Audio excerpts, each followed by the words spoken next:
Ladies and gentlemen, boys and girls, welcome to historic Bowman Gray Stadium. What you're seeing right here is one of the great traditions of Bowman Gray Stadium.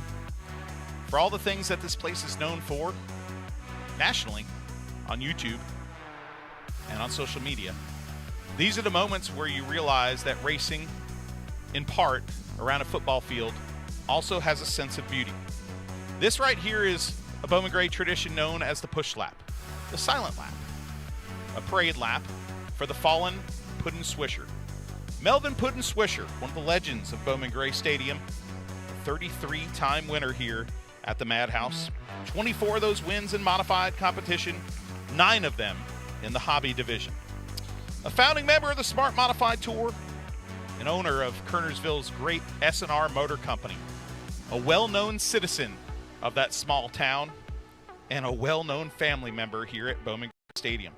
His career began in 1959 at the Tar Heel Speedway in Greensboro, North Carolina. In a modified, well, he started that in 1967. Great career that spans so many decades. His life almost ended in a serious crash in Caraway Speedway in the March of 2003. But his impressive influence in this sport continued. He fielded race cars for impressive drivers like Junior Miller, Jonathan Brown, Danny Bone, and the Mayberry Bullet, John Smith, just to name a few. You see the boots on the car that he wore when he drove this legendary modified around the famed quarter mile. So from all of us here in the booth, his wife Pat, son Curtis, daughters Kim and Kelly, crew, friends, we think about Puddin' Swisher and his family today in this quiet lap. Peach ice cream, cowboy boots, and a kind soul. May you rest in peace, Puddin' Swisher.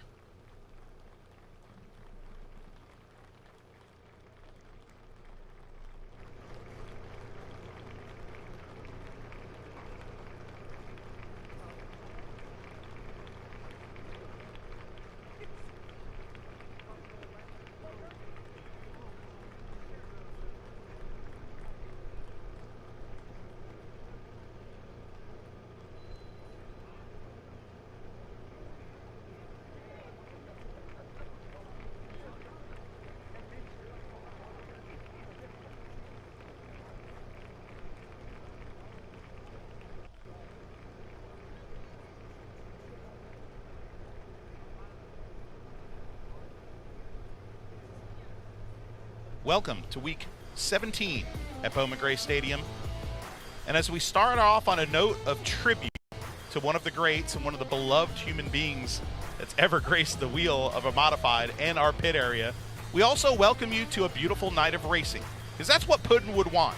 And let's welcome you tonight to the Fox WGHP Twin 50s for the NASCAR Modifieds, the 1142nd edition of still the most exciting of them all. I'm your host, Matthew Dillner, joined alongside by Winston-Salem native James Pike, and boy, we have an impressive lineup of racing tonight.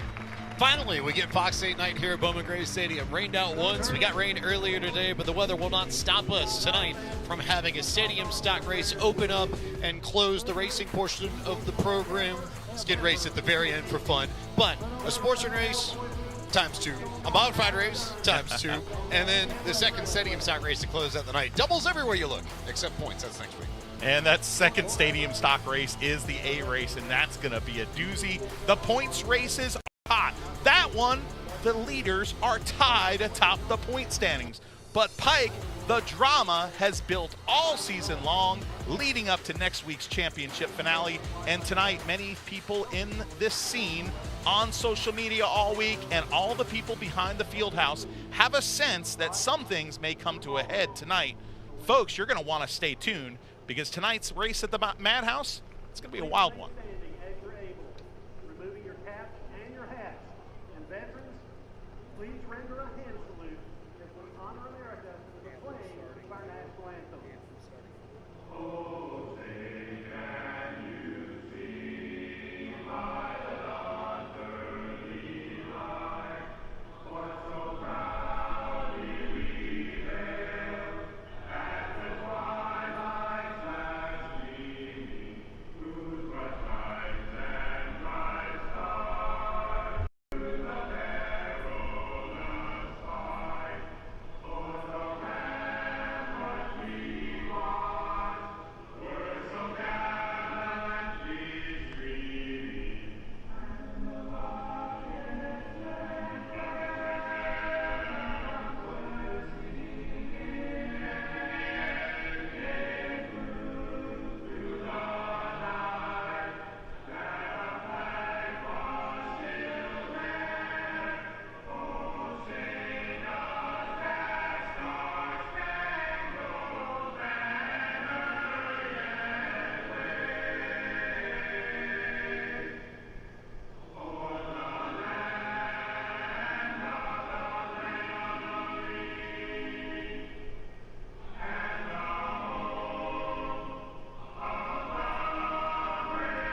you, Randy Pulliam. And starting 15th in our Q104.1 Stadium Stock Division. Starting 15th, driving the number 9 out of Winston-Salem is Robbie Shrewsbury.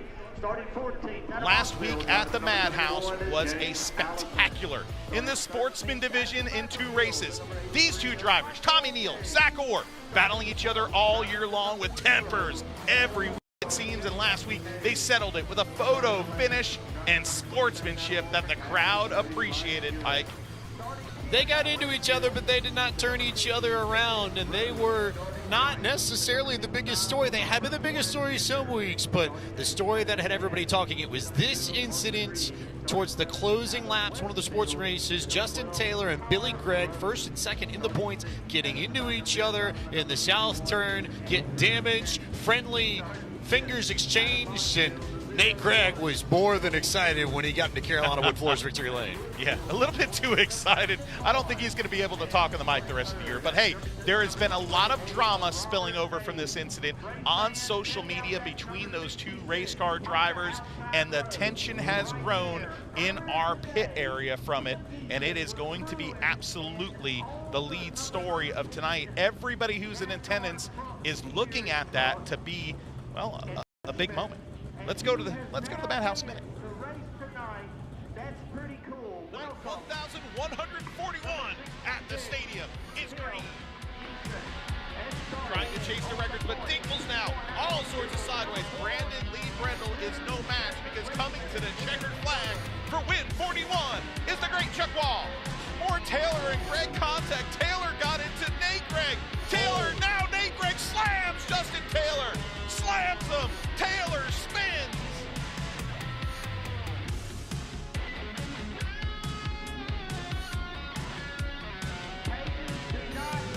Into the north turn. The drivers who contested each other all year long, trading fenders, and now Zach Orr gets the win over the Tiger Tommy Neal.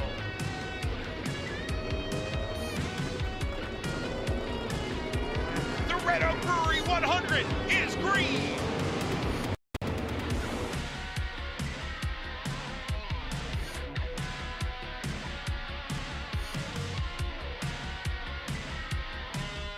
Showstopper with some great racing, and Holloman takes him out. Holloman into the back of the 16 and takes out Fleming. Oh, Now no. a wreck. Burt Myers gets turned. Myers gets tattooed by Truel. Around goes Myers. Welcome back to Modified Victory Lane. It's John Boyd. Oh, contact. All right, folks, we are back live here on Flow Racing at the Madhouse, historic Bowman Gray Stadium. And the first race is on the track and ready to go. Let's give you the starting lineup for race number 1, which will be a Q104.1 stadium stock race that will be 15 laps. The B division starting lineup. Starting on the pole in the Exeldyne number 4, it's Andrew Sanders, alongside another Sanders racing machine, the 66 for Tim Geeson. Starting in third, the 28 machine, representing Tucker's Home Repair out of Germantown, North Carolina. It's Robert Maid. Starting in fourth in the MTB production, number 14 out of Louisville, North Carolina, Brandon Vaughn. Starting 5th tonight, and this week it is him.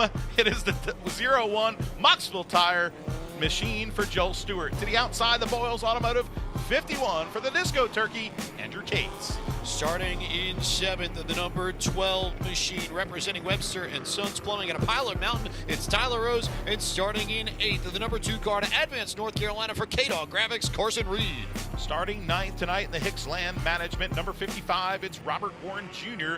To the outside of the number 50 machine, last week a first-time winner, it's Josh Hagee. Starting in 11th out of Walkertown, North Carolina, in the Duggins Heating and Air, number 27, Cody Livengood. And starting 12th in the 0, Lenore, North Carolina, representing Your Name Here car, it's Rocket Hayes. Oh, Rocket. Starting 13th, a 4th place finish last week. We'll call him Frankenstein the 4th today. It's the 83 of Michael Cates. To the outside, the dad of Pintang, the orange number 71 Moxville Tire machine for James Allison. And starting 15th tonight in the number 9, the Redneck Race Parts machine, it's Robbie Shrewsbury.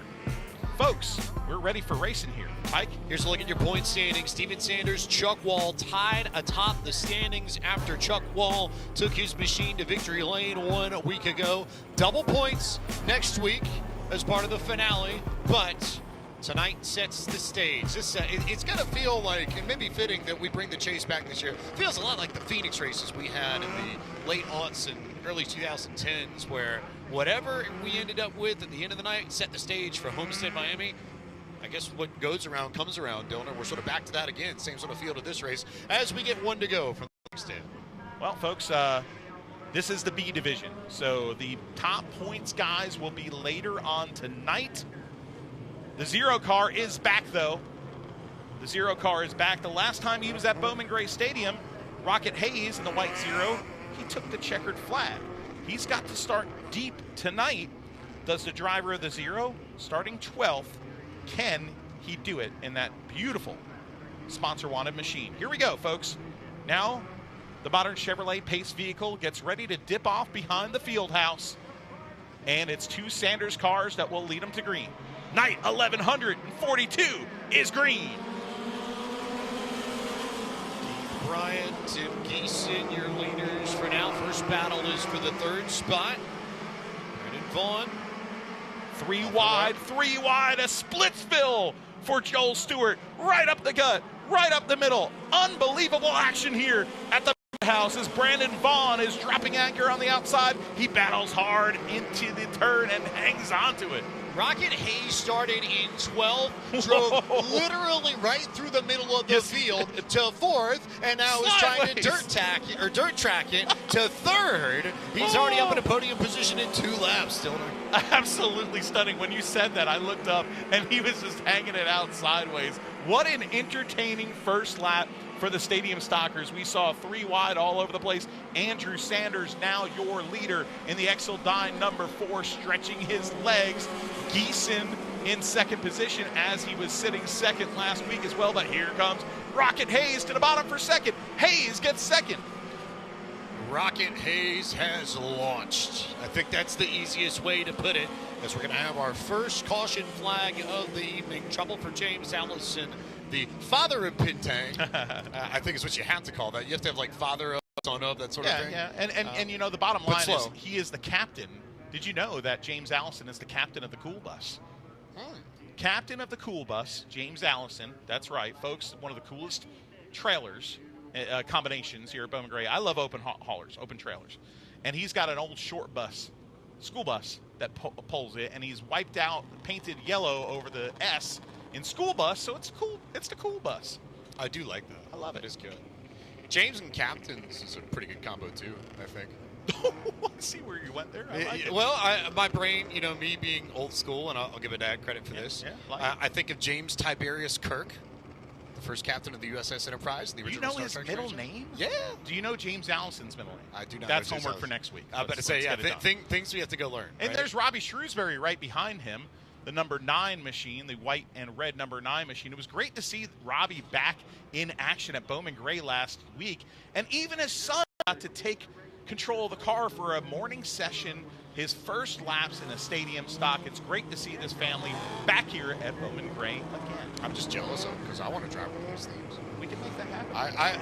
I don't think I'd ever want to race a modified because I wouldn't trust myself. But these things I think would be a lot of fun. Well, folks, you see the 4 car up front, okay? You see the 66 in 3rd, and then a few spots back, the 27 machine. Last week, coming to the white flag, they were 3 wide going through the infield. This division has provided enough excitement for a season in that one race. Green flag is back out. Can Andrew Sanders hold off Rocket Hayes? He's going to keep that 4 car to the bottom as best as he can, but here comes Hayes down the back straightaway. Hayes looking for an opening on the inside. It wasn't there yet. Gets a pretty good drive to 1/4 exit. Tries to run it on the curb and get a run on the inside. They make contact going into the corner, and around goes Sanders. Spins right in the middle of the corner, and ever so slightly did Tyler Rose make contact, and another car piles in at the end to bring out our second NC811.org caution of this race. Frankenstein piles in late, but hey, no worse for the wear. That car's got enough body panels on it from 20 other cars. It's like a melting pot of automotive DNA. There is the 45 machine. At some points this year, it was driven by Keith Bryant, but like last few weeks, it is Andrew Sanders, A.J. Sanders' other son. I don't want to say other son, but he's got so many sons out there. And it was really cool. Son of Sanders. Son of Sanders right there.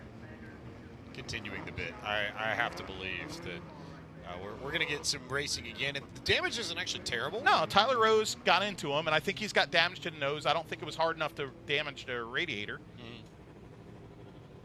But Sanders' car was spun around, and you can't really – I don't know what – I mean, I do know what happened.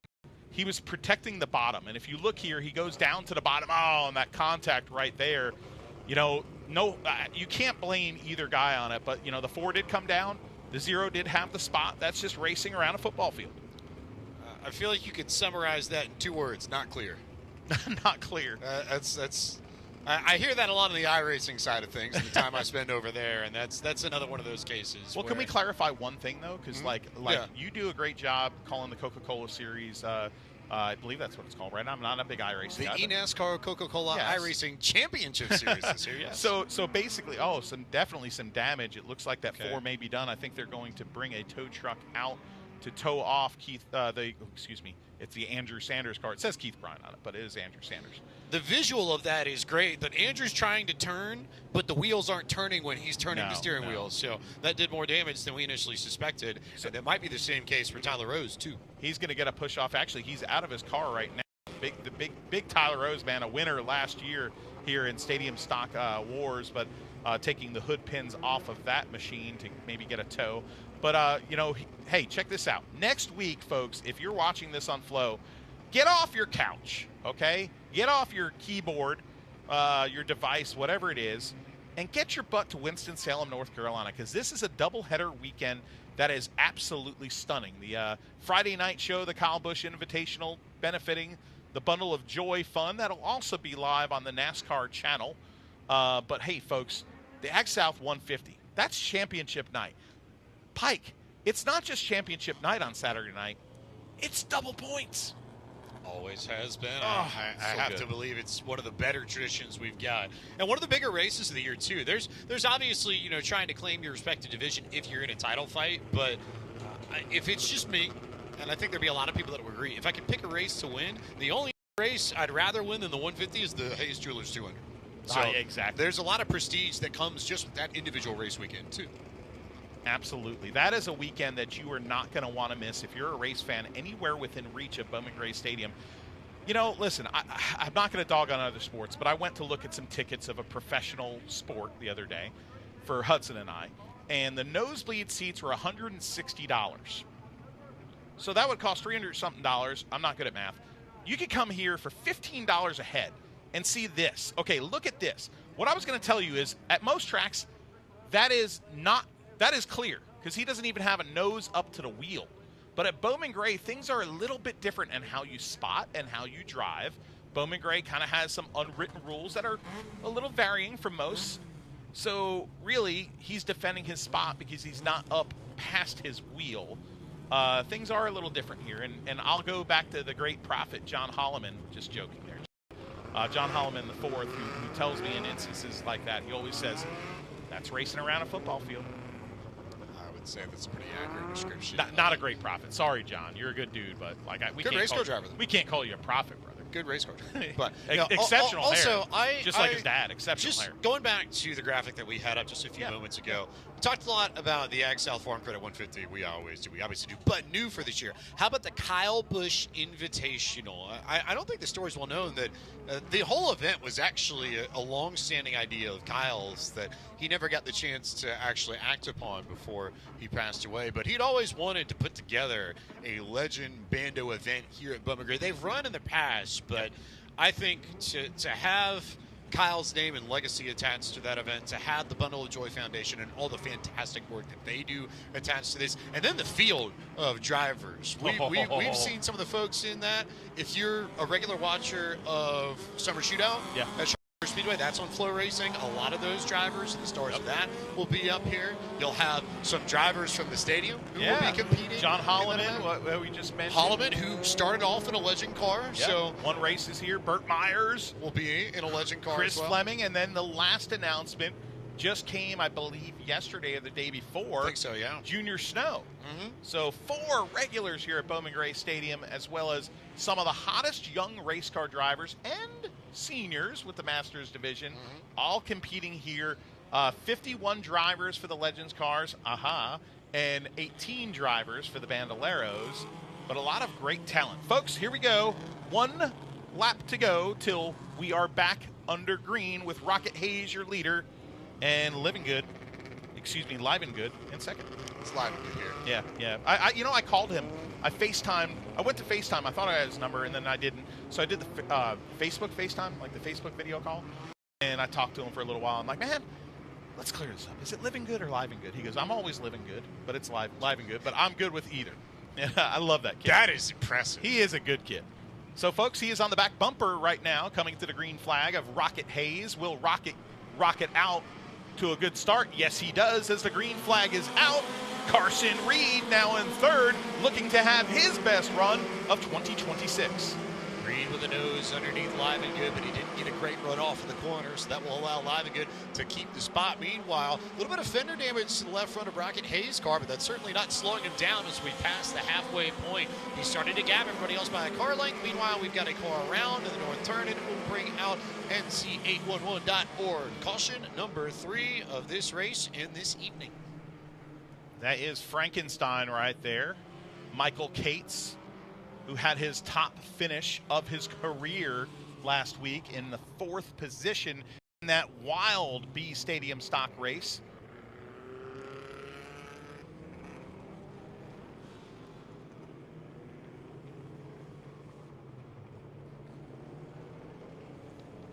Look at that car. Patchwork Adams. Like the really good song by, anyway. That car is built for, that car right there is built out of patches of other race cars. It was built for him by his sons as a Father's Day gift. Let's look at this. We might have a replay of what happened here going into the corner. Oh, Warren Jr. just kind of cut down on Michael Cates there. Oh, I believe that might be case number 2 of not clear that we've seen. So that was weird. It was almost like he didn't realize that there was somebody down on the inside. He just sort of took the corner like he normally would, and unfortunately Frankenstein was right there. 6 laps to go. When we get back, Chevrolet Pace vehicle will pull into its position right by the north turn. We'll get set to rock and roll in this first race of 2 this evening for the Q104.1 Stadium Stock Series. And Rocket Hayes stacked it up, and now Live and Good won't go. Live and Good looked like when he went to shift, it just didn't go into gear. And now that car is slow on the outside and hopefully does not bring out a yellow flag, but the car doesn't appear to be under power. Rocket Hayes is your leader. 2nd place, Carson Reed. 3rd place, Joel Stewart. Here comes the number 51 car through the field. That's Andrew Cates, the Disco Turkey. And then after him will be the 50. Yellow flag is out. Not enough momentum for Live and Good to get that car all the way back to the pit area, and so he will need a push, and it brings out caution number 4. Tough one there. Let's take a quick break on Flow Racing, and we'll be right back.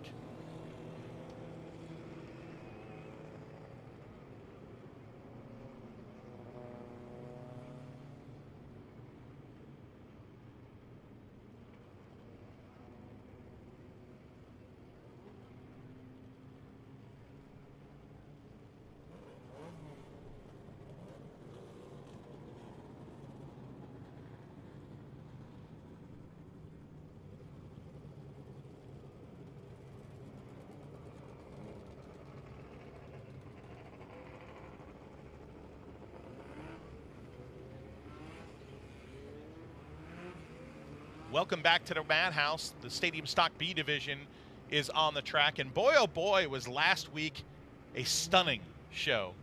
This division right here, there's a reason they're going first tonight. They put on a show here at Bowman Gray Stadium.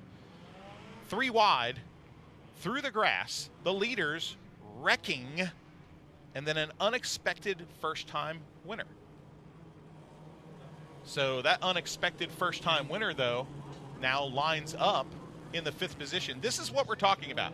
Sanders, Tyler Rose get together. Then here comes Live and Good, 3 wide, through the grass. Here comes Hagee to the outside, and Hagee gets his first ever win at the Madhouse. And boy, oh boy, he's sitting pretty right now in 5th position.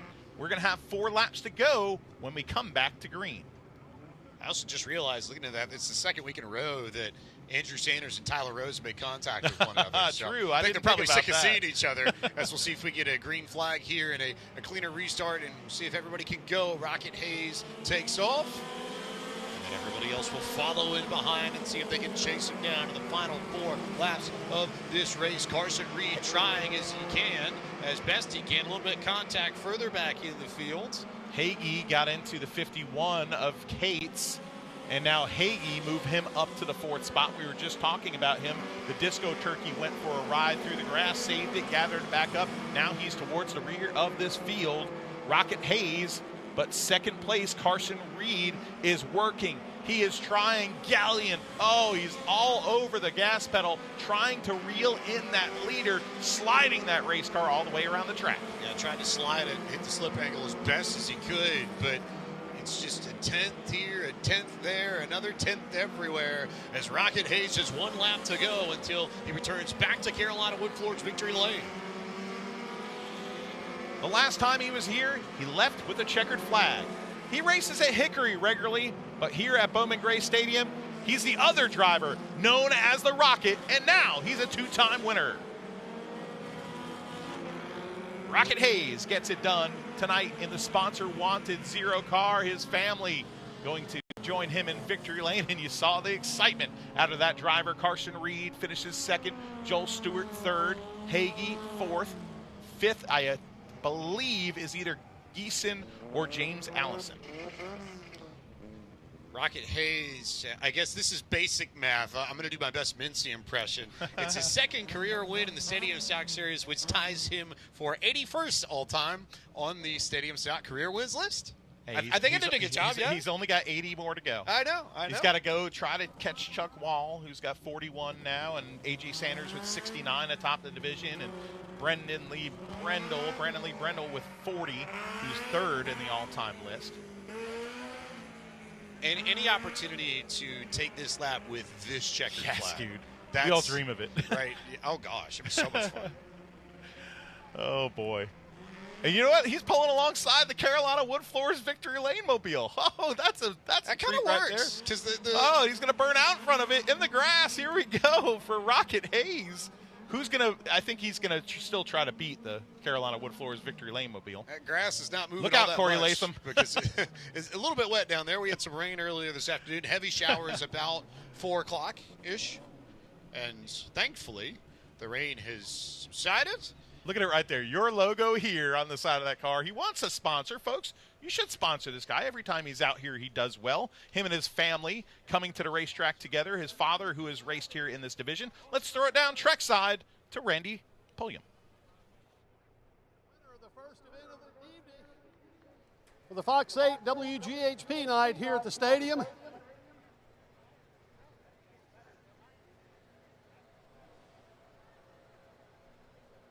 Coming up next, the first 20-lap event for the Losses of John Barrow Sportsman Series.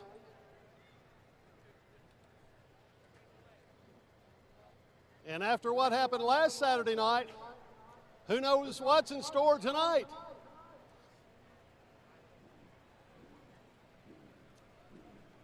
Jacob Hayes, ladies and gentlemen. Let him hear it. Let him hear it. Jacob. Let's head over here to the Carolina Wood Floors Winner's Circle. Chad Tucker with Fox 8. Got a nice winner's trophy there for you. But first off, looks like you had him covered there. I believe that's win number 2 on your career, correct? Yeah, I finally got to make it to victory lane. It didn't come without controversy again. I don't know what he wants to do when he's got a car low. It's 2 weeks in a row he's got his self-direct. I got to thank everybody that makes this possible, my mom, my dad, IFM Motorsports, Isaac Harris. He's the reason I'm up here. There's so much digging this thing. Blaine for spotting for me and everybody that makes this show go on. Congratulations on the win. Jacob Hayes, ladies and gentlemen, picks up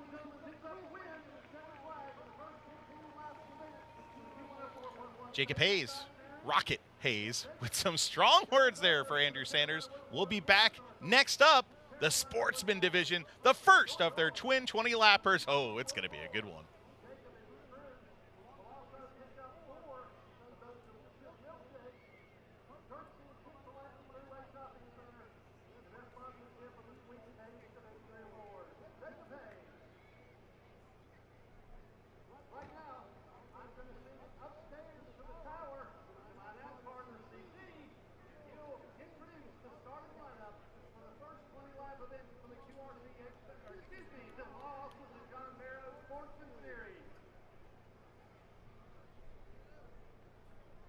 Started 20th in our long walk, the John Farrell Sportsman Division. Out of Lexington, driving number 7 of Skylar Staley.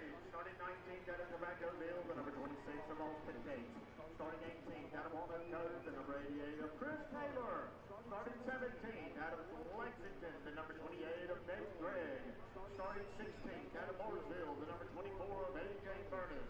Starting 15th, he drives the 03 out of Winston-Salem, Sterling Lemon. Starting 14th out of Draper, Virginia, Tristan Barnes. Starting 13th out of King, North Carolina, Justin Taylor. Starting 12th, driving the number 98, David Cordell. Starting 11th out of Winston-Salem, Ryan Sykes.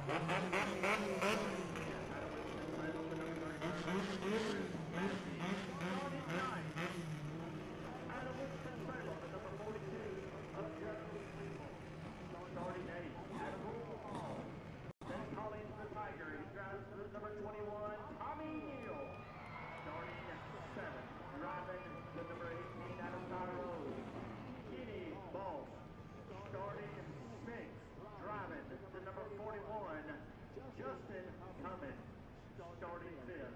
Adam Troutman, the number 36 of Scott Kilberry. Starting 4th. Out of Lexington, he is your points leader. He drives the number 98, Billy Gregg. Starting 3rd.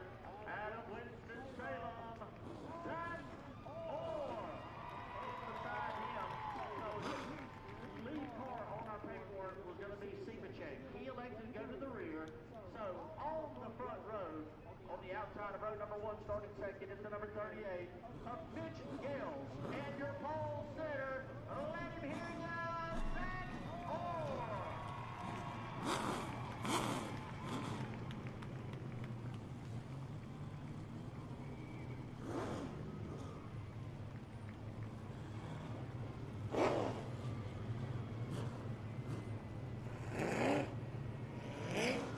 We are back at historic Bowman Gray Stadium, live on Flow Racing. I'm your host, Matthew Dillner, joined by James Pike. And folks, the much-awaited Sportsman Division has entered the arena. Folks, let's give you the starting lineup for this one.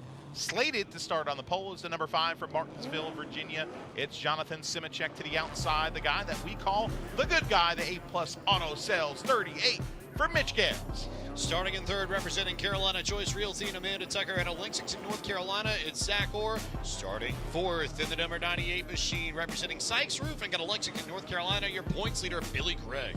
Next up, starting 5th, the number 36 Mark Davis racing car for Scott Kilberry. Alongside, folks, everything is dynamite. Welcome back to Bowman Gray Stadium, the 41 of Kid Dynamite, Justin Cummins. Starting in 7th, racing for TNT, hauling in the 18 machine out of Lexington, North Carolina, it's Kenny Boston. Starting in 8th in the 21 car, representing Alliance Insurance Group out of Rural Hall, North Carolina, it's the Tiger, Tommy Neal. Starting 9th tonight in the Cardinal Plumbing 42, it's Joe Weevil. Alongside, it's Nasty Massey in the Landmark Builders 37. Starting at 11th in the 99 car, racing for Greg's Old Lexington Frame Repair. It's out of Winston-Salem, North Carolina, Brian Sykes Jr. Starting in 12th in the 90 car, representing Velocity out of Rockwell, North Carolina, Jaden Cordell. Big debut for Cordell in this division. Starting in lucky position 13 is the driver embattled in a points battle. The Paulson's Lawn Services number 12 two-time winner this year. It's Donkey Strong, Justin Taylor, alongside making his debut in the Sportsman division this year, the 15 of Tristan Barnes. Starting in 15th of the 03 car, racing for Emerald Isle Realty out of Winston-Salem, North Carolina, it's the rock star Sterling Clements. Starting in 16th out of Oswego, New York, in the 24 Gunny's Warfare Center machine, it's the Furnace A.J. Burness. Starting 17th tonight, the Bowman Law 28 of Nate Gregg, alongside the Walkertown Mill 88 of Chris Taylor. Last two drivers out of Tobaccoville, North Carolina, it's Austin Cates in the 26. Starting 20th in shotgun on the field from Lexington, North Carolina, it's the 7 car of Kyler Staley. Now you see 1 and 2 in the points right there. Billy Gregg and Justin Taylor, they got together last week. Gregg starts 4th tonight. Taylor all the way back in 13th. This could get interesting. A lot of people looking at about 3 drivers entering this division tonight for the first time. Curious, some people saying why. They're loosely affiliated with the Billy Gregg team. Folks, the Sportsman division has thrilled the Madhouse all year long, and tonight will be no different. Green flag is out. Zach Orr with the prime starting spot will take advantage of it immediately and go right into the first position. Take the lead away, start trying to walk away from this field as they work their way through the north turn for the first time. Mitch Gales, the good guy now, getting worked over by Billy Gregg on the outside, who goes to second. Tommy Neal will try and follow along and find his way to third. Billy Gregg does it the hard way on the outside. Now coming to the back bumper of Mitch Gales will be the number 21 of Tommy Neal. Yellow flag is out. A.J. Burness's machine has slowed on the east straightaway. There was contact on the front stretch. Didn't get a glimpse at who it was, but Burness was slow right about at the start-finish line and just continued to crawl. And now is going to get help from the push truck, and will have the opportunity to get pushed back into the pit area. So Burness will get the push. We'll get back to racing. This is as good a track position as Zach Orr has had at the beginning of one of these races in a while. He's driven up to the front a lot. The car's got tons of speed, of course. But 7 wins on the season. you know, only the winningest driver this season across all divisions at Bowman Gray. So pretty good. But Zach Orr, Billy Gregg, 1-2. If you're wondering where Justin Taylor Donkey Strong is, the other fighter in the title battle, how about spot number 8 per Justin Mincy? Well, that's not bad. 13th to 8 for Donkey Strong. This is what happened last week, the big battle between the 21 and the 55. They did so cleanly. Right now, they are 1st and 4th on the racetrack, but this battle was absolutely epic. One of the best battles you'll see at Bowman Gray Stadium in any division. They were fantastic to watch. The fans showed their appreciation all throughout the cool-down lap as Zach Orr went and celebrated and sent his love and his kisses to all his fans up at the stand. But this right here is what everybody was talking about. Billy Gregg slamming into the back bumper of the number 12 car there, turning around. That is the last lap, folks. And your points leader and second place points person, just absolute banana lands here. And the emotion overflowed. Nate Gregg took the win, but now Donkey Strong further back in the points right now. He's further back in this field. Justin Taylor, can he work his way up to the front? He's got a lot of Billy Gregg affiliated cars to deal with tonight, so probably an uncomfortable feeling. A war of words on Facebook between these two drivers this week, and it's what everybody behind the scenes and behind the field house has been talking about all day long. Green flag back out. Zach Orr leads Billy Gregg. Orr, Gregg, Gales, and Neal, your top 4 in this race. As they work their way down the backstretch under green once again and come back up to full song. Orr beginning to gap. Gales trying to put the pressure there on Billy Gregg. And Kenny Boss goes around right behind, right in front of Justin Taylor, who was able to sneak right through that. Unfortunately, the car just ahead of Taylor. Brian Sykes Jr. had to come to a stop, but Taylor was just able to duck underneath all of it and avoid carnage. I'll tell you what, that was a big shot by Brian Sykes Jr. to the back bumper of Kenny Bost. And it was right when Bost was at the point where he was just back on throttle. And that is a curious position. When you're hit right there at that point of the track, Pike, it's hard to save. the car at that point. Curious or precarious? Or both? Both, yeah, yeah, definitely. But, man, oh, man, was that a shot across the back bow of the number 18 car. Great to see Kenny Boss back here racing. We've said it the last few weeks, but one of the all-timers, all-time greats here at Bowman Gray Stadium back in this sportsman division, a 37-time winner between this division and the stadium stocks. And one of the sharper race cars, too. You notice the sort of holographic number setup? Yeah. That catches your eye anywhere he is on the racetrack from up here in the tower. So easy to see where he might be as we get a look at our Hudson Auto Works replay, see how this happened. And you called it, donor contact there between Sykes Jr. and Boast in the middle of the north turn. Right when he was getting on throttle, too. So, you can't say he tried to spin him. You can't say that. Who are we up in a booth to say that?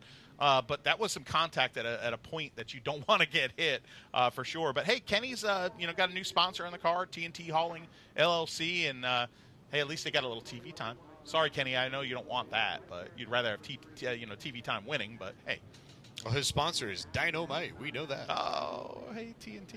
It's a TNT joke. Hey, speaking of sponsors, there's the roof of the number 55 car. Remember when I called it Chicken Plumbing instead of Cardinal Plumbing?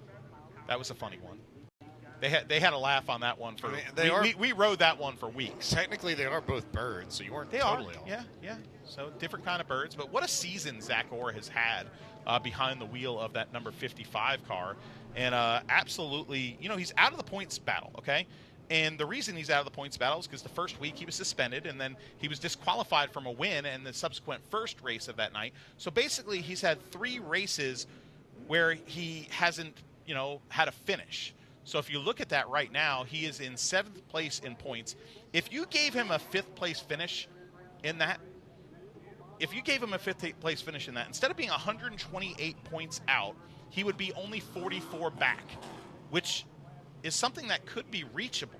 So, those 3 non-finishes destroyed his season as far as points, but at this point, he's not out for points. He's out for checkered flags. He's got 7 of them already. He's trying to win number 8 tonight. We'll see how great this run can or cannot be for Zach Orr. As the lights are off of the modern Chevrolet Pace vehicle, it pulls away out of the grass, I presume because of the wet grass that we had from rain earlier, is to not tear up the infield as we get back to it. Zach Orr back on the gas pedal. Billy Gregg did a pretty good job to follow him on that restart, as did Mitch Gales, as did Tommy Neal. Contact there. Justin Taylor wasting no time to try and get into the front and ships competitors. We go under the call, or NC811.org caution once again. Yep, Scott Kilbury, the former All-Pro Series racer that cut his teeth at the Hialeah Speedway, another famous quarter mile in the state of Florida. And the Mark Davis Racing number 36 goes for a spin cycle from the front bumper of the number 12 of Justin Taylor. Atomic Racing, look at that car. It's a beautiful car. That makes me think of those East Series Mark Davis cars. Mark, of course, will be driving in the street stock race tonight in the number 8 Zach Staley machine. But owning this car right here.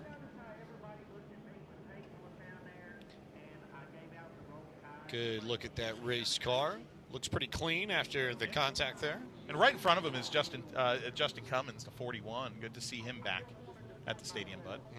Kid Dynamite. He had a little bit of a conky earlier this season. That would be a concussion. But he's a hard worker over at Never Velocita heard it called that. Yeah, conky. It's a hockey term. But let's look at what happened right there. And yeah, it looked like the 36 might have came down a little bit. He did leave his entry exposed, so it's easy to blame Justin Taylor right there and say, well, he got into him. But you can't leave your entries exposed here at Bowman Gray Stadium. For the 3rd time this evening. Not clear. Well, not clear, but but it's also on the car in front of him. Like I learned that really quick here at Bowman Gray. Like the little tiny bit that I raced. Your practice laps, you arc the car in like you normally would. Here, if you leave your entry exposed, you almost expect you might get some contact. If you do not go for a gap that exists, then you are no longer a racing driver. That's right. Who would have thought that? And not the first time we used it, but the quote, I think, of Ayrton Senna quotes. Yeah, 100%. Always and applies Kilbury here. Is being sent to the rear, which he was the caution. Right. So that is the right move.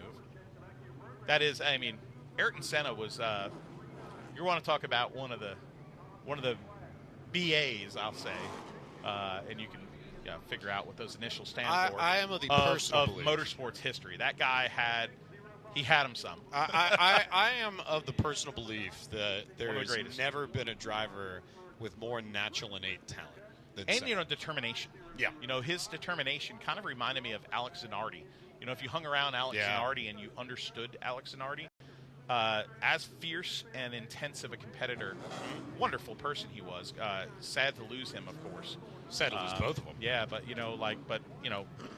one of the most intense racers. How are we talking about Formula One and IndyCar racers here at Bowman Gray? It doesn't matter where you race. We'll respect you. Yeah, man. Hey, if you're good, you're a racer. You're a racer. I don't care if you're racing a tractor at a fairgrounds track somewhere. Or I've raced a tractor once. Late models and lawnmowers. If you're racing them, it's still fun. Damn straight, buddy. Zach Orr, 5 laps on the Colby's Roofing and Gutters restart board. And Billy Grigg sits second. Mitch Gales third. Fourth, Tommy Neal. Yellow flag is out. Kenny Bost was flying up the inside there. You can't pass on the inside like that before the green flag is unfurled. They didn't go up at the front. It was not going to be a clean restart if they did go. So to finish off the other point I was going to make about Senna, the best thing about his rivalry with Alain Prost, I think, is that you had a almost perfectly sort of diametric contrast of styles. Prost was very much the workman's type, the mathematical, I'm going to think and logic my way to a good finish by just outsmarting everybody else. Senna just, you can pretty much tie a blindfold around him and he would just drive. Yeah, exactly. Didn't actually, but it's that kind of difference. It's building up and being better at building up a race than anybody else versus just grabbing the wheel and going and doing it as if you were in your sleep. I got an interesting text from the great Kevin Hughes, who's competed here at Bowman Gray and the What's Modified. Kevin Hughes sending you? Racing Electronics, Kevin Hughes. I won't say what he typed. Okay. But I will say that he has a triple screen setup going on right now with the NASCAR at Richmond. Bowman Gray, which he actually said he has the audio on. And if you listen to Facebook, it's probably better to just listen to it on mute. And he's got Knoxville on. That's Kevin Hughes has got the setup, man. I'm going to his house for the next race. Got the Tri-View going. Not next week. No, I'm not missing that. Right. So here we go. Green flag coming our way on lap 5 of 20. Zach Orr, Mitch Gales, and company, and Billy Gregg, and then Neal, and then Justin Taylor. So the top 5, all in the top 10 in points as we get back to it. Zach Orr starting to gap this group once again. Look who's in the top 5, though. Justin Taylor has moved up into the top 5, trying to stalk every position he can. Now Billy Gregg has a rearview mirror full of, while the yellow flag comes out. Hey, there is some street stock racers that entered this division, and the street stocks sure have had a bad season so far of yellow flags.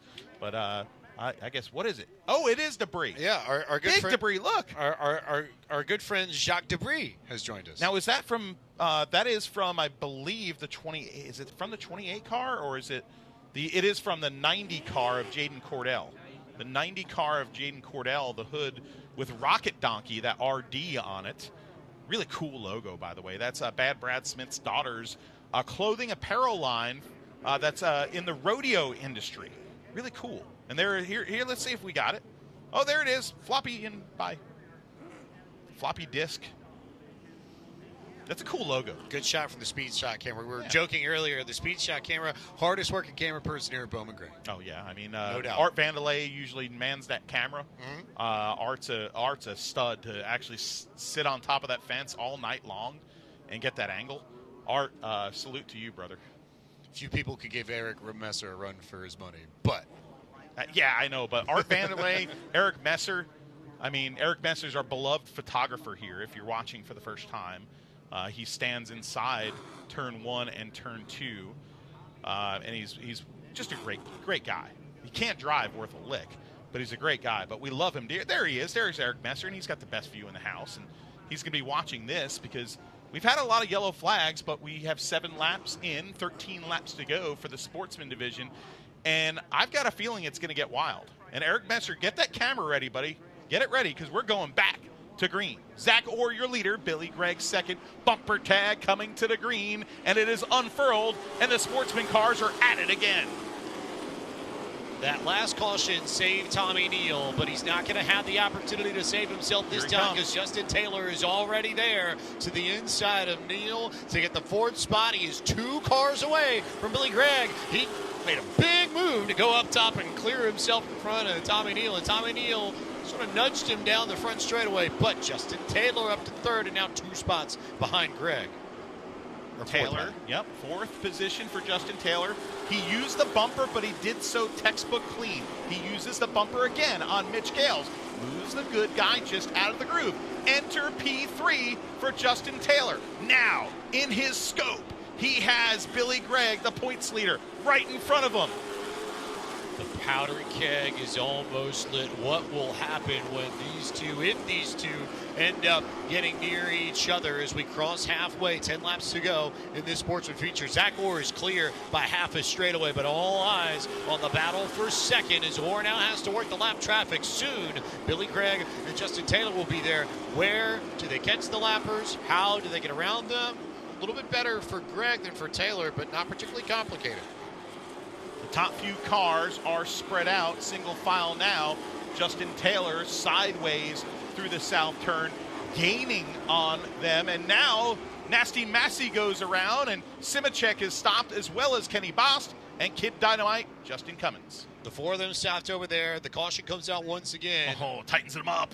About to say, now there will not be a gap between Justin Taylor and Billy Gregg. And after last week, get your popcorn friends. You will not want to miss this restart. Oh boy, yeah. First of all, I like popcorn. Good buttery popcorn, and right now is the time where you get some good butter. Ryan in the back bench, he destroyed his popcorn. All he's got left is the hard little shells and the little tiny pieces. That's no good. What are you talking about? Any popcorn is good popcorn. Not the stuff at the bottom. The shells and the little tiny pieces, that sucks, dude. Is it not still popcorn? I mean, it's popcorn, but it's the worst part. Is popcorn better than no popcorn? This is better than popcorn. And that was, speaking of pop, that was a pop to the back bumper of Chris Massey from the Bowman Law 28 of Nate Gregg. And Nate, of course, making a little headlines this week. You know, you and I talked about it. John Dell's article, Winston-Salem Journal. It's no secret. Nate got on after his win last week and did a victory lane interview and used a little bit of inappropriate language.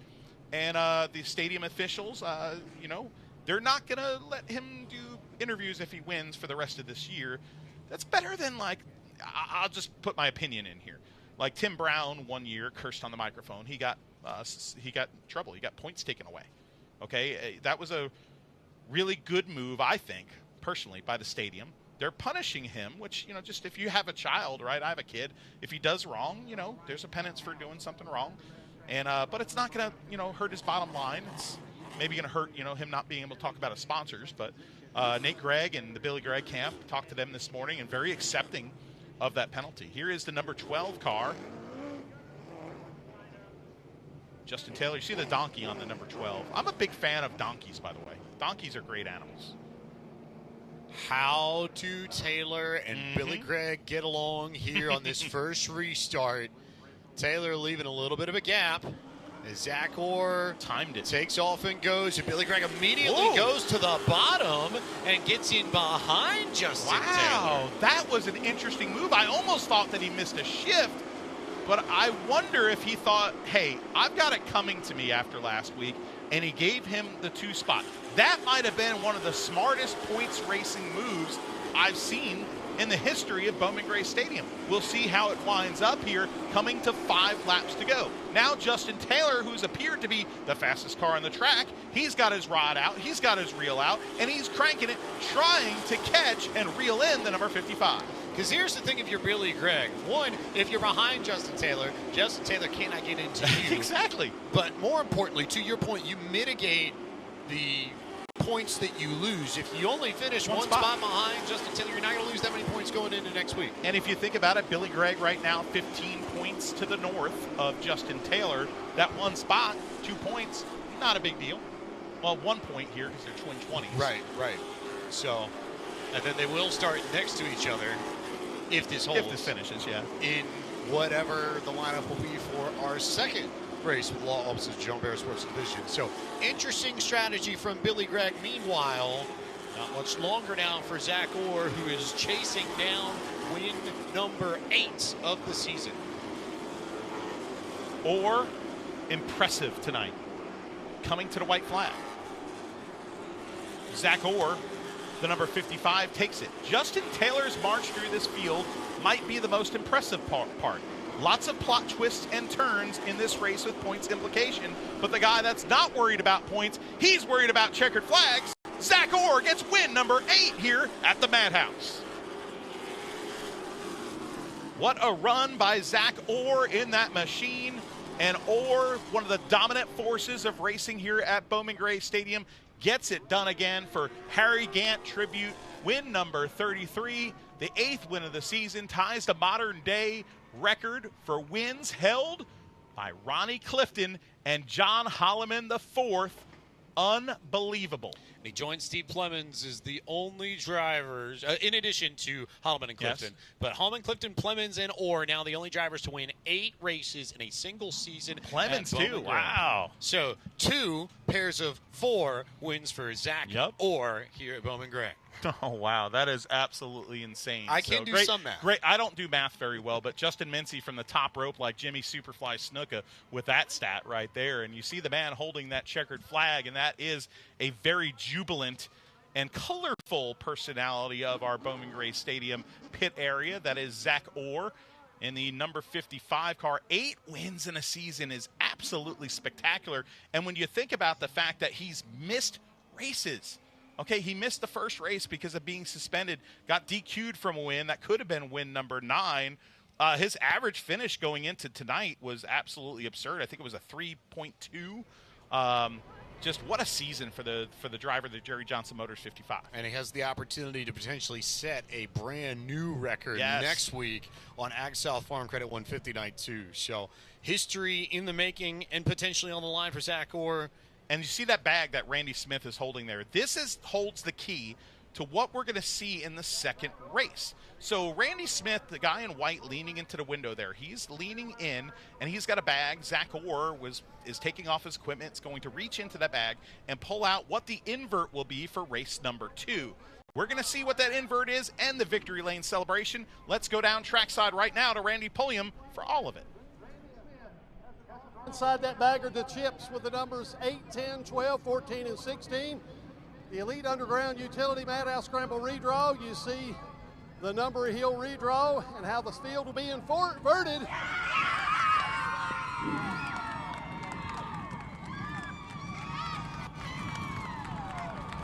Zach Orr draws number 16. Zach, let's head over here. Got a winner's trophy from Fox 8's Peyton Manny. Zach, you have been on an absolute tear, my friend. Yeah, we've been rolling really, really good this year. I want to thank Justin Taylor, Billy Gregg, all those guys for running me clean right there. We had a good car. I knew if we could get out front, we could check out. This car's been on the rail. I got to thank a lot of people, man. Doug Patton, my man right there, he's been awesome for me all year on the motor game, DWR, and then all my sponsors. Congratulations, you drew 16. That's a tough draw, but if anybody can do it, you can. Well, if we had as many cautions that we just did, I think we'll be over in a little bit.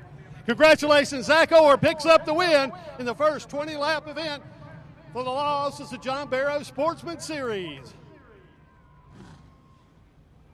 Zach Orr, the big winner here.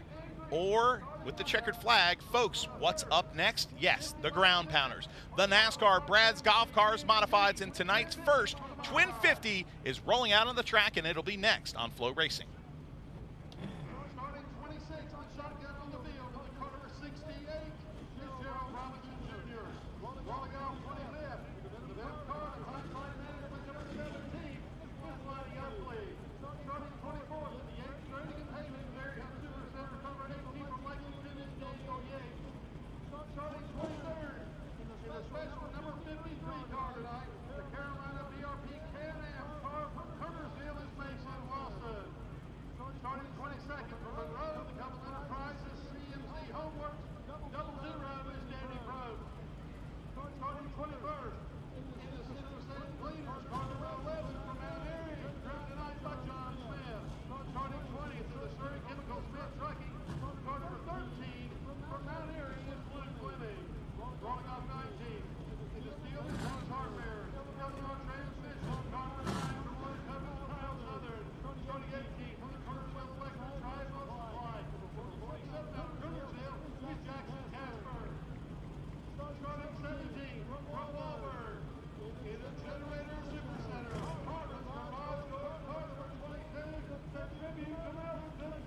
Welcome back to the Madhouse Bowman Gray Stadium, and the NASCAR Modifieds have entered the track.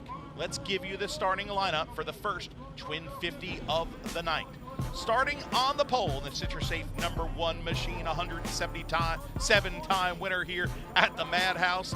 It's the ace, Burt Myers, to the outside, looking for his first ever modified win tonight. Is the young man driving the garage doors of the Triad number 07, the real deal, Riley Neal. Starting in third in the traffic control safety service is number 83 out of Tobaccoville, North Carolina. It's the Rocket, Tim Brown. And starting in fourth out of Walnut Cove, North Carolina, in the number 4 3rd Street Financial Modified, it's the working man, Jason Myers. Starting fifth tonight, Riley Neal said they're like best friends. They were at a concert last night. The driver of the number 6 machine, a 3-time winner this year, the IdeaCom 6. It's Slate Myers to the outside, the Apex Steel Solutions number 51, 3rd place points man, the Snowman, Junior Snow. Starting in 7th of the number 12 AAR roofing machine out of Winston-Salem, North Carolina, it's Dean Ward. And starting in 8th out of Mount Airy, North Carolina, racing the number 16 Health Insurance Specialist Modified, it's the showstopper, Chris Fleming. Starting in 9th, the Black Sand Company 69 machine, it's Superman, John Holliman, the 4th, alongside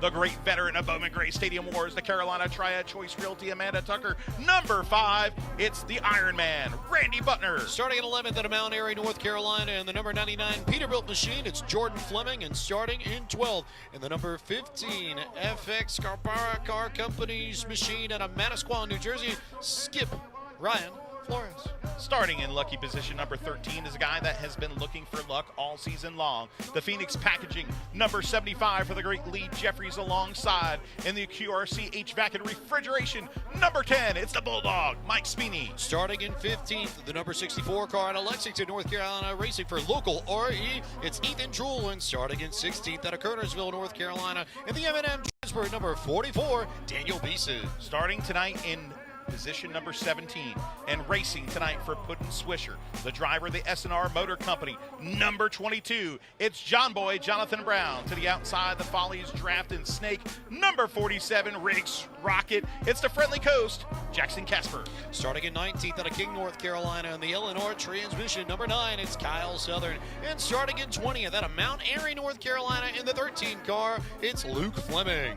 The number 11 tonight, driven by the Mayberry Bullet, a former driver of Puddin' Swisher's cars, it's John Smith. To the outside, the El Padrino, Mav Music, 00, it's the Flying Taco, Danny Probst. Starting in 23rd in the 53 machine, representing Can-Am Off-Road out of Kernersville, North Carolina, it's Mason Lawson with an 8 Puddin' Swisher number tribute on his car. I have to give a shout out to Mason for that one. Starting in 24th in the 18 Leisure Time Reynolds machine out of Lexington, North Carolina, it's Daniel Yates. Starting in 25th tonight in the beautiful Farm Bureau Insurance number 17, it's rookie Lonnie Oakley. And rounding out the rear of the field in the John Holliman Racing number 68, it's Gerald Robinson Jr.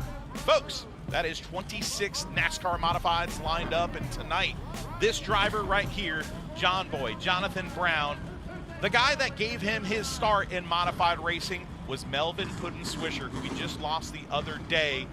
He won, dedicated that win last week to the great Puddin' Swisher, and tonight he races in his honor with S&R Motor Company on the back. John Boy racing with a heavy heart, but telling us, he's in a better place. And he will do so tonight with great pride and great honor for his great friend, Melvin Puddin' Swisher. Justin Mincy sitting alongside of us, and he's got an old school Justin Mincy hat on, but this one in honor of Puddin' Swisher, number 53 hat. And a lot of tributes tonight for Puddin' Swisher. A few cars behind is that car. Typically, Pike, that is a number 82 car, but it is a beautiful number 53 tonight.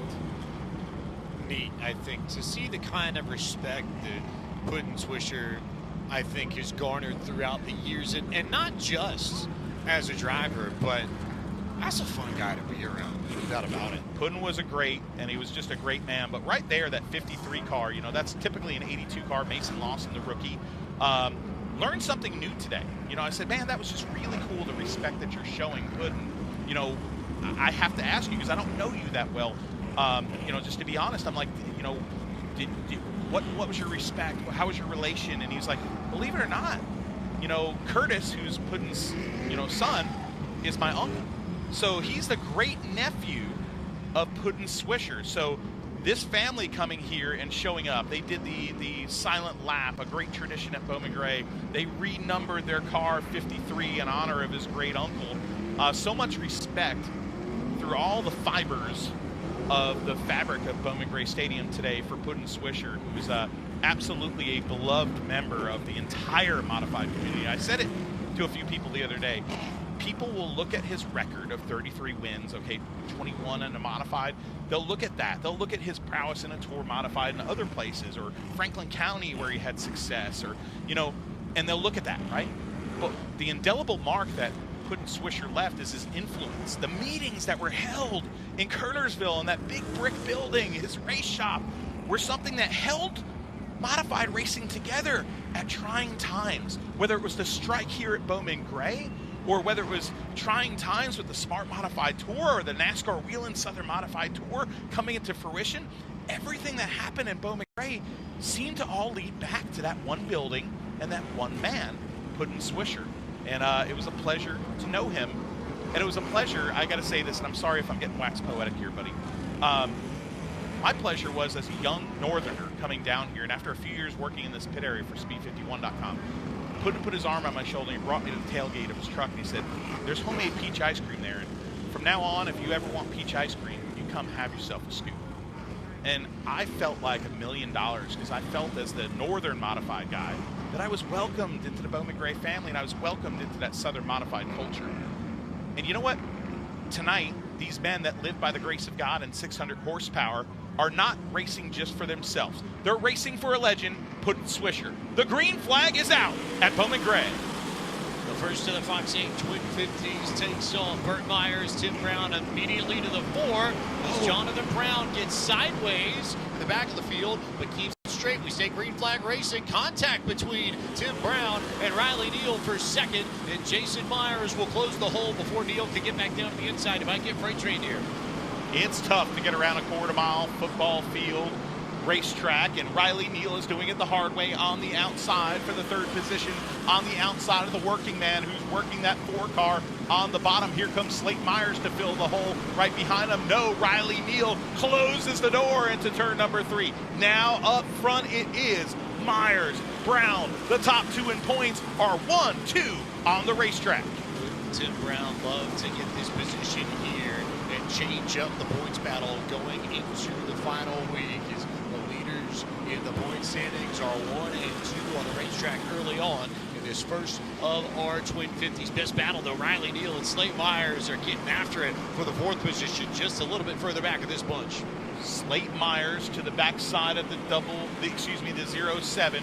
Riley Neal, that car looks a little bit loose from center off, not getting the drive that it wants. Not comfortable with that car, it appears yet, but he is driving the wheels off that car.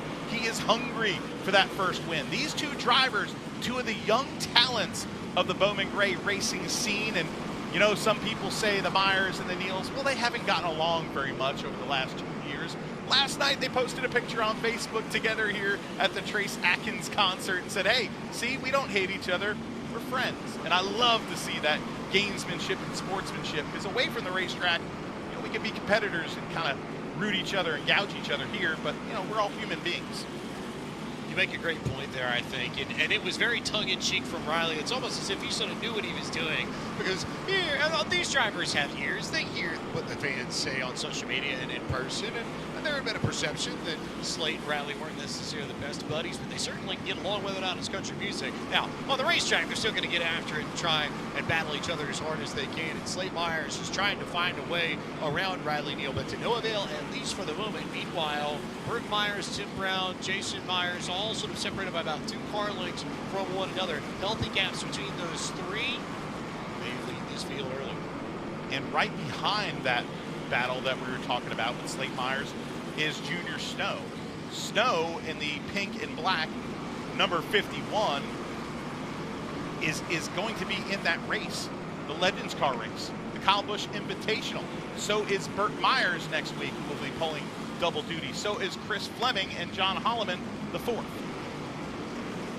Plenty of battles here, getting a good look at Slate Myers, Riley Neal, and Junior Snow also has crept up into this picture just a bit.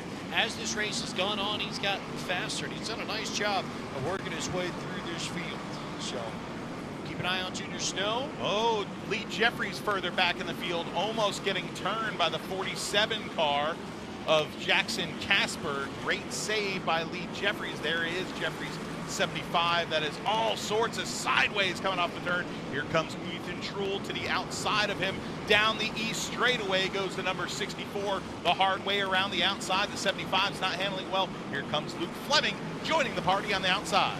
Fleming there, contact between Fleming and Jeffries. Contact, couldn't tell if Kyle Southern might have gotten into the flying taco Denny Probst, but those two now wheel to wheel for position and stuck behind Jeffries, who almost lost it off the corner there. That is an ill-handling race car that Jeffries has got on his hands, and he was just about able to save it as everybody's loose there. Remember, it rained middle of the afternoon, so this is a relatively green racetrack compared to what these drivers practice on. Looks like a few of these drivers are struggling to adjust to that.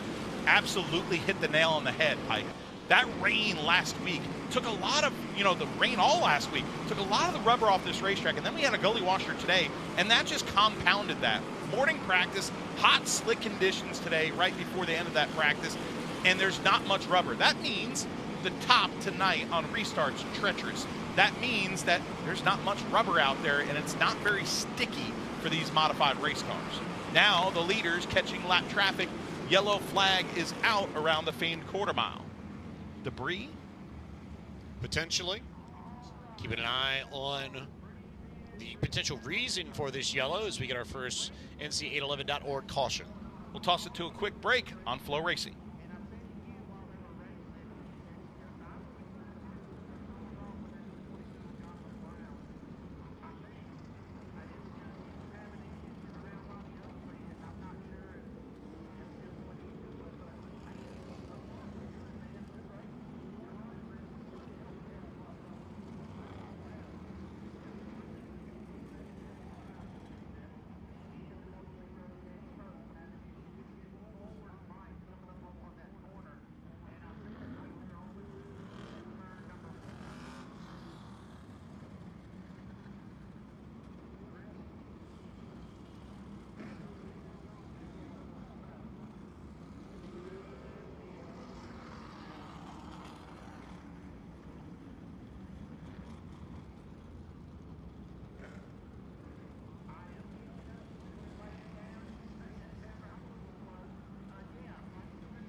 Welcome back to the Madhouse here for the first Twin 50 for the NASCAR Brad's Golf Cars Modified Division.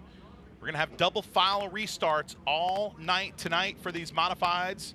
Burt Myers is your leader over Tim Brown, Jason Myers. So Brown is in a Myers sandwich right now. Andre Suave Chavez is actually sitting in the booth with us, and I'll ask you a quick question here on Flow Racing. We didn't plan this because we don't have an extra headset. But Suave, buddy, you were in a big wreck last week in the stadium stocks. First of all, tell me how you're feeling, how your car is, and then also tell me your perspective of what it's like to be up here in the booth and see the Madhouse from this perspective.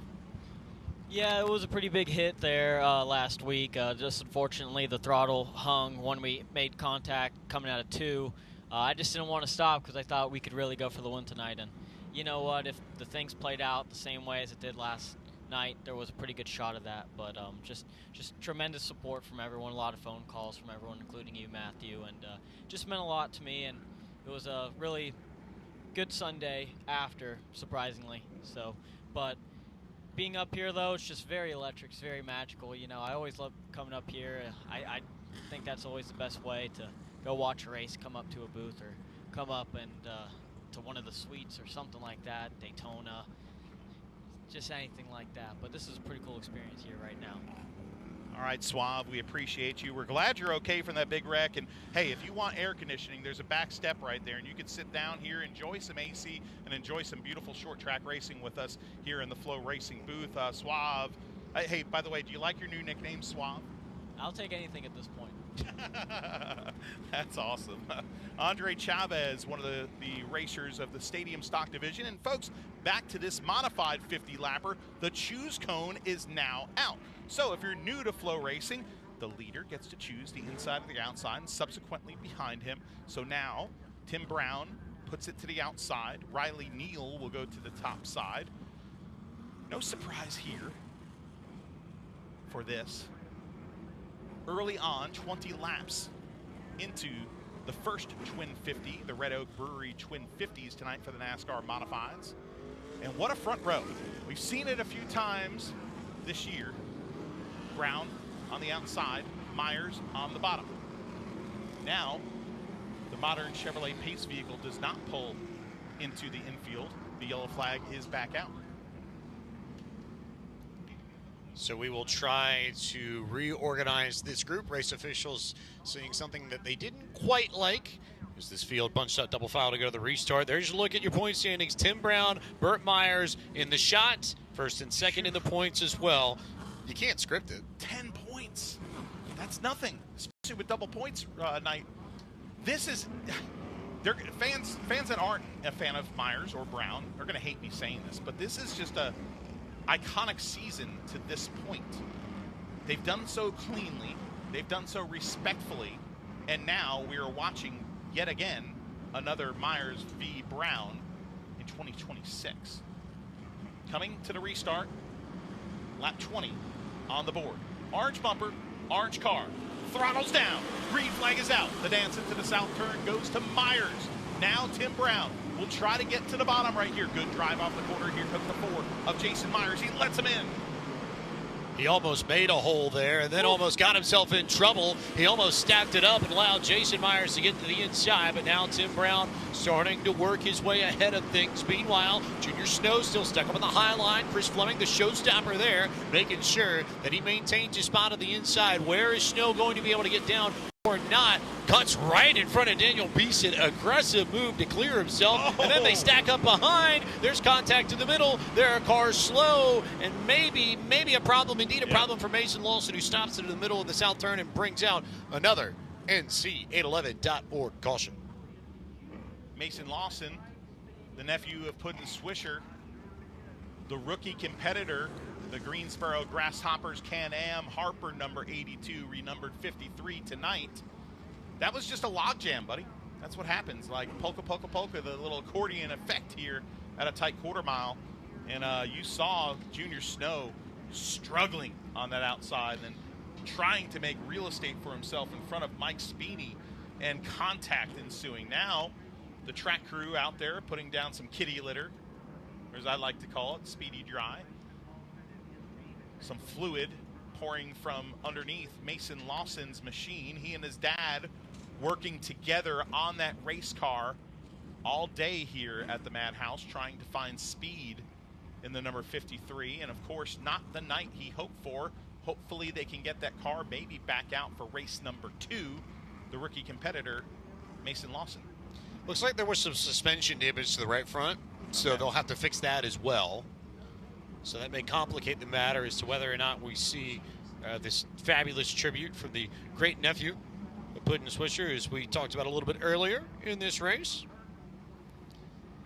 And so Mason Lawson taking a moment to collect his thoughts, disappointment there evident on his face, as we have a trivia nugget, a stat nugget from one Justin Mincy, who reminds us this: that the first ever 50-lap event for the modified division was held on July 29th, 1950. Curtis Turner won his heat race and the main event. 6,000 fans watched the 6-race program, which saw George Holt win his 3rd race of the season in the special 25-lap amateur race. So that... Gotta love this, the amateur stat, too. That's cool. That's cool. Not just the modified sportsman winner, but, you know, to see the amateur division getting its due is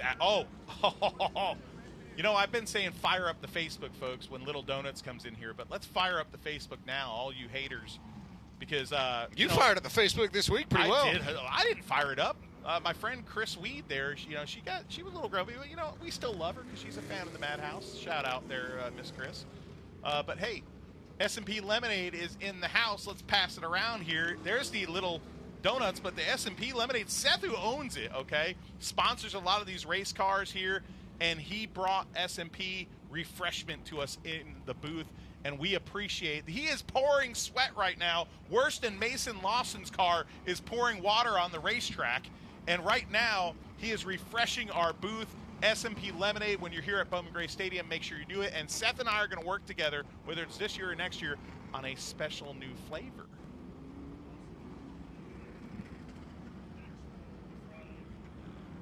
Yeah, so we got S&P Lemonade up here in the booth. We got a new flavor. I think it has to involve dill pickles. I have to believe it. No dill pickles. No but hey, breaking news. Breaking news. Breaking news from Seth from S&P Lemonade. This is why he's a part of the fabric. And we don't just talk about him because we get free lemonades. Okay. Next Friday night, the Kyle Busch Invitational benefiting the Bundle of Joy Fund. Seth is going to donate 18% of the earnings from his lemonade sales here. And this is a family business. This isn't some major management company corporation.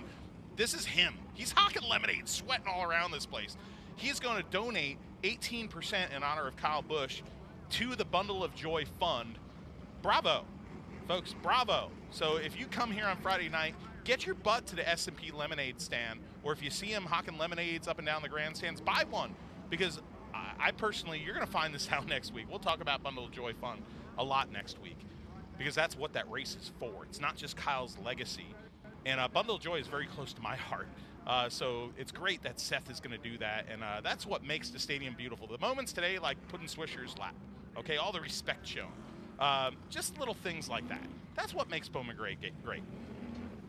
You can watch the Kyle Busch Invitational next Friday, August 21st, on Flow Racing or the NASCAR channel. Keep it locked in on Flow Racing the next night for Championship Night here at Bowman Gray Stadium in 2026. The Act South Farm Credit 150, the headline event for the Brad's Golf Cars Modifieds, with racing in the Sportsman Street Stock and Stadium Stock divisions to cap off season 2026 here at Bowman Gray. I'm so glad you're a professional.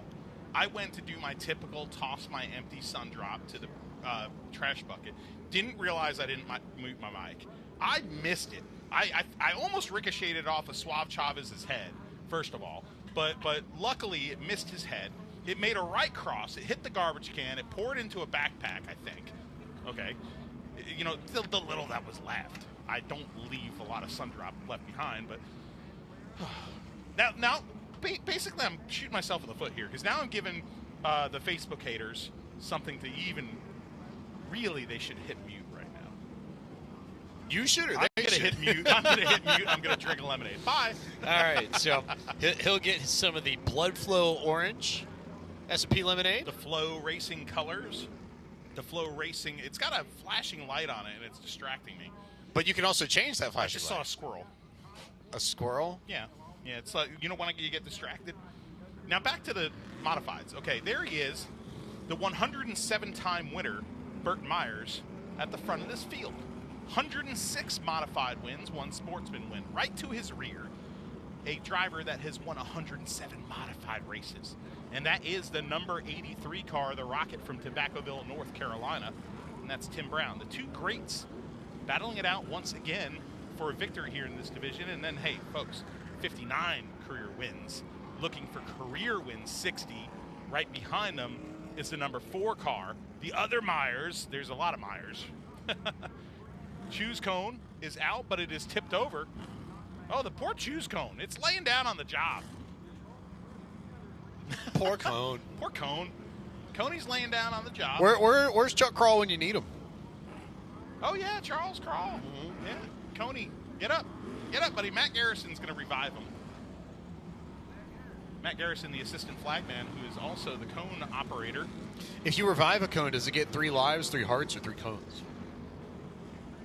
Big questions we have to ask here. I don't know. Someone has to ask the important questions here as we get set to go back green flag racing on lap 22 of 50, just about halfway through this. And Bert didn't quite get going and then got going, and then they decided to call this back off. Okay, here's what this is, okay? They had a stern warning in the driver's meeting as far as the cat and mouse games are concerned.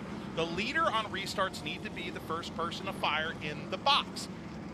if they don't feel like it's a fair restart, they're not throwing the green right away. They're throwing the yellow. If you jump a restart more than once the whole night, you get sent to the rear. Green flag is back out. This time it's even Steven, but the big jump from the ace on the inside. That's Burt Myers now. Tim Brown will try to work his way to the bottom in front of Jason Myers. Myers sticks the nose in there in the north turn, making real estate, gets the tire dangerously close, but now Tim Brown carries on in second. Slate Myers looked like he might have had an opportunity to get underneath Tim Brown, and by the time we got out of turn 4, he was already a car length behind. So now Tim Brown will give chase to Burt in first. Riley Neal is there. Slate Myers working to the inside of Mike Speeney, and they are going hammer and tongue at it just outside of the top 5. And Junior Snow starting to work his way in there too. We haven't talked about Myers and Speeney in quite a while, have we? The Bulldog working ferociously on the outside. Now a spin further back. Last week's near hero, Jordan Fleming, goes around in the grass. Caution is out. Jordan Fleming is already out of the grass. The field now going to find its place behind the modern Chevrolet Pace vehicle. And we will get back to racing shortly, properly.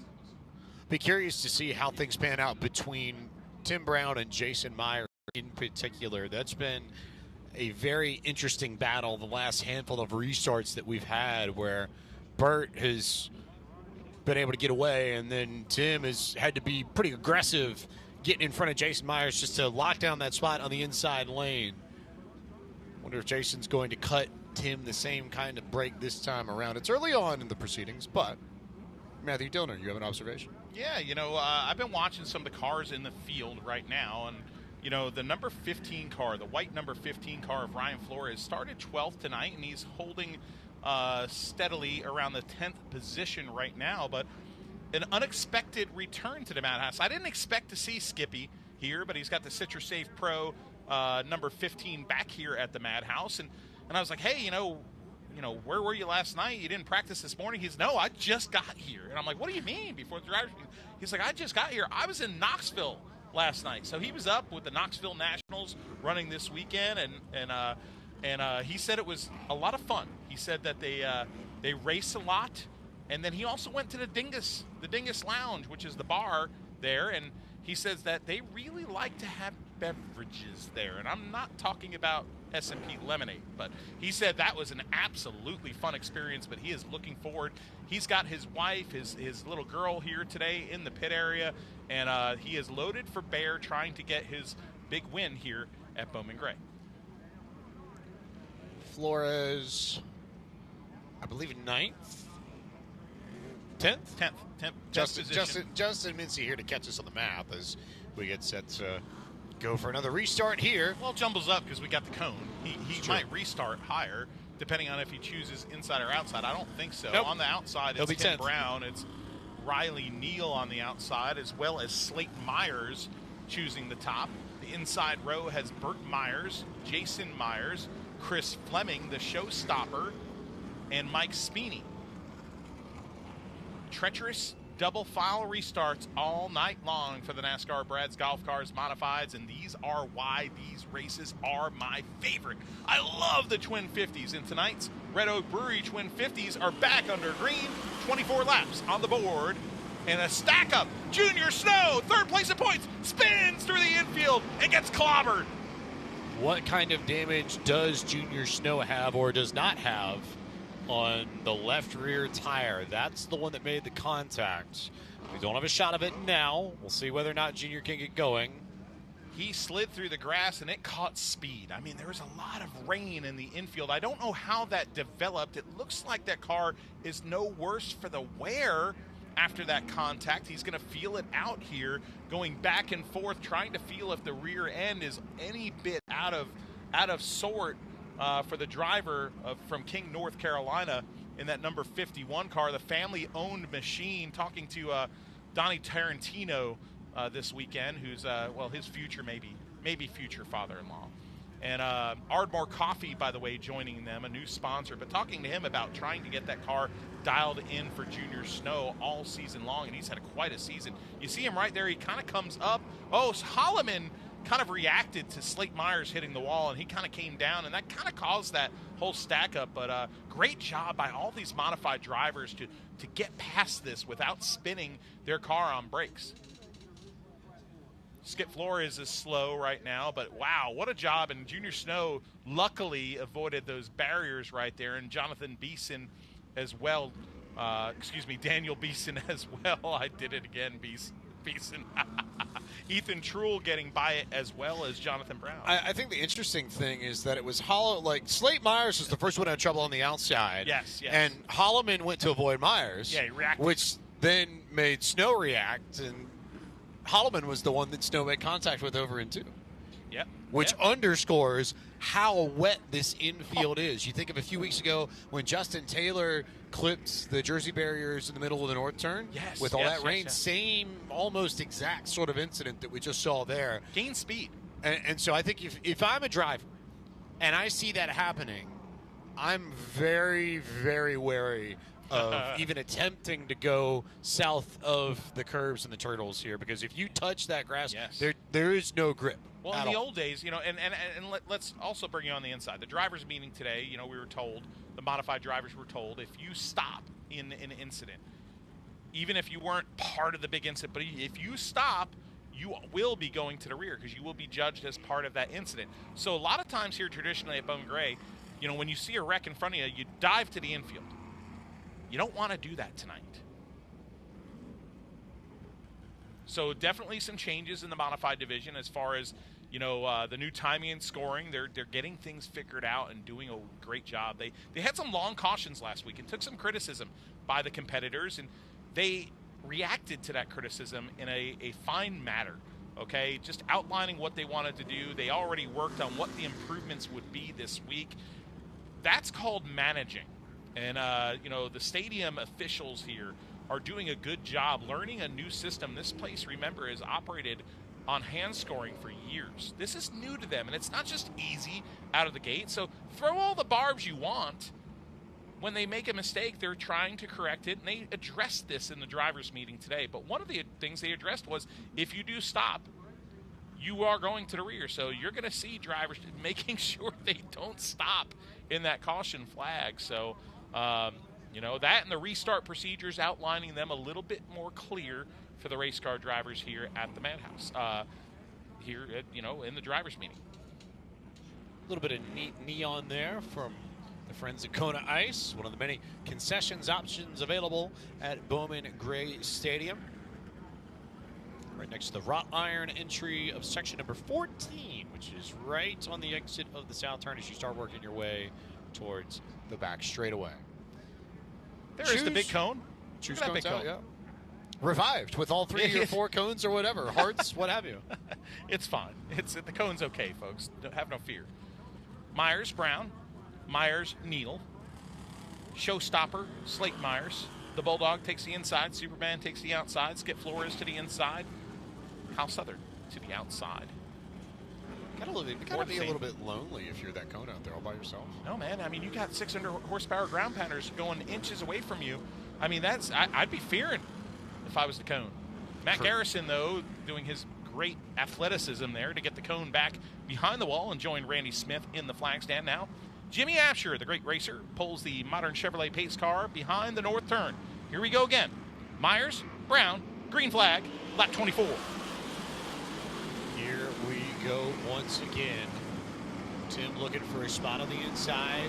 Jason trying to get underneath there. He drove it in a little bit deeper, so Tim doesn't have the opportunity to get there yet. Halfway in this first Fox 8 Twin 50, and Jason Myers did not cut Tim Brown the same break that he gave Brown the last few restarts, and now he is properly racing Brown for that second spot, and all that is doing is allowing Burt Myers to get away little by little, bit by bit, car length by car length, and there's a car around over in the north turn that will bring out another NC811.org caution. Looking at the timing and scoring, because it goes back to the last loop, Tim Brown appeared to beat Jason Myers back to the start-finish line loop. So luckily for Tim Brown, who is hanging on for dear life there on the outside with Jason Myers racing him on the inside, should get back the second position. Rather interesting. The friendly ghost, Jackson Casper, is the one who is stuck over by the entry to the north turn, turn 3, if you are equating things. As always, a reminder that we do have the north and the south turn here at Bowman Gray. They roughly are equivalent to turns 1 and 2 in the south, and 3 and 4 in the north, but so named because... Jackson Casper not happy with our third place points man, Junior Snow. He gives him a little of the business. Snow drives off. Casper drives off as well. The driver, the number 47, apparently there might have been some contact between those two drivers racing towards the rear of the field, as Snow was competing further up in the field and was involved in the last caution, but little bits of tempers there. So it seemed then that Jackson Casper would love to give Junior Snow a 15-yard penalty for giving him the business, I think. Yeah, exactly. I like what you just said there. Hey, folks, look at this cone. This isn't the cone for the restarts. This is a very important cone tonight. You see this stripe on the wall, the orange stripe. Okay, so there's a restart box where the leader on restarts has to fire within that box. Bowman Gray Stadium officials pointed out today in the drivers' meeting to help assist the drivers a little bit more with making sure they're firing within that box. To help them out, they put a cone on the inside of turn number 4. So visually in a modified, you've got that big air cleaner sitting there. It's maybe a little difficult to see if you're in the box to judge that. The officials trying something new this week by putting a cone on the inside. Dangerous place if you're a cone. Some of the bravest objects in all of racing. I almost just drank your lemonade. It's in a bad spot. Yours is red. I know, but yours is in a bad spot. You put it wherever you want. This world of righties here. Yeah. As a lefty, I feel attacked. You are a lefty. That's right. No, put it back there. You're good. You got a business card here from Steelman's Ace Hardware. You just don't get that wet. Well, let's give a shout out though while we're here to Jeff Steelman and the folks at Steelman's Ace Hardware who they're sponsors of the stadium. Yeah, too. yeah. No, they sponsor some cups here, so we get to look at Burt Meyer's machine, but sponsor some of the cups and the concession stand earlier this year. Jeff is really trying to, I think, not only physically and monetarily invest in this place, but he's been around the pits a lot this year, just really getting involved in a hands-on way. Neat to see people like that attach their name and their business to Bowman Gray. Yeah, and of course his driver right now in the 10th position, the number 9 of Kyle Southern, who won as his first modified race on May the 9th, I believe it was. So that was a great moment for them. Here we go. Double file, choose cone, restart is lined up. Once again, deja vu all over again. It's Myers v. Brown.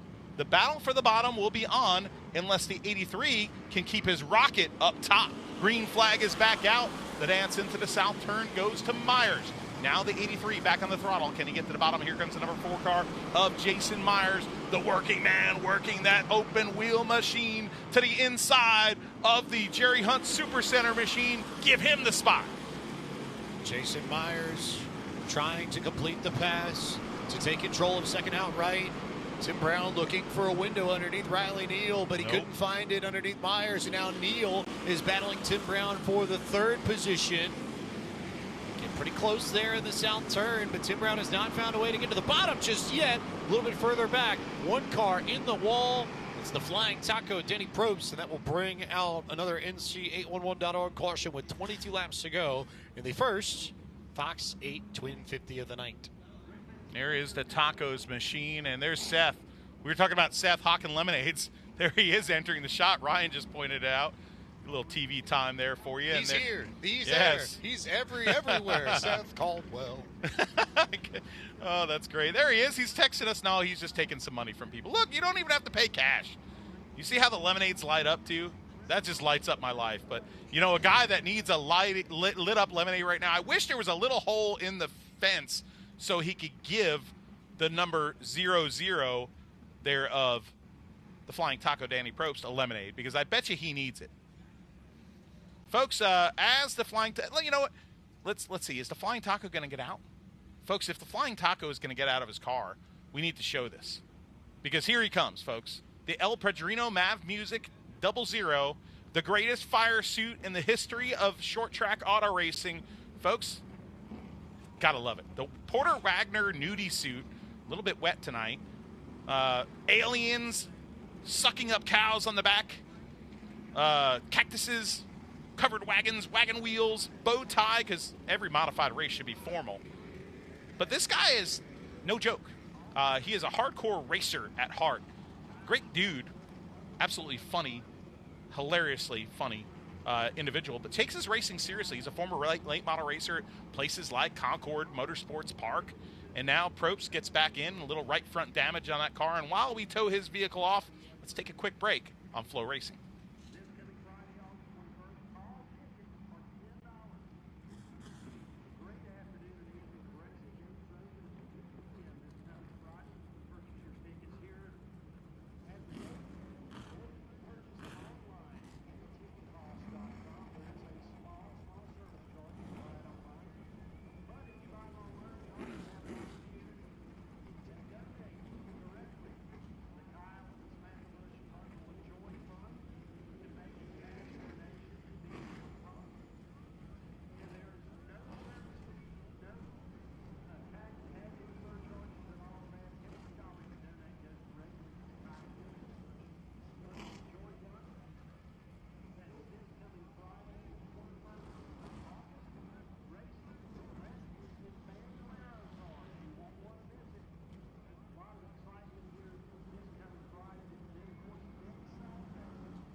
We are back at historic Bowman Gray Stadium for the Red Oak Brewery Twin 50s for the NASCAR Modifieds, as well as 2 sportsman races, 2 stadium stockers, street stocks, and a skid race tonight here at Bowman Gray Stadium. I'm Matthew Dillner, joined by James Pike, and we've got a change up front. That last restart produced a great battle for second place, and Jason Myers took that position. So now things change coming to the restart, the double file choose cone restarts, Pike.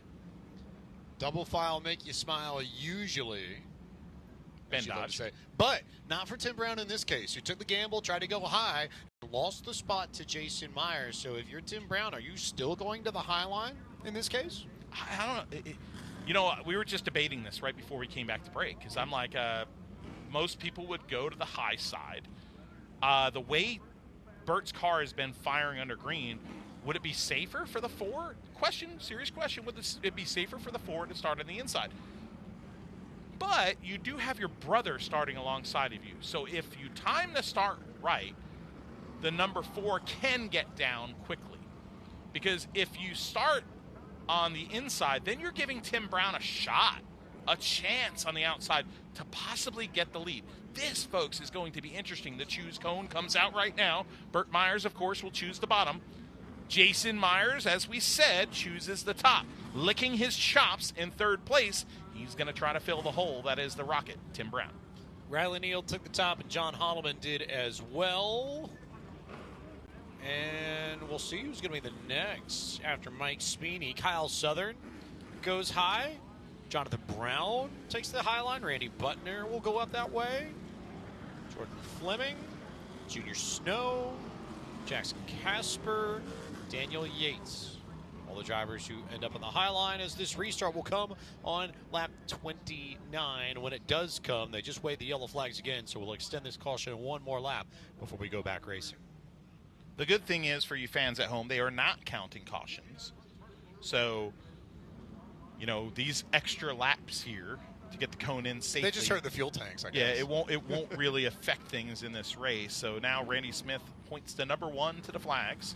That means the number 1, the next time by, will be the first one to fire. Chris Fleming moving up into that 5th spot. Riley Neal in 4th. 6th position for John Holloman, the 4th.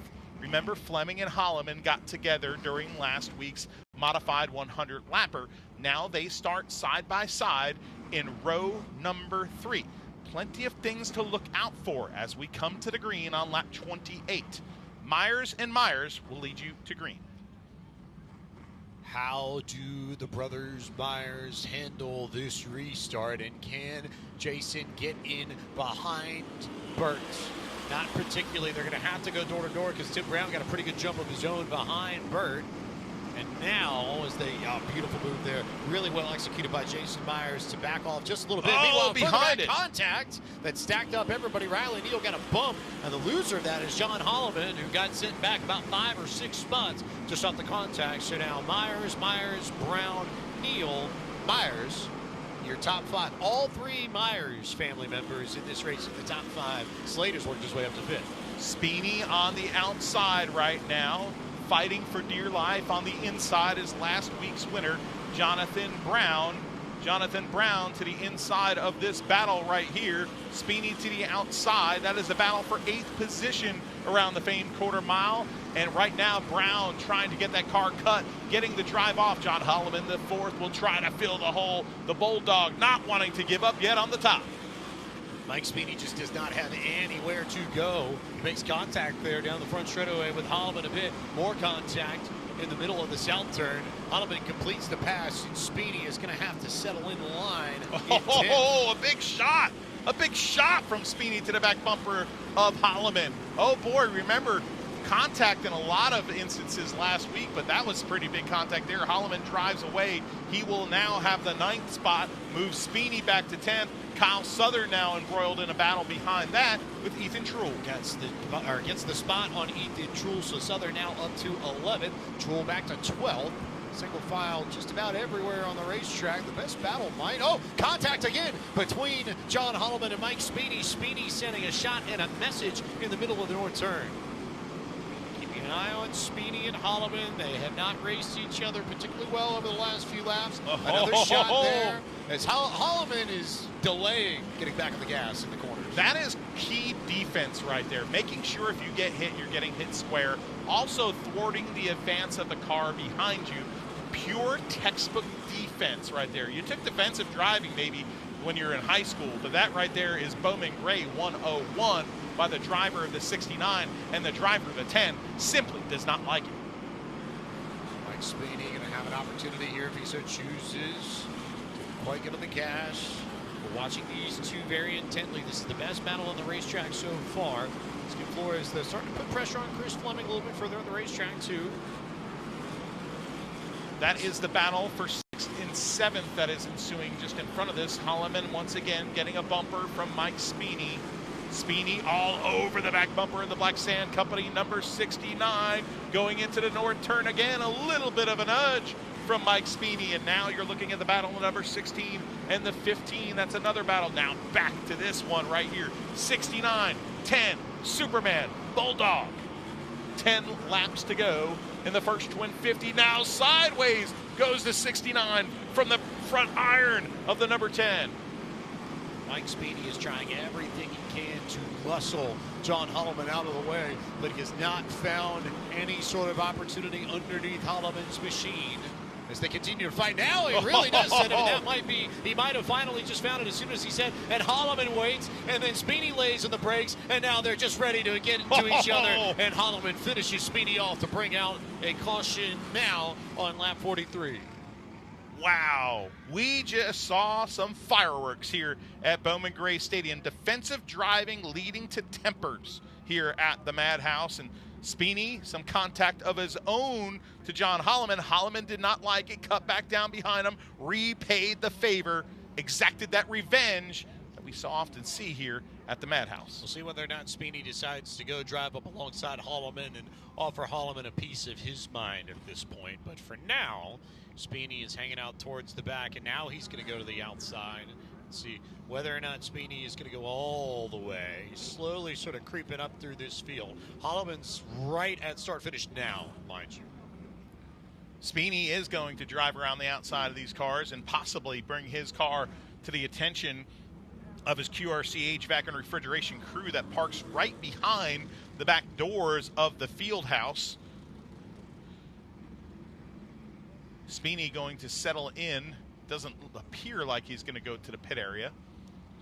So they have told the drivers today, also in the drivers meeting, that we are going to call out the lineup. Star Clifton is in the booth to our left with Robert, who's the chief steward of this division, Robert Pettit, and Austin Schuford to the left as well. And they are right now calling out the lineup that you see on, if you're here and looking at timing and scoring. Look at that replay. That just showed it all. That showed some of it, honestly. I think the part that we didn't get to see here, you see the Wow. contact that ended it, but Speeney was dragging the brake all the way through the corner. Yes. After Holloman, they'd gotten together a million times in the last 5 laps. Holloman started the defense, right? And then when Speeney got by him, he gave him a taste of his own medicine. And he didn't like it. Because he almost did it double back to him, Speeney. Well, Speeney was able to uproot Holloman at the exit of the north yes. turn, and then Holloman immediately recognized it and got on the brakes early, entering the south turn to get directly behind Speeney. Yes. And then Speeney just rode the brake the entire way through the south turn, and eventually Holloman finished him off. Here comes the choose cone, and once again, it's Myers and Myers, lap 43 on the board. 7 laps to go. The next restart presumably would be within 5 laps to go, which would mean this could be the final double file restart that we see tonight in this first Twin 50 for the NASCAR Modifieds. If you like this race, stay tuned to Flow Racing. We'll have another sportsman race after this. Then the Mighty Modifieds return to the famed quarter mile for race number 2. But now, the cone is behind the flag stand. The green flag about to go back out.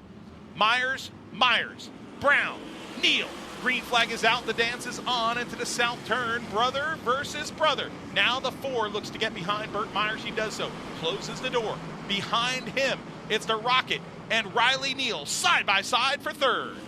Tim Brown there. Riley Neal trying to hold his own on the outside. So tough to do here at Bowman Gray. But he's doing a nice job of it. The real deal, not giving up the fight for third just yet. But he gets loose or tight, or maybe both there on entry, and has to give up the spot now to Slate Myers, who moves up to 4th. 5th position for the 07. 5 laps to go here at Bowman Gray Stadium. Myers, Tim Brown, Slate Myers, Riley Neal, Chris Fleming, Ryan Flores, the 22 of John Boy Brown, and Holloman. That is your running order here at the famed quarter mile. Burt Myers beginning to gap his brother, beginning to gap Tim, and potentially on the doorstep of history. But it depends on whether or not these drivers can keep it clean. An absolute brouhaha between Junior Snow and Ethan Truel further back. That might bring in another caution if they can't keep their dirt bars off of each other. I'll tell you what, Snow using that bumper and getting to the bottom of Truel. Incredible racing back further in this field. Here we go. The white flag is out. One more trip around the famed quarter mile. The fans come to their feet for the driver with the orange bumper, who will go through the north turn and come out to a historic win. Now, on top of the all-time wins list is Burt Myers. Win 108. For the first time since May 30th, 2015, we have a new all-time wins leader as Burt Myers grabs win number 108. He's won at least 5 races in a season in 13 out of his 28 seasons at the stadium, dating back to 1998. Slate coming by, giving congratulations as well. Slate's going to go to this victory lane. Yeah. We probably will see Jason too, honestly. Yeah. This is big as Burt Myers becomes the all-time winningest driver at Bowman Gray Stadium. Let's give you the top 10. Burt Myers, Jason Myers, Tim Brown, Slate Myers, Riley Neal finishing 5th. Chris Fleming, Ryan Flores in 7th, 8th place Jonathan Brown, 9th place John Holloman the 4th, and 10th place it's Kyle Southern. And as we look at the screen now, victorious is the driver of the Choice Tire and Automotive Citrus Safe number 1, the ace Burt Myers. The family legacy spanning 4 generations from both sides of the fences here. This family has a bloodline that is part of the fabric of this great racetrack. And tonight, making history.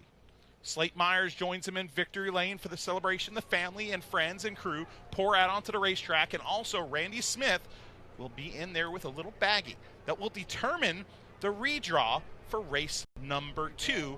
We'll give you that redraw and join the celebration, a historic win. Let's go down right now trackside to Chris Carter. For the Madhouse Scramble, what is it going to be?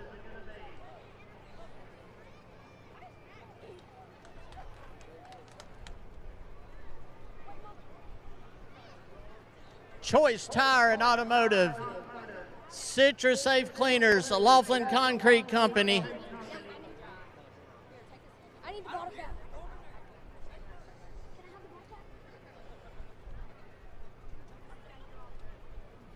Slade Myers giving his daddy something to drink there as he reaches into the bag. Why do you always have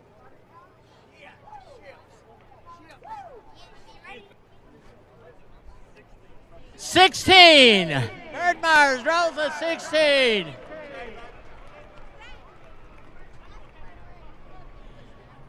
And here we go as Bird's getting a good old drink of cold water, getting ready to come out of the car. Let him hear ya!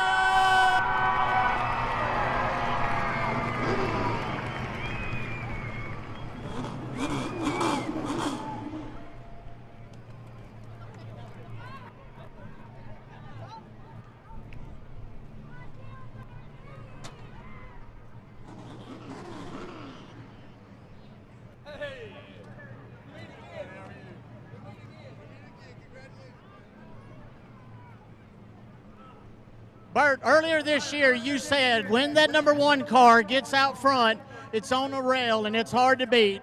Once again, that car was on a rail and it was hard to beat, my friend. Tell us about it. Can you believe this? Yes. Oh, well, thank you.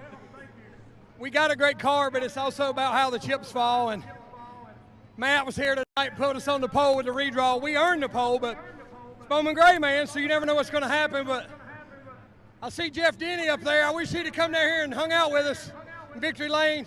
Oh, here he is. That Carolina blue shirt. We won't hold that against him. Citrus Safe, Choice Tire and Automotive, PSR. Hard to win this race tonight and not say this is for pudding. There you go. Congratulations on your 107th win, 5th of the season. One more time, let him hear ya!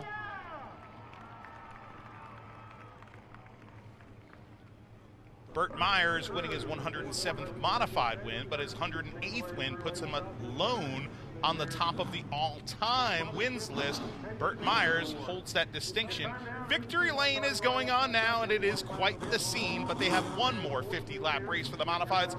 But first, before we do that, we've got another sportsman brouhaha brewing here. They're lining up at the front stretch, and we'll be back with it.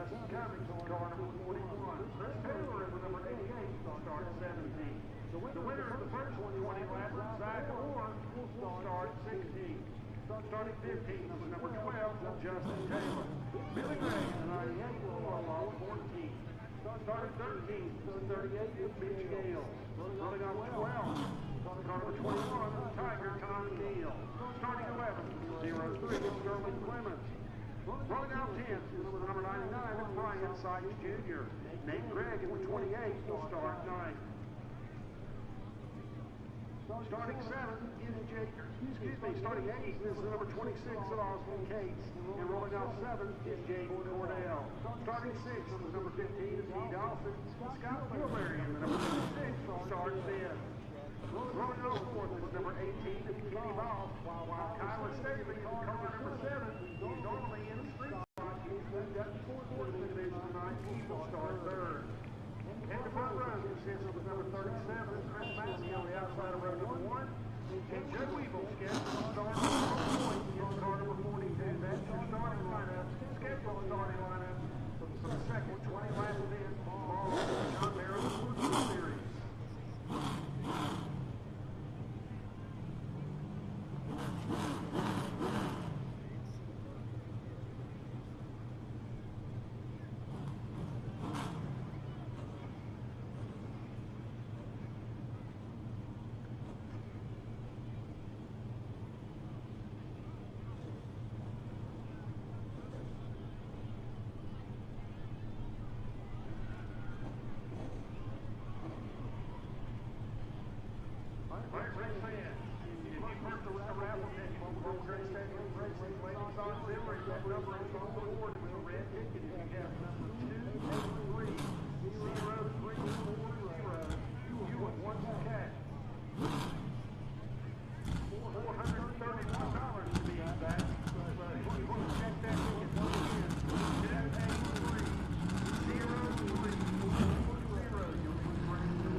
Welcome back to historic Bowman Gray Stadium, where history was just made. That driver pulling out of victory lane, Burt Myers, now sits atop the all-time wins list with 108 career wins, 107 in modifieds, now tied for 107 wins in modifieds, 108 in his career, 107 in modified, one in the sportsman division.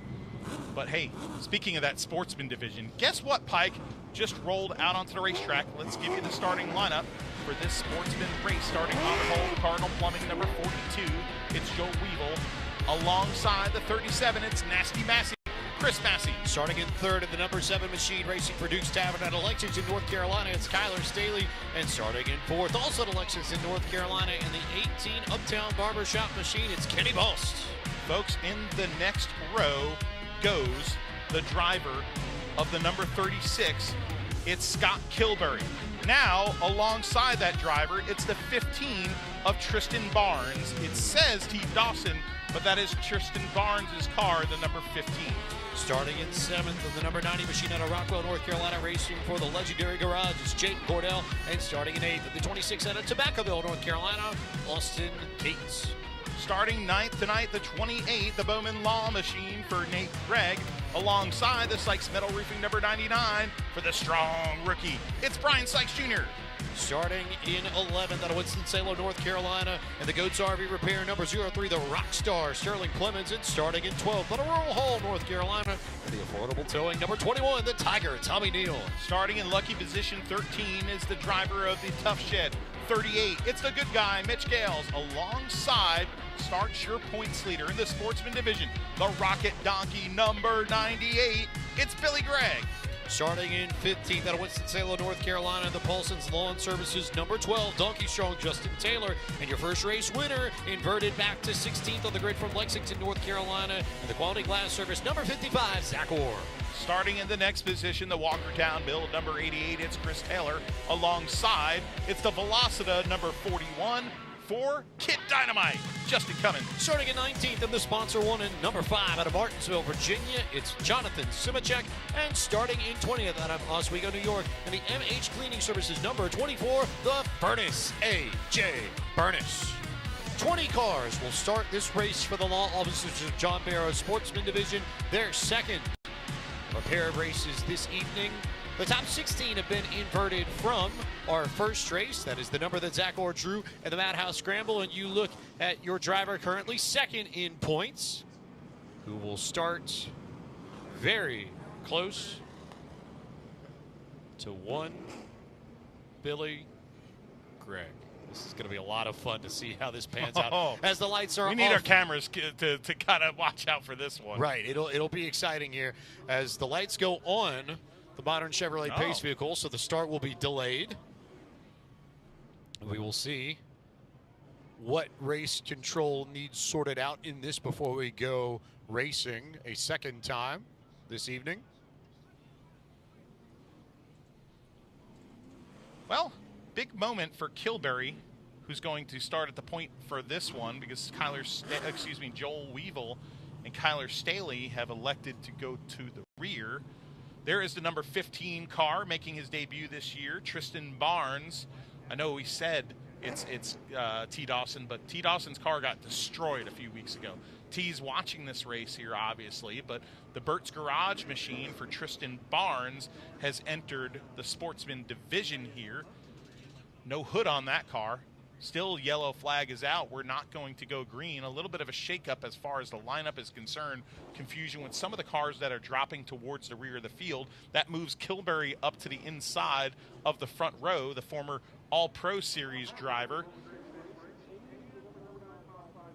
Matt Garrison's already out on the racetrack, and we're going to have a classic old-school sort-them-out, figure-it-out type moment. He's going to stop and go people here. He's stopping Sterling Clemens right there. This is old school right here, Matt Garrison.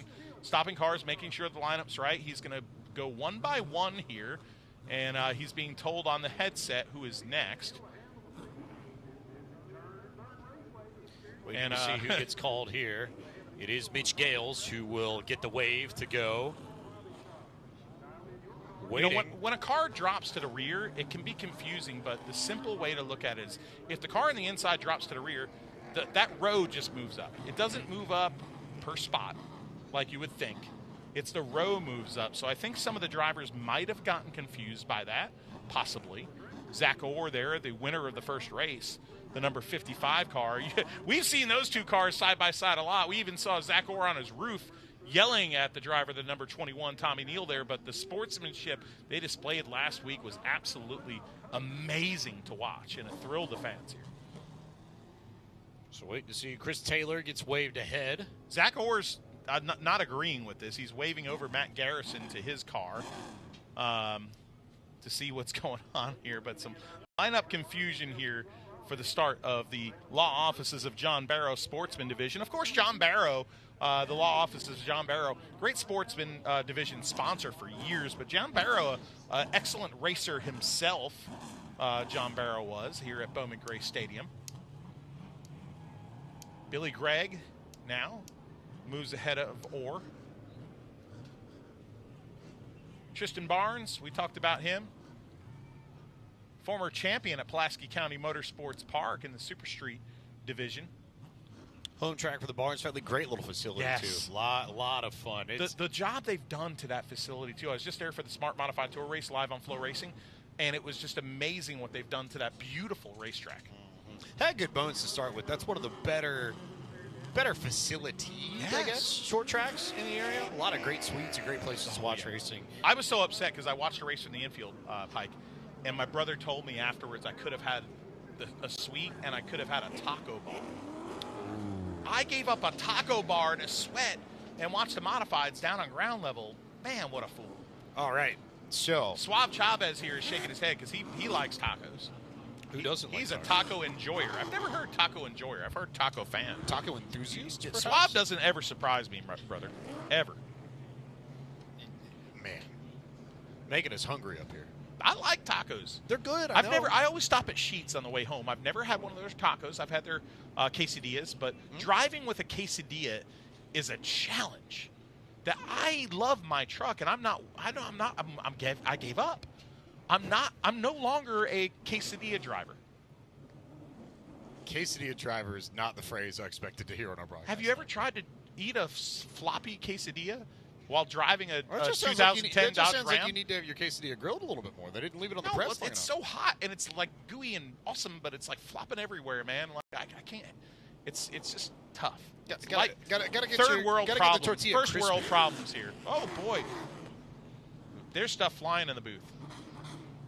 For the record, that was not his sun drop can. No, that was not. No, So- my second sun drop can that Ben Brown, Tim Brown's brother, gave me. He always hooks me up with 2 sun drops before we get to the booth. That one is it's not been opened. I've got an SP lemonade. Don't need that much sugar. All right, we finally have a race here. They've sorted out the starting lineup. So Jimmy Amsher will pull the modern Chevrolet Pace vehicle to its place at pit entry this time, avoiding the grass with the rain. We're going to get after it with the second race of the night for the law officers of John Barrow Sportsman Division. Green flag is out. Kilbury goes to a very slow start. Moved Massey to the lead. Kilbury washes up into the number 18 of Boss. He hangs on the outside. Here comes the Bowman Law car, the number 28 of Nate Grant to the bottom. He's going to institute some law of his own, trying to move into second. Contact with him. Kilbury goes around. Boss gets into him. Orr slides by. Now the number 90 gets into it. We've got a mosh pit in turn 1. There were a lot of cars that slid through that corner. I almost wonder if there might be some fluid down over there potentially, just with the way that they sort of slid into it. So we'll keep an eye on that. Boss is stuck up there. I can't tell who the second car is. It's Barnes, and then is the Tysinger lawn care machine of Cates. Austin Cates is up in the air with the Jaden Cordell Velocita number 90 machine. Jaden Cordell making his debut from the street stock division. He won this year, his first ever win at the Madhouse, and now he and that 41 out of the bad Brad Smith camp, the Velocita camp, moving up today into the Sportsman division. Welcome to the Sportsman. You're part of the wreck. So Cordell's going to have to move, I think, first, right? Yeah, we got a little Jenga going on here. So let's take a look at the let's take a look at the Hudson Auto Works replay right here, because I think we're going to be able to see what happened there. Kilbury was on top, coming down, and he just chopped down on the number 28. Nowhere to go for Nate Gregg. That spins him around. You see Boss trying to see if he can squeak by, but he can't. So he gets on the binders, and now watch the 26. Boom! Right there. Jaden Cordell got into him right there, and, you know, folks, that's what you get. You know who got lucky in that? Zach Orr came in with a ton of speed and almost ended up in trouble. Zach Orr just drifted by. That was amazing. By the hair of his chinny chin chin went his spoiler. My Lord. Folks, there is damage to his right rear, by the way. Folks, we are going to go to break live here on Flow Racing, and when we come back, we are only 2 laps into this 20-lap Sportsman Division race. We'll have the rest of it when we come back.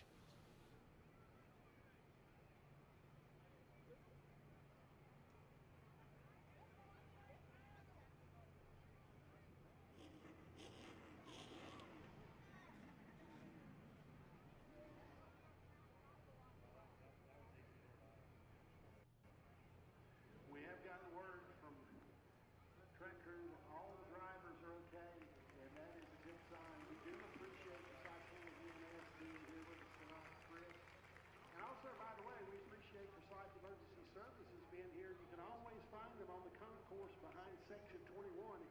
If you ever have an issue or health issue, they'll be happy to help you out. We're glad they're here every Saturday night for Forsyth County Emergency Service.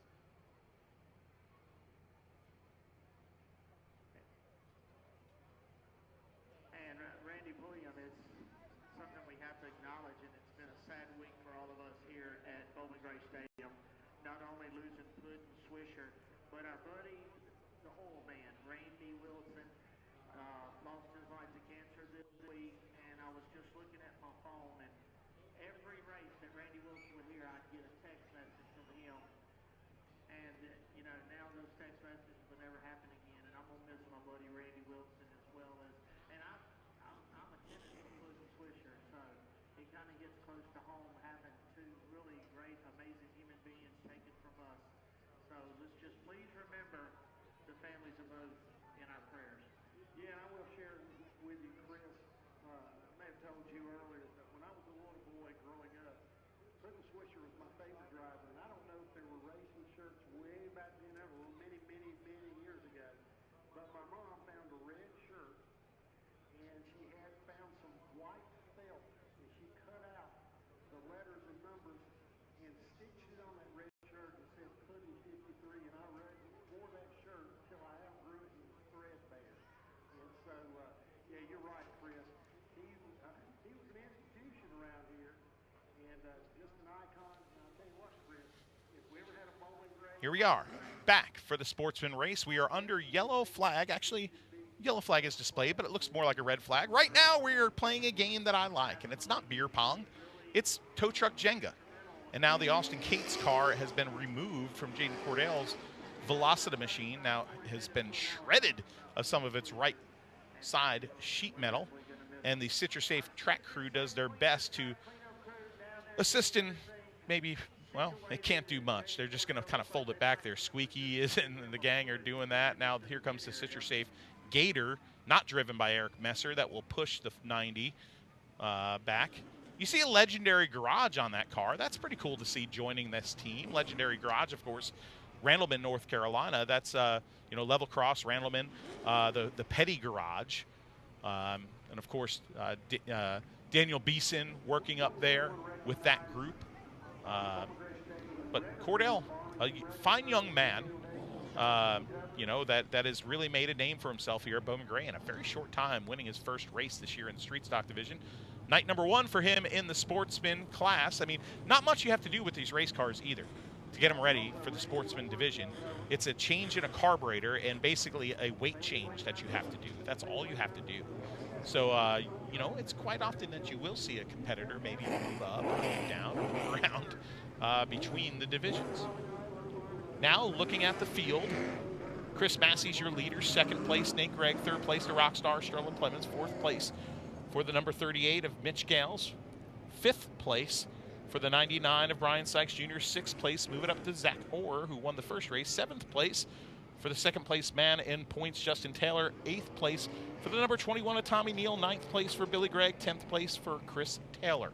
That is your top 10 2 laps on the board.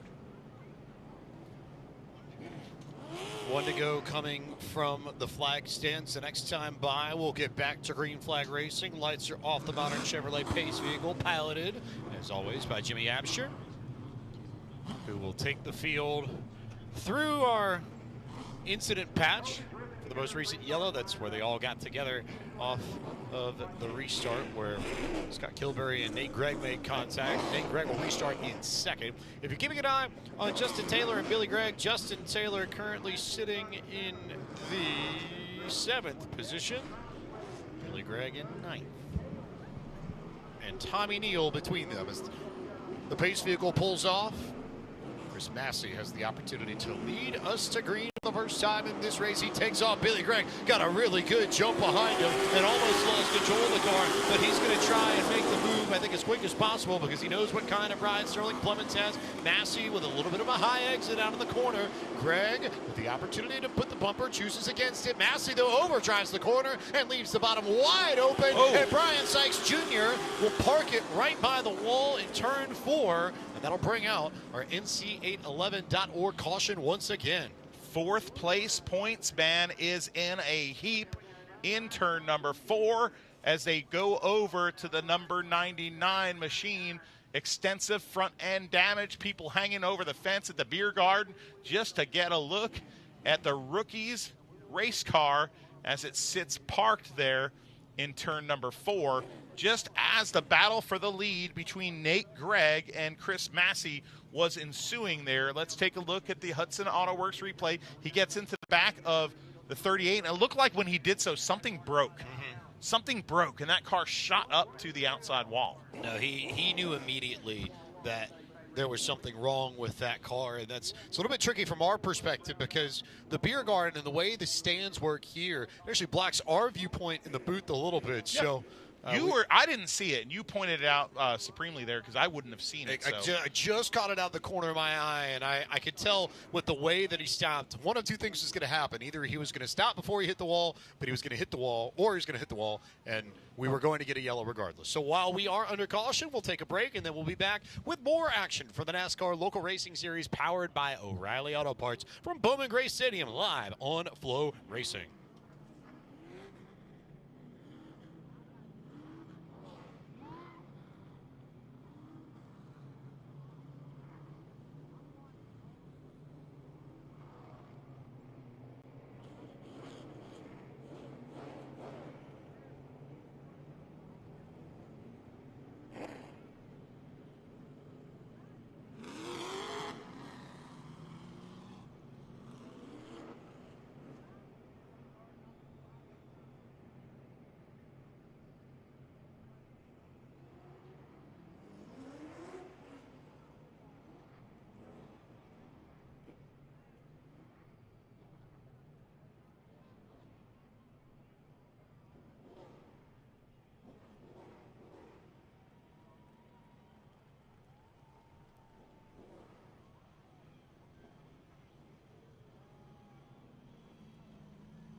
Brian Sykes Jr. taking the lonely tow back to the pit area by the Daniel Davis tow vehicle known as Big Red. The Priory Auto Sales Specialized Graphics number 99. 4th place in points for young Sykes as he looks for his first ever sportsman win. The champion last year in the street stock division. Not a bad year, I think, all things considered, for Brian Sykes Jr. moving up. No. I mean, exactly. I think you're right on it right there. Brian Sykes Jr., his father, a stalwart for years in this division, in the street stocks. Here we go. Green flag is back out. Nasty Massey. Now, here comes the Bowman Law Machine. Nate Gregg sticks the nose underneath the 28 now. Move him to the lead position. Nate Gregg assumes the point. Massey gets into him. Massey now rejoins the fight. He's to the bottom of the 28. Is Massey going to try and drive through him in the corner? He does. Yes, he is. And all three of the leaders are going to go around. They all stack up. Everybody spins, spin cycle around, and Tommy Neal, of all people, has come out with the lead. 98 of Billy Gregg somehow squeaked through your points leader. A plot twist. The 12 car stopped. 12 car of Justin Taylor stopped in the incident. He will likely go to the rear of the field as the 98 car gets by them through the fracas. Boy, oh boy, everything turned upside down. I don't envy race control having to sort out the restart order on this. Justin Taylor's making the case. He's jumped back up into, I guess, what would be the virtual lead. We've yet to have the pace car come out yet, but it's going to take some time for everybody to... Tommy Neal knows he is the race leader. Yeah. The 12 did stop. It'll be interesting to see how this is scored. Of course, the armchair experts up here in the booth don't know it all. The 98 did get right by that. Zach Orr was involved as well. Let's look at the Hudson Auto Works replay to see this incident. You see the contact between Massey and them. Now, watch the stack up. You'll see the 55 get involved right there. And watch the 12. He stopped. The 98 does not. He squeaks by. Okay? That's very important to see right here. The 28 goes around from the front bumper of the 37. Plemons, the 38, the 55 all stack up. Does the 12 stop? He does. No doubt about it, yeah. 21 gets the lead. Assuming the 98 will probably get second. That would probably put Kyler Staley in third, Possibly. I would think, just in his looking at debut in this division. Yeah. Young Kyler Staley. So This is interesting right here. He is pulled up to protest. This starting position right here has Donkey Strong, Justin Taylor, who's had a bad week last week with the incident between he and Billy Gregg. The fans are going nuts. There's birds being thrown. There's cheers. There's people throwing up their hands in disgust. Oh, the plot. If there is a silver lining for Justin Taylor, and he does end up having to go to the back of the field, he'll be joined by about half the field. Yes, and it's lap 4. Let's be real. There is time, and he would be, I would think, actually no, because he was one of the last ones to stop, so he'll have the time, but he might not necessarily have the track position. The 12 is saying that he is up there, and he's saying he wasn't a part of the yellow. He's probably protesting, saying, well, I had to stop. I wasn't part of the wreck. So that's likely his argument. Now, Matt Garrison down on the front stretch. Fans are leaning over and making their displeasure known. Now we will get the ruling. Matt Garrison looking up to the tower, waiting for the radio. Drum roll, please. Just about. This is the drama here. The Garrison and company checking Tommy Neal, as we figured, going to be first. Billy Gregg will restart second. Oh, and you see the hand out of the window by Justin Taylor. He does not like it. Looking at, they're slowing, and they are pointing, I believe. The 7 car, I believe. There's no, Mitch 38, Gales. Mitch Gales. Mitch Gales. He was involved in the caution. Then Kyler Staley. Okay. So Staley will be fourth. Then Justin Taylor in fifth. Interesting one. The 38 was involved in the caution. And then Nate Gregg. This is an interesting lineup.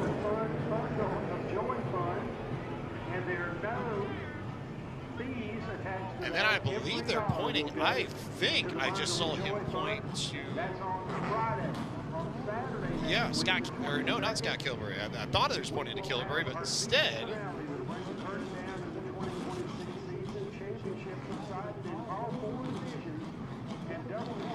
so we'll keep an eye here and just see how the rest of this ends up panning out, or not panning out in that case. Now Kid Dynamite. Yeah. The next one. Great to see him back in a race car. Then Kilbury. Remember, no timing and scoring here, so they can't go back to a computer to do this. They have to look at things like replayer, and they have hand scoring going on 2 booths to the left of us. These hand scorers feverishly write down the numbers as they cross the start-finish line.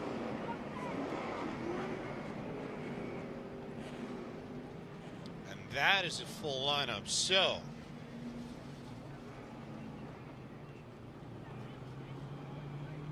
I'd like to see that replay again. Look at Billy Gregg, who's going to restart second. Yeah, that's a huge swing for Billy Gregg. But right now, the fact that the 12 car has got to love the fact that he is, you know, the 28 goes to the rear. Okay, the 12 car has got to love the fact that he's coming out of this in 5th. What I presume is being done is where you blended. Perhaps. We'll see. Perhaps.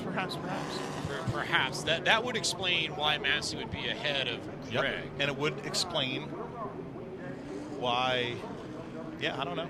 It's an Clemens interesting was one. also back there too, and then the 88. But interesting to see the 38 back up in 3rd. Right. Because he was in the middle of that mosh pit there. Okay, watch this. Okay, you see them all stack in. I might be wrong here. The 38 gets into the... and he stops. That's a tough one. That's a tough call for these officials.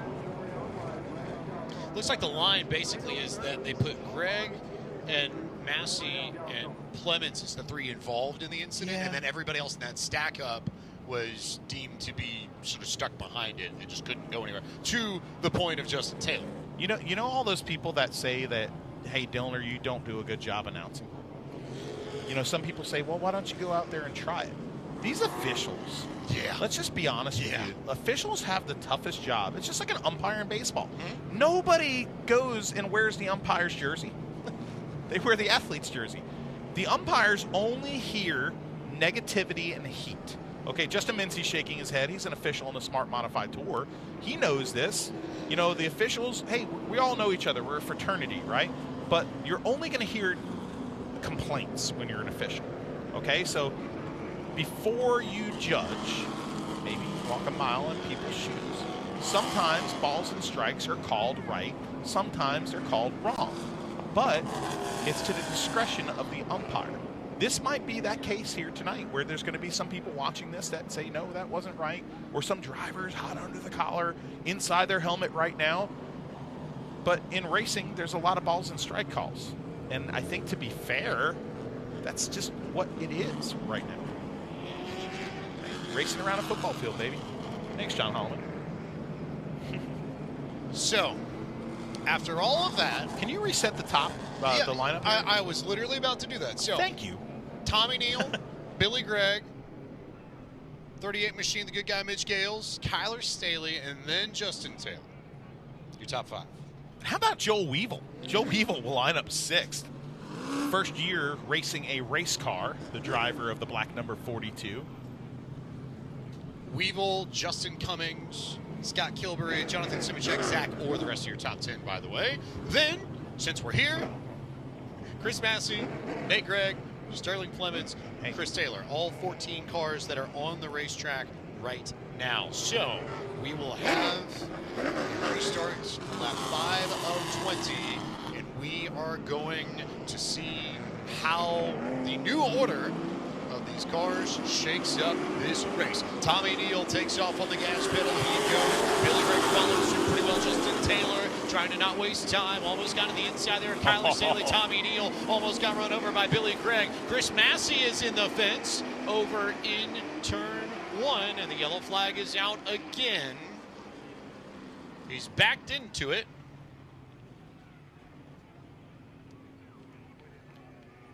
Wow. Let's take a look at this. The number 37, watch this. Here He's he going comes. back. He's not happy with somebody. The 37 car of Chris Massey. Nasty Massey right now looking at the number 28 car, the Bowman Law Machine.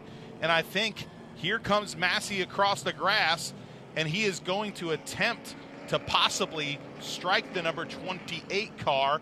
Oh, the fans are watching this one right now. Massey, Nasty Massey, is not happy with the 28. Here comes Massey to the back bumper of the 28, exacting his own law. He's pulling up next to him and letting him know, and now Simicek becomes a victim, putting his car into the left front tire of Nate Gregg's machine. Nasty Massey not happy. Simicek has had enough. The beer garden erupts here as the Madhouse rears its head. Poor Jonathan Simicek was an innocent bystander in this, for what it's worth. But then what did he do? He just, ruined the front of his car. Ruined the front of his car. And Massey is just not happy with the 28. Worth noting that the entirety of the stands got on their feet for that. I mean, even some of them were up on the fence in the beer garden. So Massey tried to get into Gregg. He got Simicek. Simicek retaliates after not being involved in the initial incident between Gregg and Massey at all.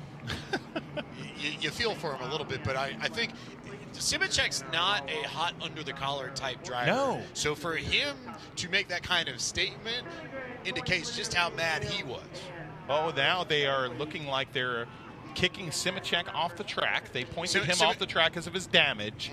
And they're talking to Chris Massey now, and they're ejecting, it appears like they're ejecting Chris Massey from the racing surface as well.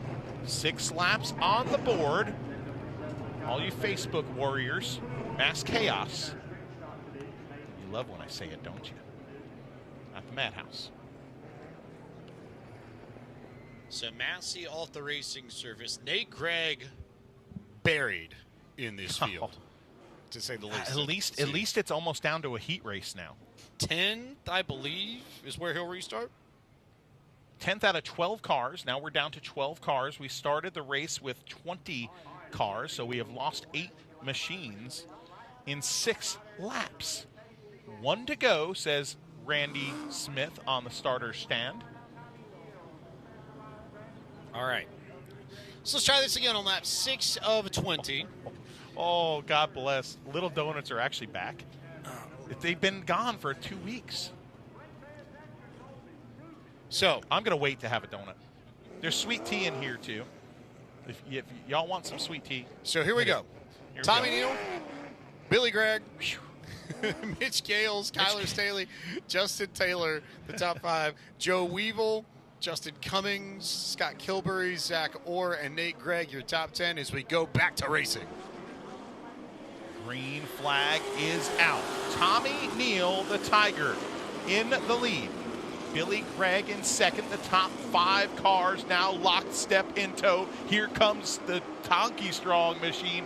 Taylor move him up to 4th as the top 3 are nose to nose.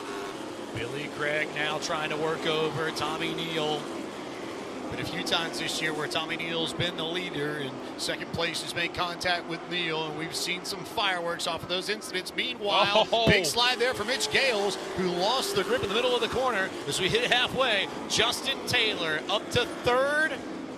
And the caution flag is out as one car is stopped. It's the 03 also. We've got a car stopped, you're right, in turn number 4. Joe Weevil is the car. And then you have Plemons with a right front down, showering sparks on the back straightaway. So now, as Plemons will pull into the pit area, Weevil is still stuck down there. And he has not moved from his place in turn 4. So Weevil will have the opportunity to move his car or not, depending on whether or not he can. Well, we'll see. There is Kyler Staley, the driver of the number 7. His dad's in Berlin right now at the old Cletus McFarland show at Berlin Raceway, but his son is doing a good job behind the wheel of that number 7. Right now, his second sportsman race of his career. Of course, this is a driver that started out in the stadium stocks, working on his own stuff. I remember one time crawling underneath the car with him in that back pit area when he was underneath the car working on his car. A stadium stock winner and a street stock winner.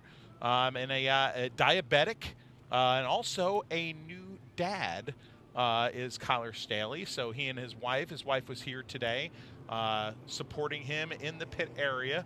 And now Staley's lendermom.com number 7 sits right behind Mitch Gales in 5th place. Pretty good spot to be in your Sportsman debut night.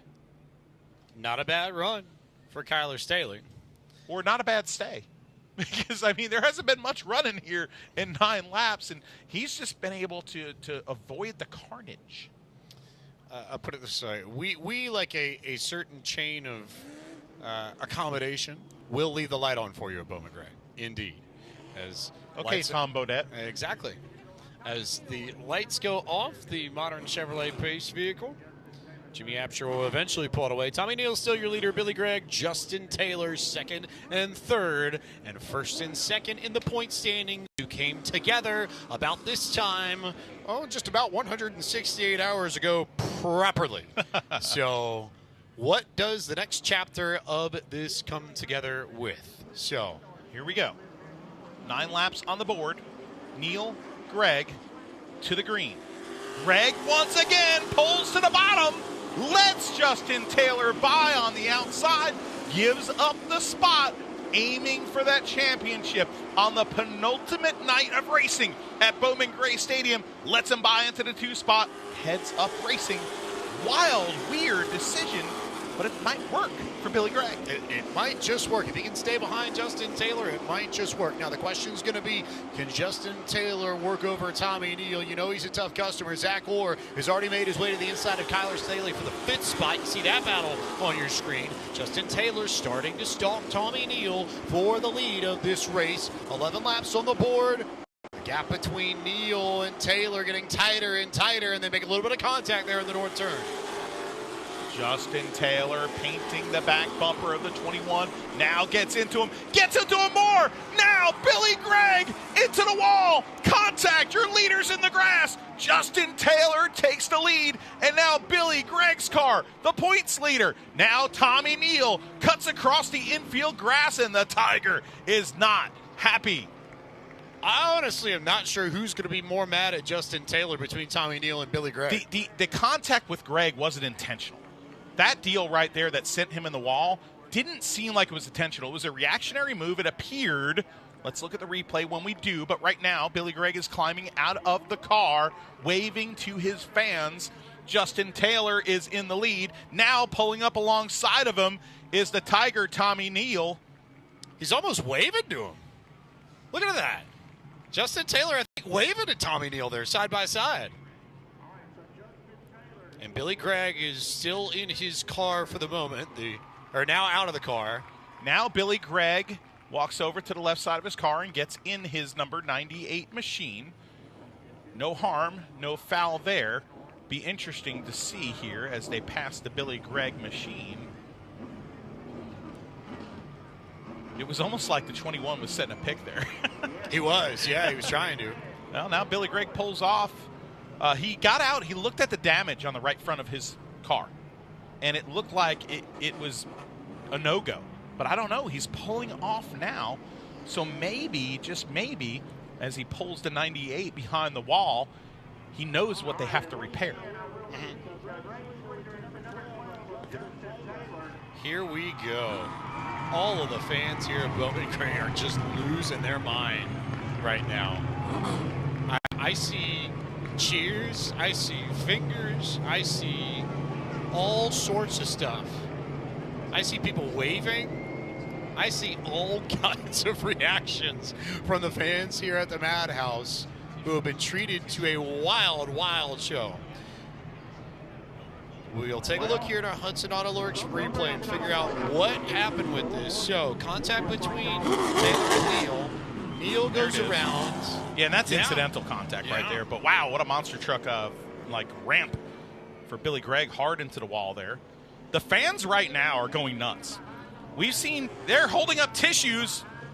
They're holding up tissues saying that their driver's whining. But that contact right there, this is a big moment here, not only in this race, but in this season.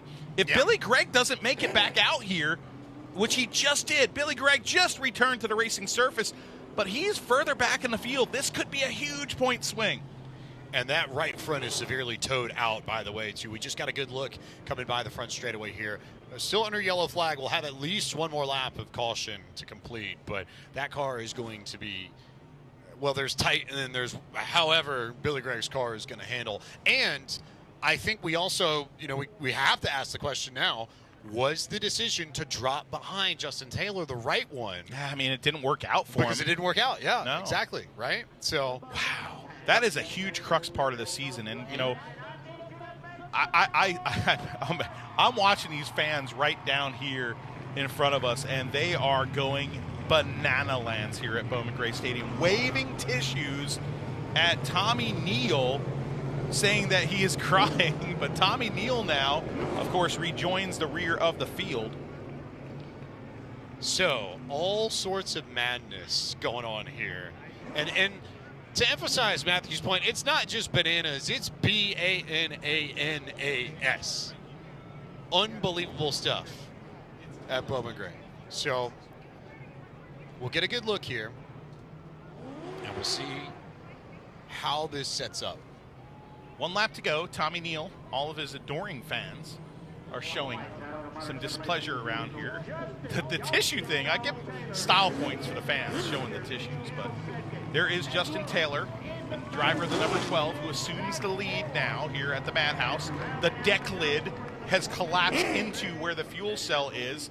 That car has damage on it. Can Mitch Gales take advantage of this? But don't look now.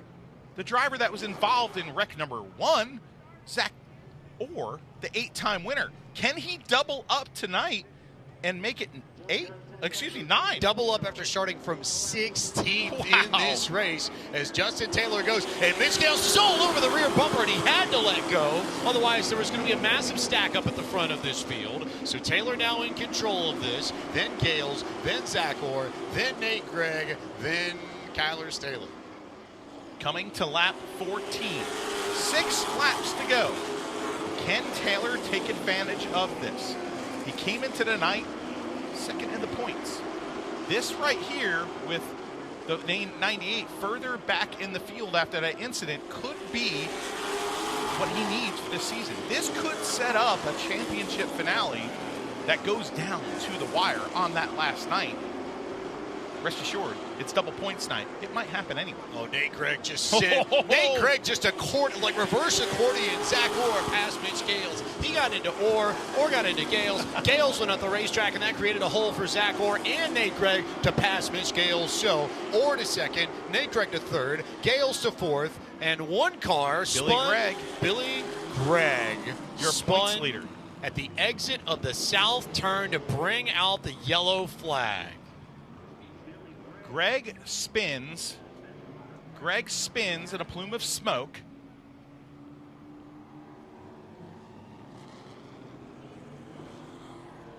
He'll be further back in this field, but the main point of this, line up 10th as we go back to green. Justin Taylor and Zach Orr would have had to fight, but the time limit is hit. The time limit has hit. Justin Taylor gets the win via time limit in this one.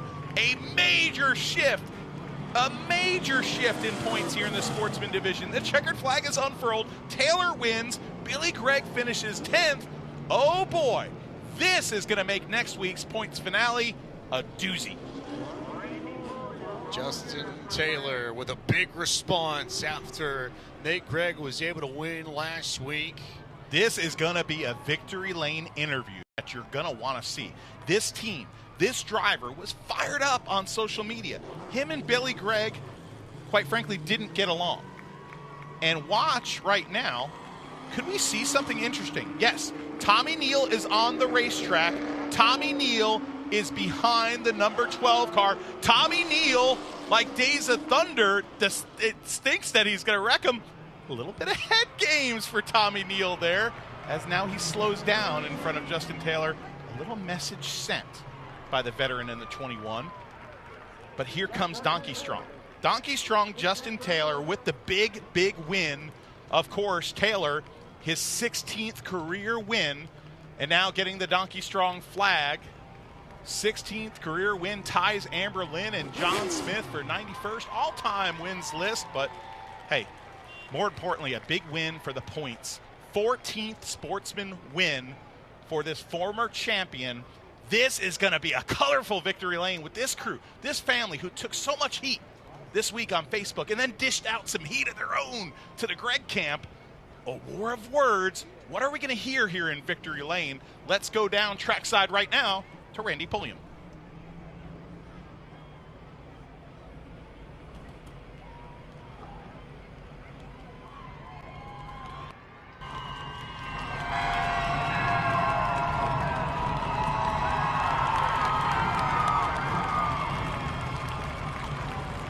Justin Taylor picks up the win.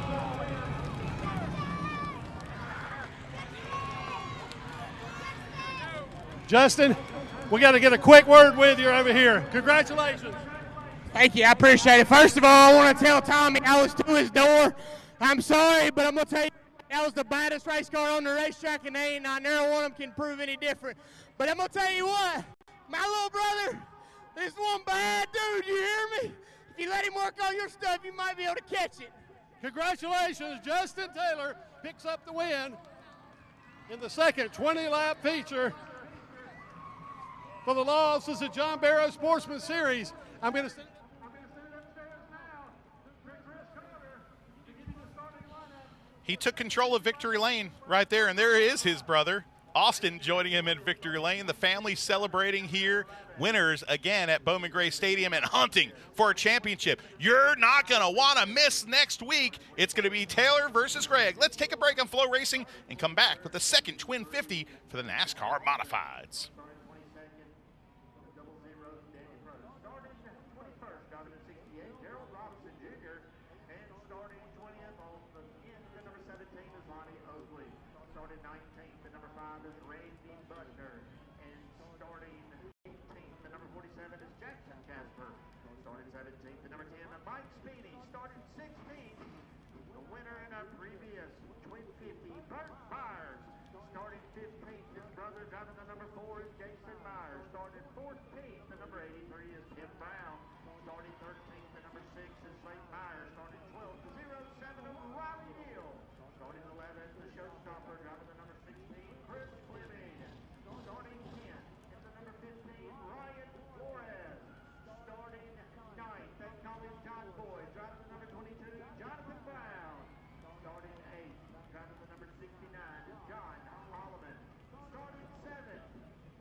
Welcome back to coverage of the NASCAR Local Racing Series, powered by O'Reilly Auto Parts. From historic Bowman Gray Stadium in Winston-Salem, North Carolina, and after a historic sportsman race with storylines of epic proportions, it's time to turn our attention once again to the Brad's Golf Carts Modifieds for our second Fox 8 Twin 50. Here's your starting lineup. Starting first in the Yates Grading and Paving, number 18, it's Daniel Yates to the outside, the legendary garage, 44 for Daniel Beeson. Starting in third out of Mount Airy, North Carolina, in the 13 car, it's Luke Fleming. Starting in fourth, also out of Mount Airy, North Carolina, in the William E. Smith Trucking, number 99, Jordan Fleming. The Big B Coffee 64 lines up 5th. That's Ethan Truel to the outside. The Snowman, the Wagner Appliances 51 for Junior Snow. Starting in 7th in the King, North Carolina native Southern Farm Kennels, number 9, Kyle Southerton. Starting in 8th at Winston-Salem, North Carolina, racing for Quality Automotive in the 69 car, John Holloman the 4th. Starting 9th tonight, the S&R Motor Company 22 for John Boyd, Jonathan Brown to the outside. The number 15 Citrus 8 Pro machine for Skip, Ryan Flores. Starting 11th in the Hodges Realty, number 16 out of Mount Airy, North Carolina, it's Chris Fleming. Starting in 12th out of Walkertown, North Carolina, and the best bet auto finish number 07, the Real Deal, Riley Neal. The IdeaCom number 6 starts in lucky position 13. That's young Slate Myers, 4th generation driver to the outside. The driver from Tobaccoville, North Carolina, the Jerry Hunt Supercenter Hayes Jewelers, number 83. It's Tim, the Rocket, Tim Brown. Starting in 15th out of Walnut Cove, North Carolina, the Carolina Drilling, number 4, the Working Man, Jason Myers. And starting in 16th after the invert, our first race winner out of Walnut Cove, North Carolina, racing for Choice Tire and Automotive, the number 1, the ace, Burt Myers. The QRC number 10 starts next in position 17. That's the Bulldog, Mike Speedy to the outside. The number 47 for the Friendly Ghost, Jackson Casper. Starting in 19th, and the number 5 Bunny Creek Motorsports machine out of Pottstown, North Carolina, it's the Iron Man, Randy Butler. Starting in 20th, and the number 17 Venom Carbon machine out of Advance, North Carolina, the rookie Lonnie Oakley. Starting next in the number 68 car is the driver in the Holloman racing car. That is Gerald Robinson Jr. And then to the outside, slated to start right alongside the Flying Taco, Danny Probst. Starting in 23rd, racing the Harper, number 53, the Put and Switcher Tribute out of Curtisville, North Carolina, the rookie Mason Lawson. And starting in 24th in the AAR Roofing, number 12, out of Winston-Salem, North Carolina, Dean Ward. The USNE Power number 75 of Lee Jeffrey starts 25th. 26th tonight for the Mayberry Bullet. That's John Smith. There's the back bumper of Daniel Yates' car, and it's a little smushed. That was a rough first race for Daniel Yates as he starts on the pole with the invert of 16. Yates, a regular on the Smart Modified Tour, and runs here as well. That is a car that they bought from the Brandon Ward camp, the Kevin says yes.com machine. Last year's championship car that is now in the Yates Racing stables. I believe that is a PSR car because they switched the Ward camp this year, but a very potent machine that Yates has under his stable. And then alongside of him will be the man that won his first modified race, Daniel Beeson, the King Richard Petty's favorite modified driver, in the number 44. Racing in Petty Blue because of course. Yeah, of course. Why not? Mighty Mouse on the hood of that car. Of course, tonight, racing for Puddin' Swishers. So many people, so many tributes tonight. The Cowboy Boots, the Peach Ice Cream, the S&R Motor Company, the man that got so many people their start in racing, celebrated tonight. Mourned tonight by family, friends, crew members, even fans in the stands, paying tribute to the great Puddin' Swisher as the NASCAR Modifieds race here. 1 to go. Worth noting, I got to give credit to our field lead, Ryan Gattle, who called it out. Notice who's missing. No Mike Speeny on this grid. Oh, Speeny was supposed to start in the 17th position. Wow. Well, they're ready to go. Jimmy Absher in the modern Chevrolet pace car brings them slow down the east straightaway. These are the drivers that live by the grace of God and 600 horsepower, ready to entertain. Big Nerf bars, big headers, big tires, NASCAR Modifieds, green at Bowman Gray. Here we go. Daniel Yates already looking to the inside of Daniel Beeson. Chris Fleming with a big move underneath Jordan Fleming. Luke Fleming and Jordan Fleming, the brothers right there. Yes, yep, they all look alike, the cars. Here comes Jordan Fleming to the outside, giving him the third spot. Luke Fleming on the bottom now. Junior Snow right behind them. He's the car stuck on the outside. He files in behind the other Fleming. There's 3 of them out there. Ethan Truel behind him. John Holloman stuck on the outside behind that in the 69. Behind that, the car hung up high right there is Ryan Skip Flores in a flurry there. Racing alongside the number 9 of Kyle Southern behind that. It's John Boy Brown on the outside, Neal, and further back, a little bit bit of a stack up and almost a little trouble for Tim Brown. Tim Brown had to be very careful there. All those ended up in the fence at the exit of turn 4. He's alongside Slate Myers as it stands. Kyle Southern looking to the inside of Skip Flores. And Jonathan Brown, last week's winner, working to the bottom of the New Jersey native as well. Man, Skip Flores had that car totally sideways on the outside. Now there's a battle going on behind that too, as Flores wheel to wheel with John Boy Brown right there through the north turn at the exit.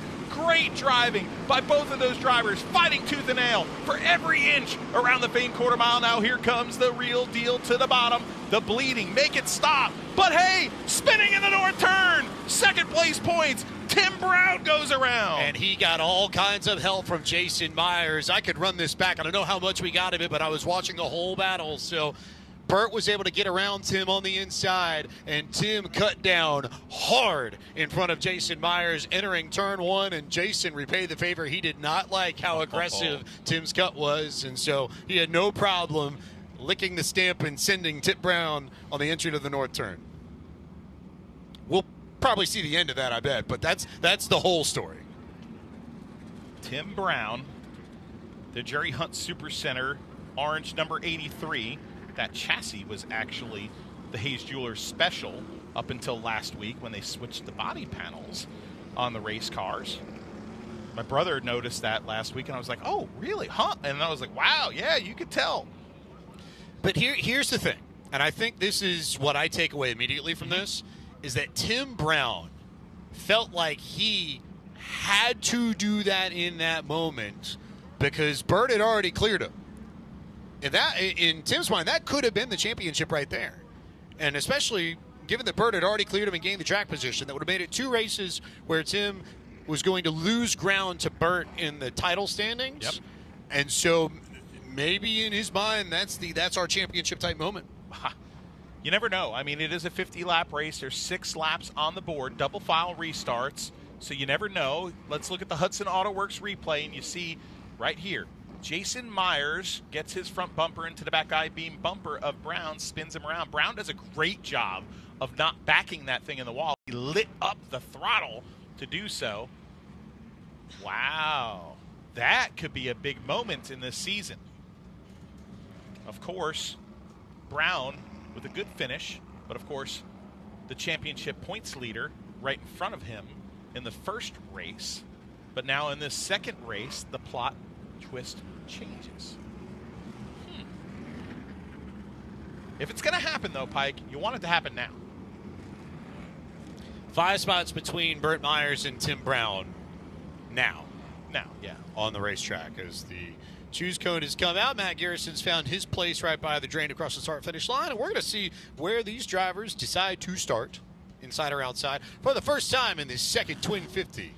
Courtesy of our friends at Fox 8. Daniel Yates is the first driver that will take the outside line. Junior Snow will restart effective 4th. John Holloman will go to 6th. Kyle Southern 8th. Who's going to restart effective 10th? Riley Neal, the real deal, will go up there. This could be a big night for Jordan Fleming in 3rd, or Junior Snow. Fleming just really showing his stuff last week in that race.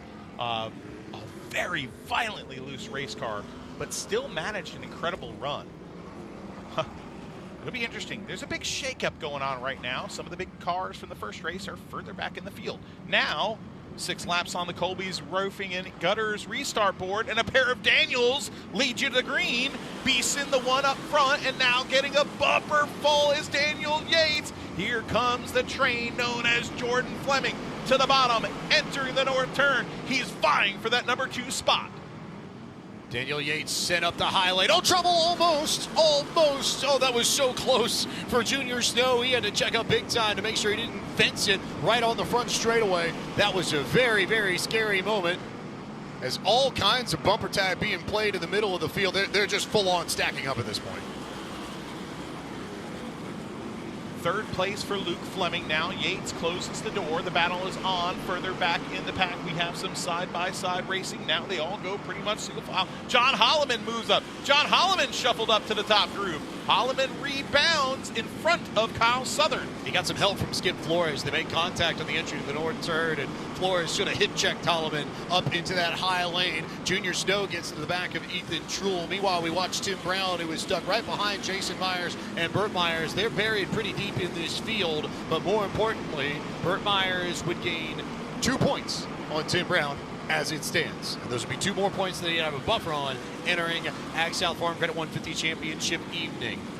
Junior Snow makes the pass on Ethan Truel for the 5th spot. You see that battle on your screen now. Skip Flores looking for the 6th position. Jonathan Brown potentially trying to get 7th away as Truel is stuck up on that high line and cannot find a way in. So he'll check up and check in behind Jonathan Brown, but he gets a shot from John Holloman. Single file we go. 12 laps into this race. Daniel Yates trying to paint the back bumper of Luke Smith fluorescent green. That is the big battle on the track, but now up front, Daniel Beeson searching for his 2nd career win, and now the driver behind him has closed in. Jordan Fleming in the number 9, welcome to the battle for the lead. Jordan Fleming with the big drive there in the middle of the north turn. An opportunity maybe, if he wants to play some bumper tag. Beeson dragging the brakes, center of the corner to make sure that car doesn't get uprooted, and he maintains control of the rear here. Just dragging the brake on corner exit. Daniel Yates trying to find his way underneath Luke Fleming. As Jordan Fleming is now pretty much just planted the front bumper on Daniel Beeson's rear bumper. For all you people looking at the points battle, and there we go. There we go. There's the pass. Jordan Fleming gets around Daniel Beeson to the race lead. And they have a bit of a gap here, as Luke Fleming hasn't really been able to reel in Daniel Beeson for the 2nd spot. And Daniel Yates hasn't really been able to do much to either lose ground or gain it on Luke Fleming. Junior Snow is going to be the interesting car, I think, in that group, because he's the one that's been able to make a drive through the field. The 33-year-old driver from Mount Airy, North Carolina, is now your leader. Jordan Fleming, fresh off a really good, strong run last week, now has the point, and he's got daylight ahead of him. He's got Beeson to his backside, his brother in 3rd, 4th place for Daniel Yates, 5th place for the Snowman, 6th place. Good night so far for Skip Flores. One car just pulled off the racetrack. I believe Lee Jeffries is the driver who pulled his machine into the pits. In the meantime, this gap is stabilized pretty well between 3rd, 4th, and 5th. Last time by, all within a 10th of one another, but Junior Snow was the fastest amongst that trio. So Snow a tick faster than Yates, a tick faster than everybody else save for Jordan Fleming amongst this top 5. Looking back further in the field, Burt Myers sits in the 14th position with Tim Brown in 16th for you points watchers. That's pretty far back. Fleming stretching out the lead. There is the 18, the 51, and the 15. Yates, Snowman, and Skip. All eyes here on the battle for 4th. Junior Snow, who has not had himself a bad year in the point standings either, would love to find a way to get to victory lane as we get halfway. Jordan Fleming clear by about half a straightaway as Junior Snow continues to pile on the pressure on Daniel Yates. It's been a slow, gradual reel-in process for Junior Snow. He's got Skip Flores and Jonathan Brown right behind him, so Snow may need to start thinking about making a move here, because if he doesn't, it won't be long before Flores or Jonathan Brown get to his rear bumper. So it may become a case of, if he doesn't make a move, then maybe one of the drivers might behind, or maybe one of the drivers behind him might. This is an interesting race. It's going to be one of these long play races where we see a lot of single file racing. People holding their breath to see what happens. Right now, Jordan Fleming at the front of this field with 21 laps to go. The last thing he wants to see is a caution flag, because right now he's got those comfy slippers on, like sitting by a fireside, you know, and like he's got the spot right now. He's got a book out and he's chilling in that lead. Junior Junior Snow has been a little bit quicker, but he hasn't been able to really gap anybody here, and he hasn't been able to catch Daniel Yates. And as this has progressed, as we've gone under about as long a green flag run as we've had all night here at Bowman Gray, the lap times have leveled out between Yates and Snow. Last time by a 25 to a 24, so Snow faster by 1/100 of a second, but that's not enough here at Bowman Gray. If Junior Snow has any anticipation of making it up the podium, it needs more. Gerald Robinson Jr. about a half a straightaway in front of Jordan Fleming. That'll be the first lap car that he finds. You see Chris Fleming right there on your screen, the number 16. His son's in the lead. Burt Myers and Jason Myers in tow. And remember, the 83 is behind Jason Myers now. So that's interesting, but I'm sure Tim's not going to do anything right there. He's got a points championship to win. Now there is Skip Flores, the 2 white cars on your screen, the number 15 of Skip Flores from New Jersey, and then the number 22, last week's Pig 100 lap winner, the S&R Motor Company car for John Boy, Jonathan Brown, making his return to Bowman Gray, as he did so in the Crown Vic, getting a win, and the next week in the Modified getting the win, and he hopes to win tonight in one of the Modified races, or you're going to see him later on in the skid plate race. Busy man, to say the least. Pretty busy indeed as we work lap 36, coming to just under 15 laps to go in this second Twin 50, courtesy of our friends at Fox 8 WGHP, the Fox affiliate here in the Triad, and the home of the Daytona 500 on television here in the Greensboro, Winston, and High Point markets. That's where your mom, Marjorie, watches the Cup races. We know that. And, you know, you're a Winston-Salem, North Carolina native. You know what this place means to everybody here in Winston-Salem. It's not just a racetrack. It's a cultural experience. It's a way of life for Winstonians. Keeping an eye here on the leader. Jordan Fleming has set sail, and he's made easy work of the lap traffic. It's about to get fun for everybody else because Daniel Beeson has just about caught Gerald Robinson Jr.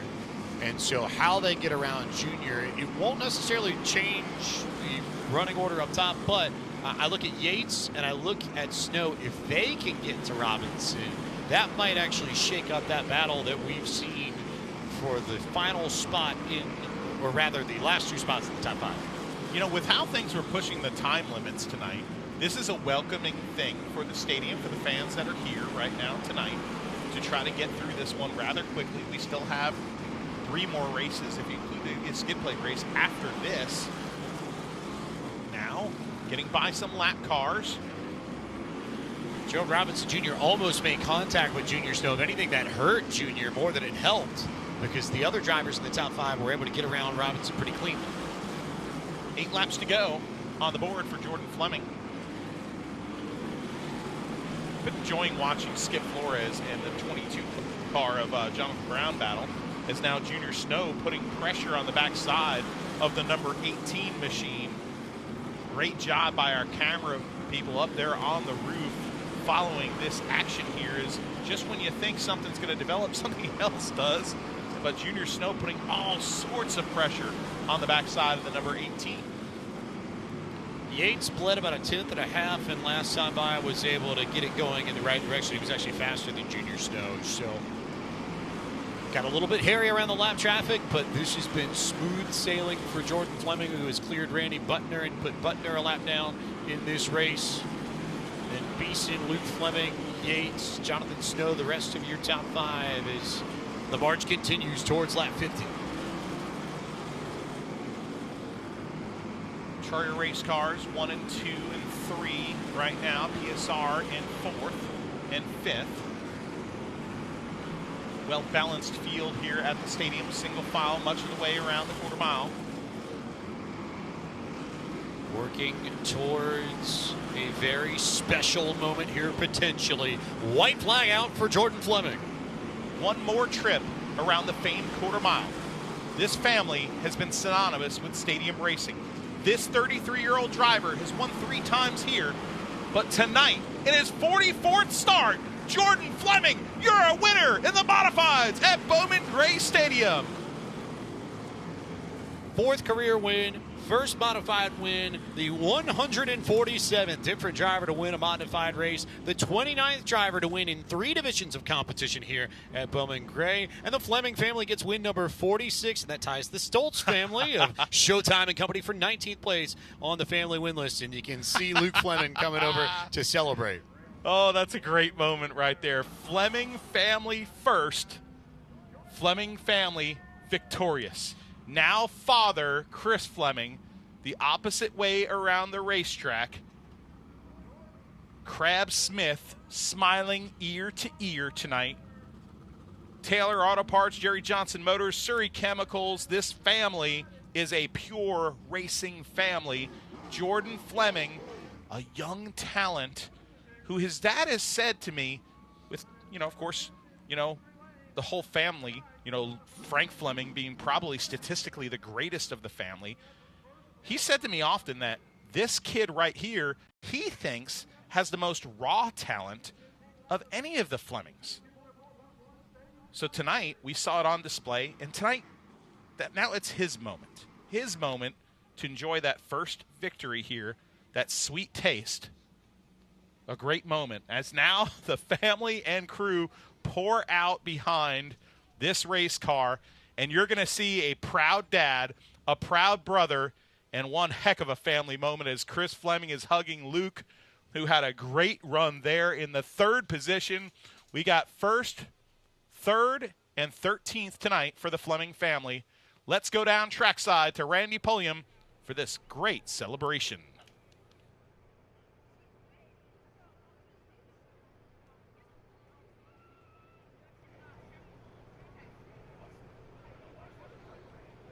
Of course, brother Luke and dad Chris over here, excited to see Jordan pick up his first ever modified win. And that River Place Logistics Peterbilt number 99. Here he comes, Jordan Fleming.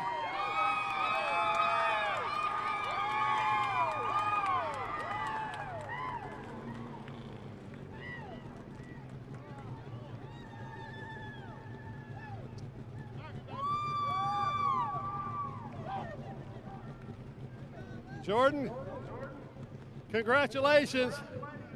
Heading over here to the Carolina Whitflores Winner's Circle to pick up a winner's trophy from Chad Tucker of Fox 8.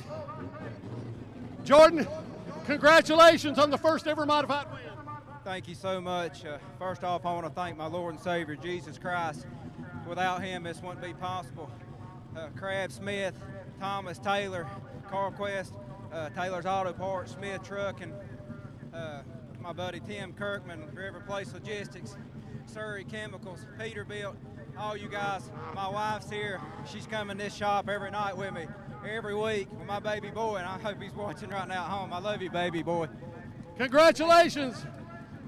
I'm going to dedicate this win to my buddy, Dylan Ellender. That's my spotter, Michael Ellender. His son passed away a few years ago. This win's for my buddy, Dylan. Congratulations, Jordan Fleming, picking up his first ever win in the modified division in the second 50-lapper. Right now, I'm going to send it upstairs.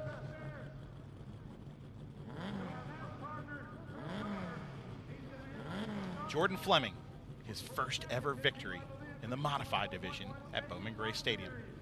Folks, we'll be back.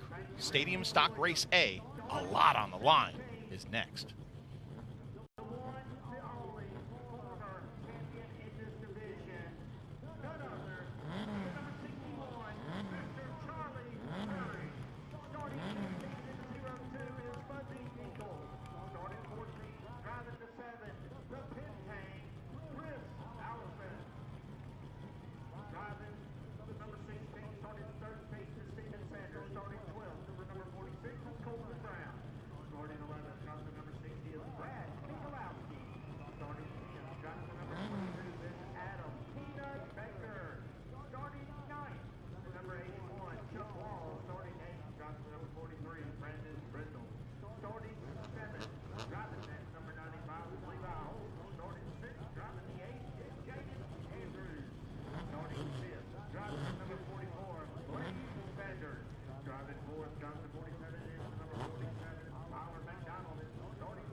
Welcome back to historic Bowman Gray Stadium. We've got ourselves a doozy as the modified race just completed. Jordan Fleming was your winner. Let's give you the starting lineup for the Stadium Stock A race. Huge points implications. Before we get to that, here's your lineup. Starting on the pole, the Little Donuts 88, it's Zach Taylor on the outside, the Trash It Dumpsters. Number 18 for the Racing Roofer, Billy Andrews. Starting in third in the 16 machine out of Winston-Salem, North Carolina. For Reese Windows and Doors, it's Bad Brad Lewis. And starting in fourth out of Logan, North Carolina, racing for Concrete Slabs US, it's the Indian of Brian Shoup. The Bendy Straw 44 is next, and that's Blaze Sanders to the outside. The rookie competitor, Coger Plumbing, number 8, Jaden Andrews. Starting in the seventh position is the number 95 of Levi Holt. Starting in the 8th position, the number 43 Infinity Insurance Machine for Brendan Lee Brendel. Starting in 9th, the Tri-City Plumbing Machine tied for the points lead. It's Chuck Wall to the outside, the Kimono Japanese Restaurant 22 of Adam Peanut Baker. Starting in 11th from Boonville, North Carolina, in the Ellis Tire and Auto number 60, it's Brad Ice Cold Michalowski. And starting in 12th in the 46 machine for Sports Cycles out of Ellerby, North Carolina, Colton Brown. Starting in 13th tonight, the driver that's tied for the points lead, the number 16 Capital GMC of Lexington Machine, it's Steven Sanders to the outside. The car that's half Pinto, half Mustang, all Pintang. It's Chris Allison in the number 7. Starting in 15th in the 02 NGI machine in Lewis, North Carolina, it's Fuzzy Dinkles. And starting in 16th out of Welcome, North Carolina, in the 61 Lindley Plumbing machine, welcome back to the stadium, Charlie Curry. Charlie Curry. Okay, one of my heroes at Bowman Gray Stadium entered the fray, 34-time winner. But hey, it's all about the points, and right now it's on the line. The second time this year that these two drivers have been tied atop the point standings. That's the Little Donuts car that's on the pole, but it's all been about the number 16 of Steven Sanders and the 81 of Chuck Wall. They're tied tonight. One driver will leave tonight with the points lead going into the finale, and the other will not. Here we go, the Q104.1 Stadium Stock Division. The Buzz Bombers, the thrilling division of them all. They're green. Taylor, Little Donuts to the lead. Here comes the Grand Master, A.J. Sanders, trying to repair his season. He moves into the 2 spot. Levi Holt to his back bumper. Keeping an eye on Chuck Wall, keeping an eye on Steven Sanders. They're 2 cars apart on the inside line. Levi Holt now to third. A.J. Sanders is second. Taylor now in control of this up front. Wall has now managed to get clear. He's single file for fourth. Levi Holt looking to the inside of A.J. Sanders. If he can get underneath, that would create a hole for Chuck Wall to follow suit. Steven Sanders a little bit further back of this group, currently in the 8th position. Contact between Levi Holt and Chuck Wall, who almost got upended from the bottom by Brandon Lee Brendel. Right now, Holt side by side with A.J. Sanders. Sanders holding on the outside. Now Brendel. Brendel spins. Brandon Lee Brendel has spun into the infield grass. No yellow flag yet. Now the yellow flag is out. Could not tell if there was some accordion effect racing there. It was tight between Brendel and Tyler McDonald and Steven Sanders. Brendel's the one that went around. Don't know what happened there for the Infinity Insurance number 43. The chances of him getting his 5th win tonight might be out the window. He will rejoin the rear of this field. Chuck Wall now moves up to the 3rd spot. So all you people paying attention to the points, Chuck Wall is in 3rd, 6th place for Steven Sanders. Let's watch here on the screen. A little bit of contact maybe from Tyler McDonald. Definitely from Tyler McDonald. There was contact. Now, I couldn't tell whether or not it was more McDonald got in too hot or Brendel checked up early. From that replay angle, it was tough to tell. But there was definitely contact between McDonald and Brendel spins in the middle of the north turn. And the lights are already off. The modern Chevrolet Pace vehicles, so Jimmy Absher will get out of, well, the lights were off, and then they came back on. So we have delayed our restart by a lap. Commentator's curse, I would say. So we'll see whether or not this extra lap maybe affects the mindset of these drivers. You got to think about things a little bit more. A little bit more time to process it in your head. Well, yeah, that was an interesting deal there between Brendel and it was hard to tell. I had a hard time telling if it was contact when the 43 was loose. You know, that's a tough one. Okay. Deep breath. Because this is going to be fun. Steven Sanders he was sort of stuck on the inside behind everybody, and he's still got some work to do, but there will be time enough. Not a lot of time, but time enough to try and get after Chuck Wall. Take a look at another look at that Hudson Auto Works replay here of this one. You see it in slow-mo. Great job by our people back in Charlotte. And you see the 43. He got on the brakes there, okay, and then the 47 gets into him. That car is a little sideways, but you're right. He just simply got into him. Yeah, you know there's contact. You don't know the whole story of that between that, because we don't know what Brendel was trying to do exactly. We don't know what McDonald was trying to do exactly. Yeah, I don't think he meant to turn. Right. That's just racing right there. So, hey, there we go. The Little Donuts car is in the lead. We are eating Little Donuts. Actually, I think Suave Chavez here, driver of the Stadium Stock Division, that's sitting out because he's got a wrecked race car. He's in the booth with us behind us, and I think he's eaten, what do you think, 34 donuts in there? I think he's eaten about 15. You counted? That's just my guesstimate. Zach always sends us a big thing of donuts, not a little thing of donuts. Yeah, no. I didn't realize that there was well, I guess it makes sense that there's a specific number, but I haven't ever counted. I've never counted. It's my guesstimate. Like jelly beans in a jar type deal? Ew, hey, we should have contests. Yeah. Anyway, or not. Anyway, there's why? I don't know. That would be a good. I say we're creating promotional opportunities for our race leader here. You know, hey, in the booth. Mind you, right now, 1 and 2, we've got the Little Donuts car leading, followed by the S&P Lemonade car of Levi Holt, followed by another Little Donuts machine of Chuck Wall. So right now, you've got Lemonade wrapped in donuts. That's a life. If I was a Lemonade, I'd want to be surrounded by donuts. This just seems like the wildest food dream. It's great. Oh, cinnamon sugar all over. Let's go. Anyway, here we go. Green flag about to come back out. 11 laps to go for the Q104.1 Stadium Stalkers. Zach Taylor hungry for his first win. Levi Holt, he's got 2 of them. But that's okay. He wants another in that new race car. Oh, Chuck Wall gets turned. Chuck Wall and A.J. Sanders come together, and they get stuck. And how does that change the championship? Dinkle just pile drives into it. Whisker Biscuit all the way up past the Whiskers in that one. This is huge. The 81 of Chuck Wall, tied for the points lead, has just been turned on the racetrack. Could be monumental for Steven Sanders. Let's see what damage early on, 5 laps into this one for Chuck Wall. Chuck Wall stuck, and the biggest thing for Chuck Wall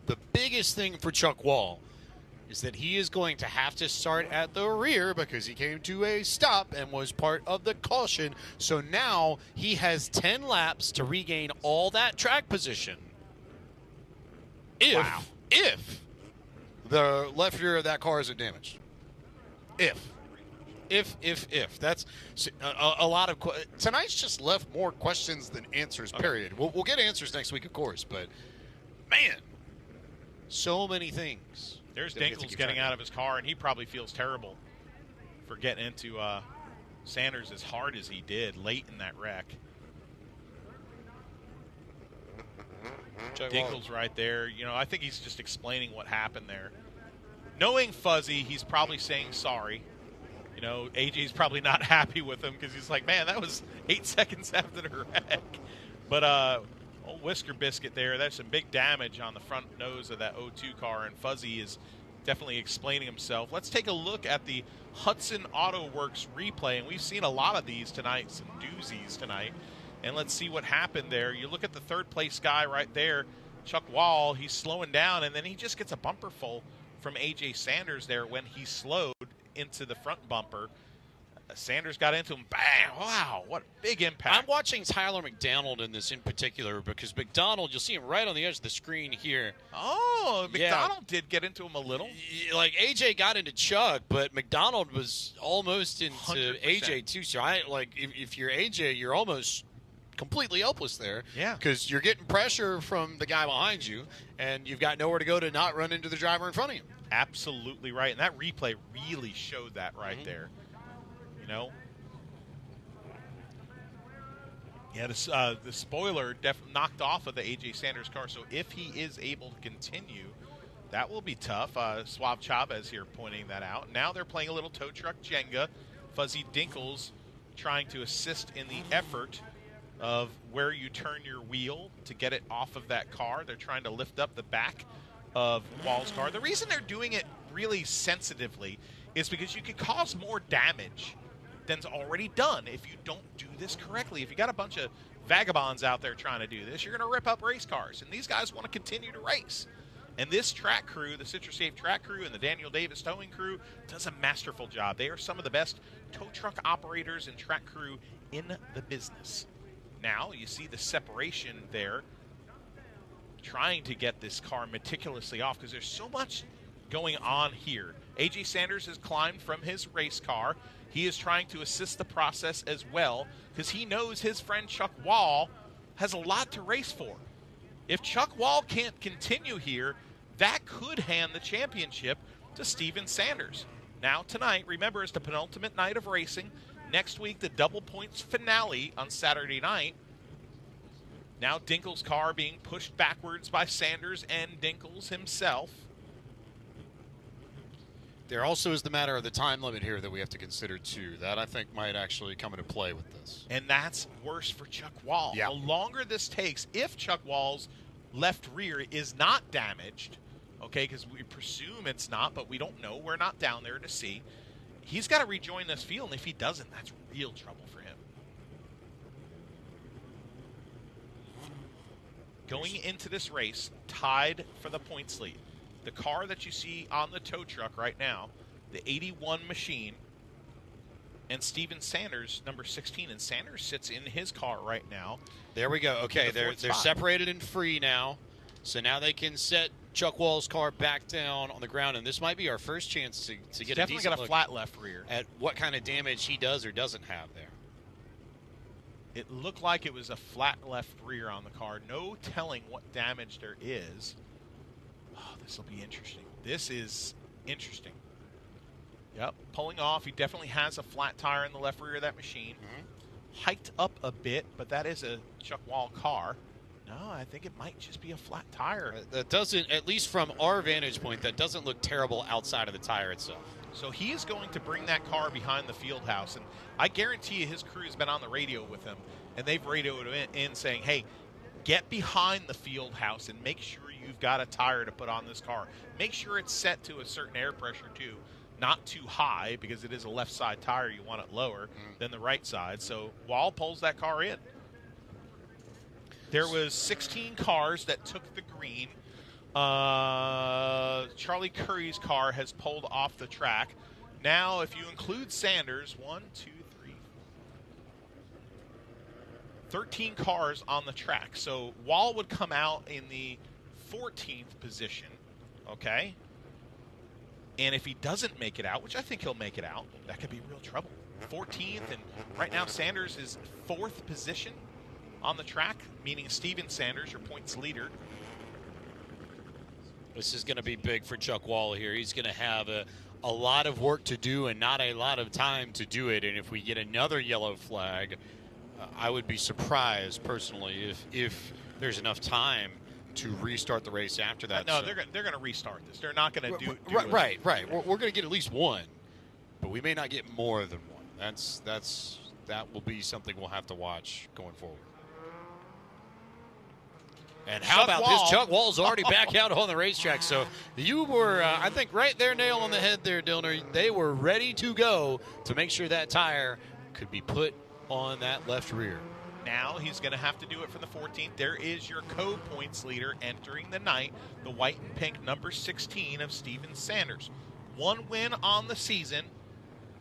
These guys have been really close. They both started the season with poor finishes. Okay, a big wreck that took out a lot of top contenders that first night. Okay, and now they've been pretty darn consistent, matching each other throughout the season. Both have 612 points entering tonight. Steven Sanders with an average of 4.33, an average of 4.25 for Chuck Wall. That right there is as close as you can get. Well, I guess none closer than being tied in points. To make this even more difficult for Chuck Wall, A.J. Sanders' car is going back on the Daniel Davis towing record. That's good. It is good for him in one way because he gets that one spot. Yeah, the one spot. But and now 1 to green as well. They're in hurry-up mode here. The stadium's in hurry-up mode because they know that this division has earned the right to race. They've earned the right to race so much because they've put on a show. And this A division has not had moments of long races throughout the season. They've raced very clean. This is kind of a rare instance outside of that big mosh pit in week number 1, which took out a lot of racers. All right, so they are just going to get A.J. Sanders' car off. The lights are off the modern Chevrolet Pace vehicle. Jimmy Abster is going to pull off the racetrack and follow the tow truck. And Zach Taylor will have the opportunity to lead this group with 10 laps to go in this race. Here we go. Green flag out once again. And how about Levi Holt all over the rear bumper of Zach Taylor for the race lead? Taylor Pike is going to try to drive that car in deep, but he drove it in too deep. He left the bottom open. Now, ka-chow, here comes Levi Holt to the bottom. He's going to try to fill the hole. Good job of clean racing by Zach Taylor, giving him the room he needs on the bottom. Right behind them, Tyler McDonald, a 2-time winner in 2026, watches the lead battle in front of him. Now off the corner, Levi Holt.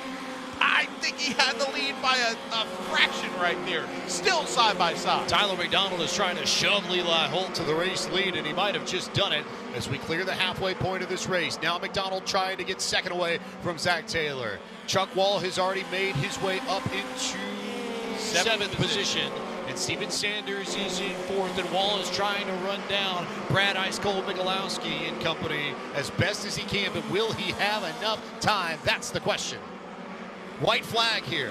White flag is out. They have cut this race short. Levi Holt is your leader. Sanders now battling for the 2 spot as they go around into turn number 4. Coming out, it's Levi Holt. Ka-chow. He's a winner again. Now further back. Big wreck. Big wreck. Billy Andrews turns the 88, and Chuck Wall is involved. Wall loses all the spots that he gained coming to the start-finish line. He had moved up to the 6th or 7th spot, and then disaster off the final turn. Not only is he shredded of all of his sheet metal, he's shredded of his progress through the field. There was nothing Chuck Wall could have done on that. Zach Taylor spun right in front of him, and he sort of came back into the racing surface while he was gathering his car. There truly was nowhere for Chuck Wall to go, and you're right. All of that track position that Chuck Wall gained, gone in an instant, and Steven Sanders with a huge boost at the end of that race. I believe it was Jaden Andrews, my apologies to Billy, who did get into Zach Taylor right there to cause that melee. Taylor's car now spun in a heap. Chuck Wall goes to the pits, and your race winner is Levi Holt. Brad Michalowski's car now sits in the infield. A wild finish here to the Stadium Stalkers. Let's look at the Hudson Auto Works replay to see how this transpired. There is the 88 who cuts down, but man, straight into him. It was Billy Andrews. I'm sorry. That was Billy Andrews. And now you see Wall get involved. You think he's finished, but then his son-in-law comes right into him and shreds the sheet metal off of it. Look at all those spots that the 18 lost. the epitome of a hard luck break. Yes. There for Chuck Wall, who you cannot do anything in that case. You've already got momentum. You can get on the brakes as much as you can. At that point, you're still hitting Zach Taylor no matter what. Was Steven Sanders in third or second? Well, hey, let's go down trackside right now. Third position for Sanders. Levi Holt is your winner. We're under a time crunch tonight. Congratulations. You waited almost a year to the day to win number 3. It was the right time at the right place. We were on time limit. I knew I had to be quick, so I made my move, and we went from there. Congratulations. Levi Holt picks up his 3rd career win in the Stadium Stock Division. And right now, I'm going to send it up to my announce partner, Chris Carter.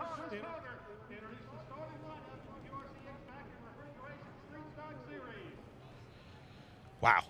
That was something else. Billy Andrews with the contact to the number 88. Remember, a few races ago, there was contact between Taylor and the number 8 of Jaden Andrews. Okay? Billy Andrews was not happy with the contact to his son 2 weeks ago. Zach Taylor said it was incidental contact. He did not mean to do it. Was that revenge? The 2 drivers behind the wheel, they're the ones that know. We can all presume. Levi Holt, though, the S&P Lemonade car, refreshes his way to victory lane.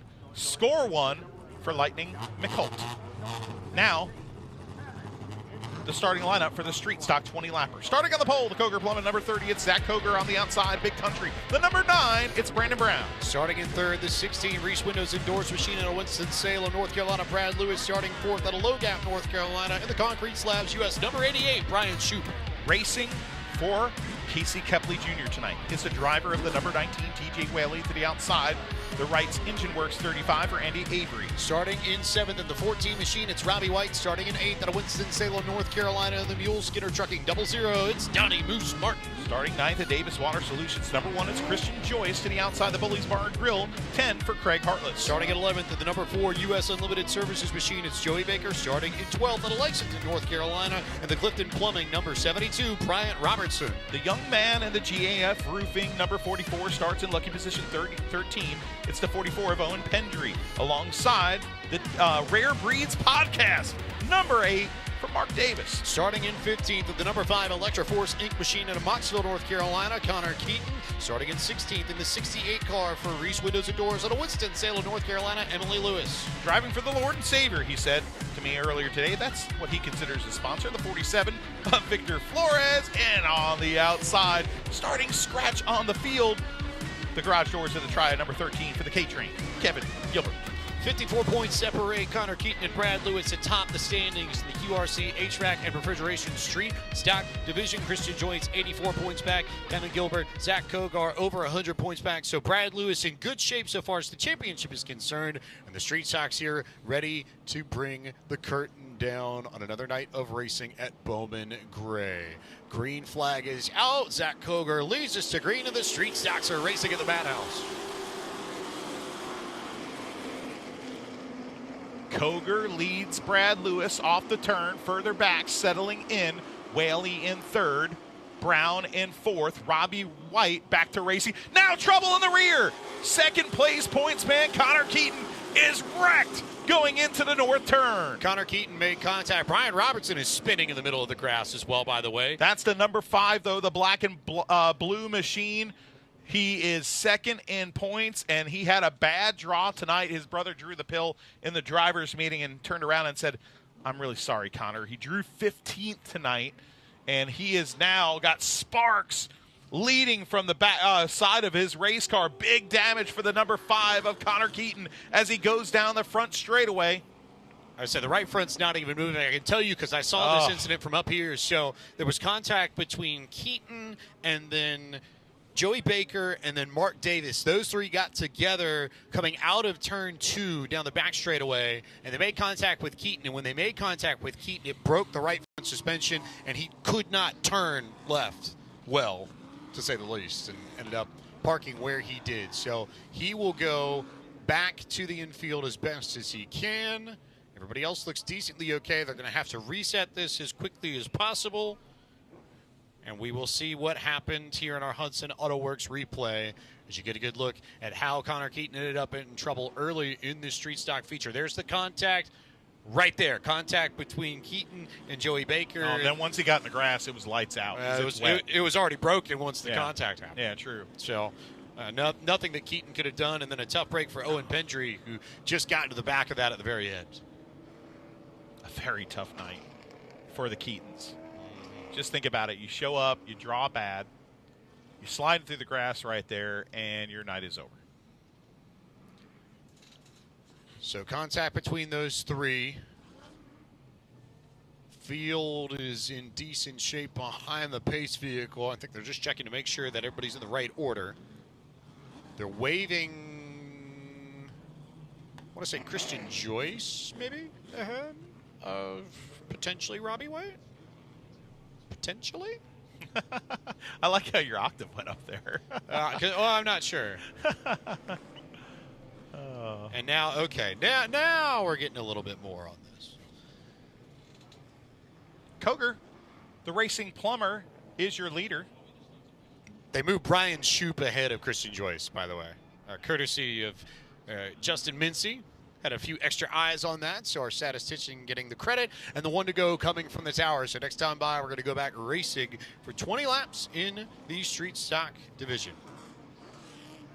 So Koger leading this one. Yellow flag out already 1 lap into this. In the drivers' meeting today for this division, the competitors of this division who have not finished many races this year, they've had 7 of the 12 races cut short by time limit. You know what they were told today? You get 15 minutes for 20 laps today, not 20. Okay, so this is a direct message across the bow to this division that they need to clean it up. And so far, 1 lap in, they have not. Zach Koger leads them to green. So Koger goes. Brad Lewis in second. Keeping an eye on the rest of proceedings here, as Lewis is going to look for an opportunity. A little bit of contact with Koger in the corner. Koger slides up. Here comes Brad Lewis to the inside for the race lead. Lewis to the point. Koger closes the door. Now Big Country goes around in a stack up behind them. The caution flag is out. Robbie White is involved in the Pendergrass machine, and so is Shoup DeLupe. Brian Shoup is in it, and Andy Avery. Yellow flag is out with a pile of carnage in turn 1. Robbie White's the other machine that's stacked up there behind them. Avery has already cleared the scene. The rest of them will try and go in short order. Looks like Robbie White's going to be the last one to potentially clear the scene if Robbie White can potentially clear the scene. Heavy damage to the right front of his machine. Man, Robbie White making a return to racing at Bowman Gray Stadium. Hasn't been in a race car except for morning practice in quite some time. And Devin Pendergrass, a noob to Bowman Gray Racing Wars. A noob. He's a newbie. Wow. He's a noob. What's wrong with a noob? He's a I newbie. get it. I'm just surprised that you're using that word. Why, is it a bad word? It's not a bad word. No. So anyway, let's look at we'll get back to that. Let's show the replay. Brandon Brown just goes around right there. I don't know if there was contact, but there was definitely contact there. And wow, stuffing it in with Shoup. That's a tough one. Emily Lewis also with some contact in the incident as well. They're going to push off Robbie White's machine and go 1 to go here. And Shoup had the brakes locked up getting into the back of the Pendergrass Racing number 14. What I'm saying is, Pendergrass, he's having Robbie drive the car tonight. There's Pendergrass's wife's company, Stylesby Toria, on the side of that race car. But, Pendergrass had never raced a race car before this year. So him going out there and not just being a rookie, but a real rookie in auto racing, he's been driving really good. But I can't tell you how exciting Robbie White is to be back racing. Here we go. 3 laps on the board. Coming to the green flag is Brad Lewis. Lewis leads them to green. Koger in second. Now contact. TJ Whaley gets spun off the front bumper of the number 1, Christian Joyce. Whaley in the Proud American Beverages number 1 is around. No yellow flag left. Lewis leads them down the front straightaway. They go.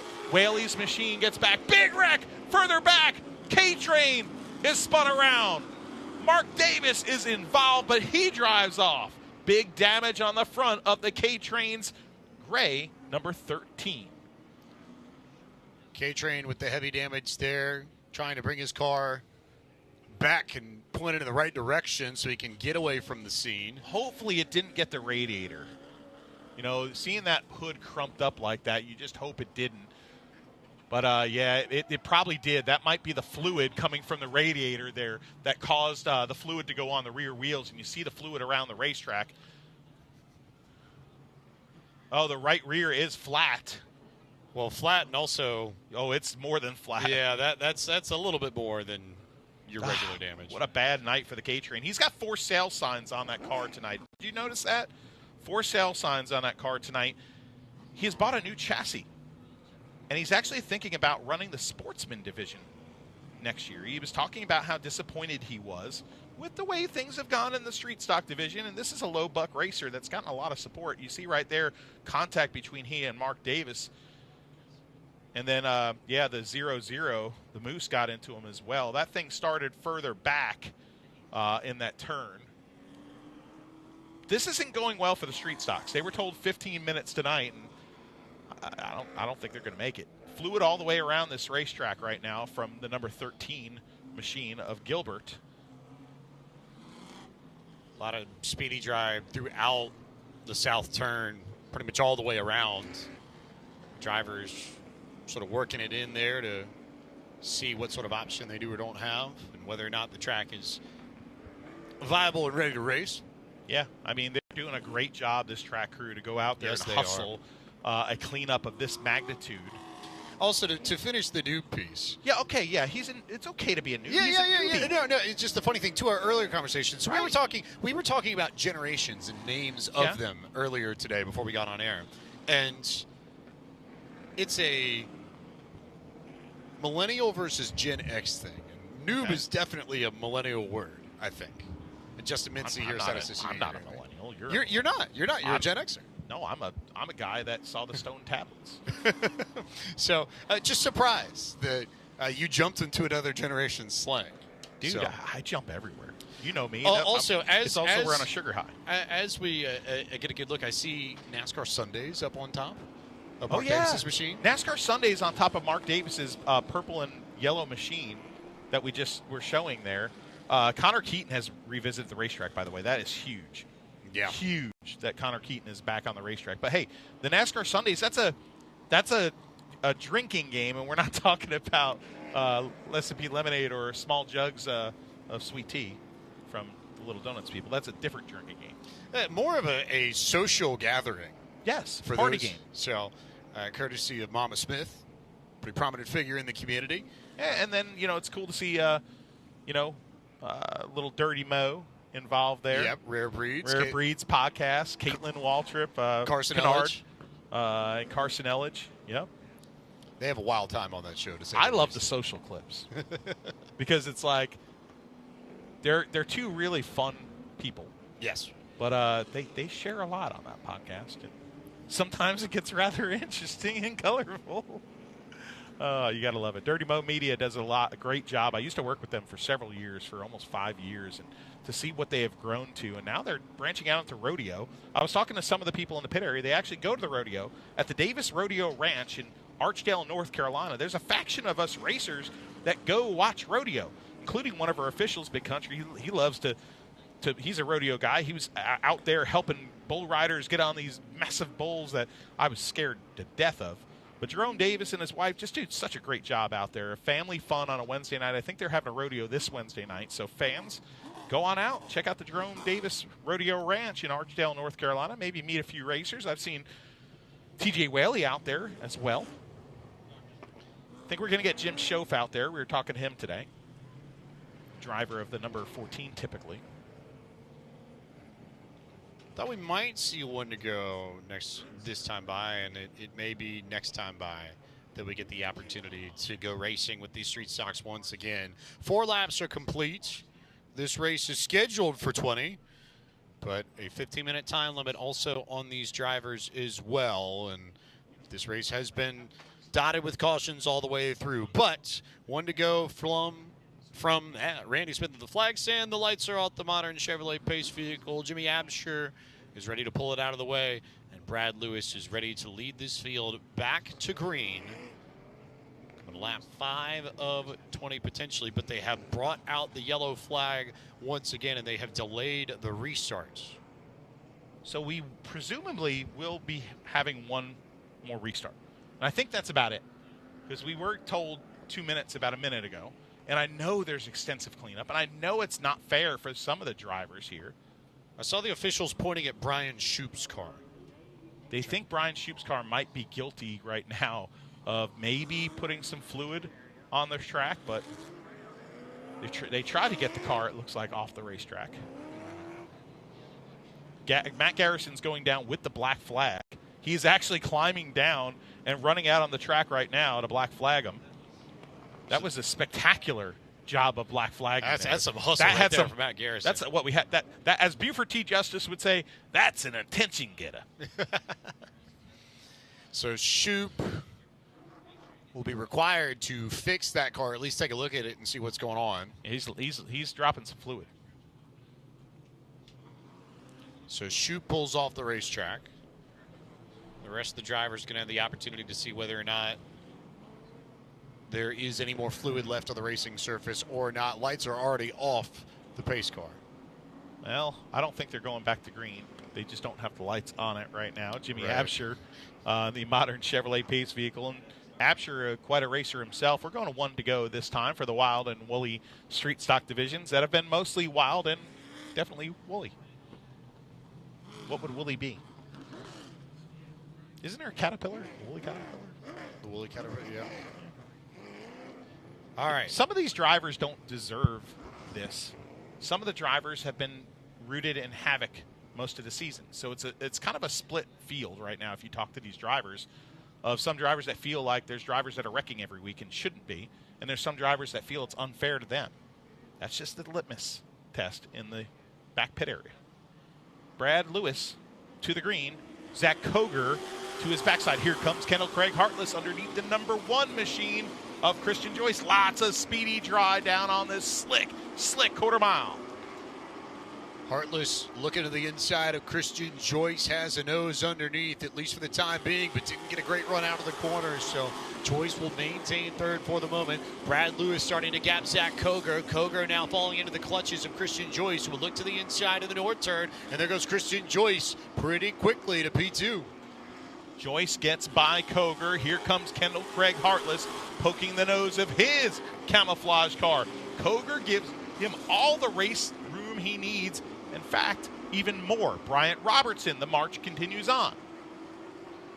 Robertson continuing to work. White flag out there for Brad Lewis. So this race gets cut short to halftime. And Brad Lewis now with half a lap to go to end up in victory lane once again. Brad Lewis off of turn #4. Race cut short. Checkered flag is out. Win #5 for the points leader, Brad Lewis. Brad Lewis has been the one constant atop this QRC HVAC and refrigeration street stock division, and he will go visit Carolina Wood Floors victory lane yet again at the Madhouse. And what has been a turbulent season for the street stocks, Brad Lewis once again on top. Carolina Wood Floors victory lane pulls in. We still have a skid plate race. We don't know if it's going to happen, folks, so stay tuned. They are rolling the skids. So, folks, we're going to have a victory lap here and possibly an interview. We do not know, but Brad Lewis winning his 15th career race ties him with Billy Duggins and Spider Kimmel and Dwight Mosier for the 10th all-time on the street stock wins list. And, you know, if you look at that, actually, for Brad Lewis, you know, him and Christian Joyce, as far as active drivers are concerned, you know, have been really, really the ones that have done it. And they were tied last week with that win, right? I think they tied last week with 14 wins. Yeah. So right now, as far as active drivers, Brad now surpasses the #1 of Christian Joyce for the active wins list. And these guys guys are Dylan Ward Racing teammates, so you'll see them actually together here in Victory Lane as Brad Lewis pulls in. Emily Lewis greets him. His daughter, his whole family is there. Let's go down trackside. Let's go down. Hey, Christian Joyce goes in to talk to his teammate right there. Let's go down trackside for Victory Lane.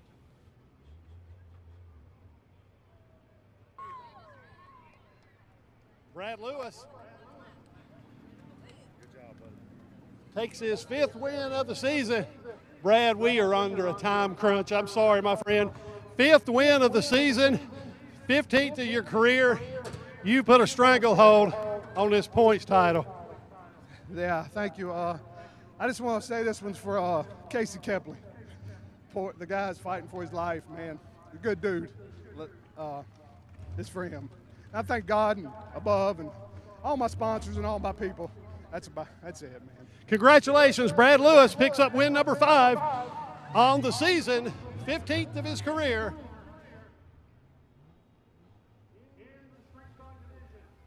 A win in honor of Casey Kepley Jr., and I saw Casey's son, Kyler Kepley, here today. Of course, there was a hood on T.J. Whaley's car honoring Casey Kepley, saying Kepley Strong.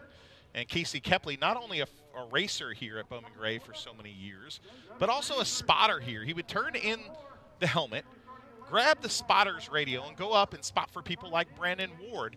And, you know, he's had a lot of health struggles with cancer and tumors throughout the years, and this last one has been really tough on him. And he's in a hospital right now, and, you know, his family by his side. Kyler was, you know, his son was here today spotting for Kyler. Kyler Kepley was spotting for Kyler Staley in that race before the Sportsman race. But a big win in honor of Casey Kepley tonight. Brad Lewis, class act right there, you know, dedicating that win to him. Hey, folks, we do have a skid plate race. Michael Gliersdorf is on the pole. Hey, Kenny Flippin starts second. Let's give you the rest. James Hall rolls off from the 3rd spot. Daryl Ashbury rolls off from 4th. Starting in number 53 in honor of Puddin' Swisher, having some fun tonight. John Boy, Jonathan Brown, the modified racer. Starting in 6th will be the number 8 of Dakota Lewis. Starting in the 7th position out of King, North Carolina, the 30 is Grayson Hackett. Starting in 8th is the triple 111, the 111 of Jason Lassiter. Starting next, it's not the Travis Brown that some of you guys know, but it's the Travis Brown us Bowman Grayers know. The number 7, Travis Brown, and alongside Brandon Lassiter in the 8th seat. Is that really Brandon Lassiter? The last car in this field is the 12 machine of Adam Moore out of Kernersville. He'll start in the 11th spot. Has a gigantic American flag on the back of his machine, too. Well, and Adam Moore has been the man when it comes to skid plate racing. And we're going to have to watch Adam Moore at the back of this field, okay? Because that is the guy to watch tonight as we take the green for the skid plate race. Can you bounce it off the wall? Can you almost dirt track it Knoxville style, maybe? Something like that? Something to that effect as we get going here. It is all kinds of madness. The skid race is already off and away.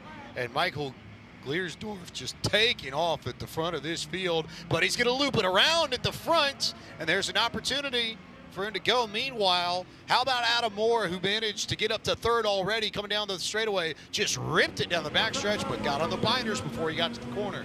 So Gliersdorf able to ride it back in the right direction. He's clear by about half a straightaway. Moore's already gone to 2nd. And again, on the straights as Gliersdorf loops it into the corner, but little by little, Adam Moore, now Moore loops it around the middle of the corner, and Gliersdorf too. The lead 2 cars are going for a spin cycle, and here comes red, white, and blue Adam Moore to the lead. Oh, folks, there's kids in the booth, VIP booth next to us, Pike, and they are laughing and having a good time, and that's what skid plate racing is all about. Great to see an 11-car field in this one.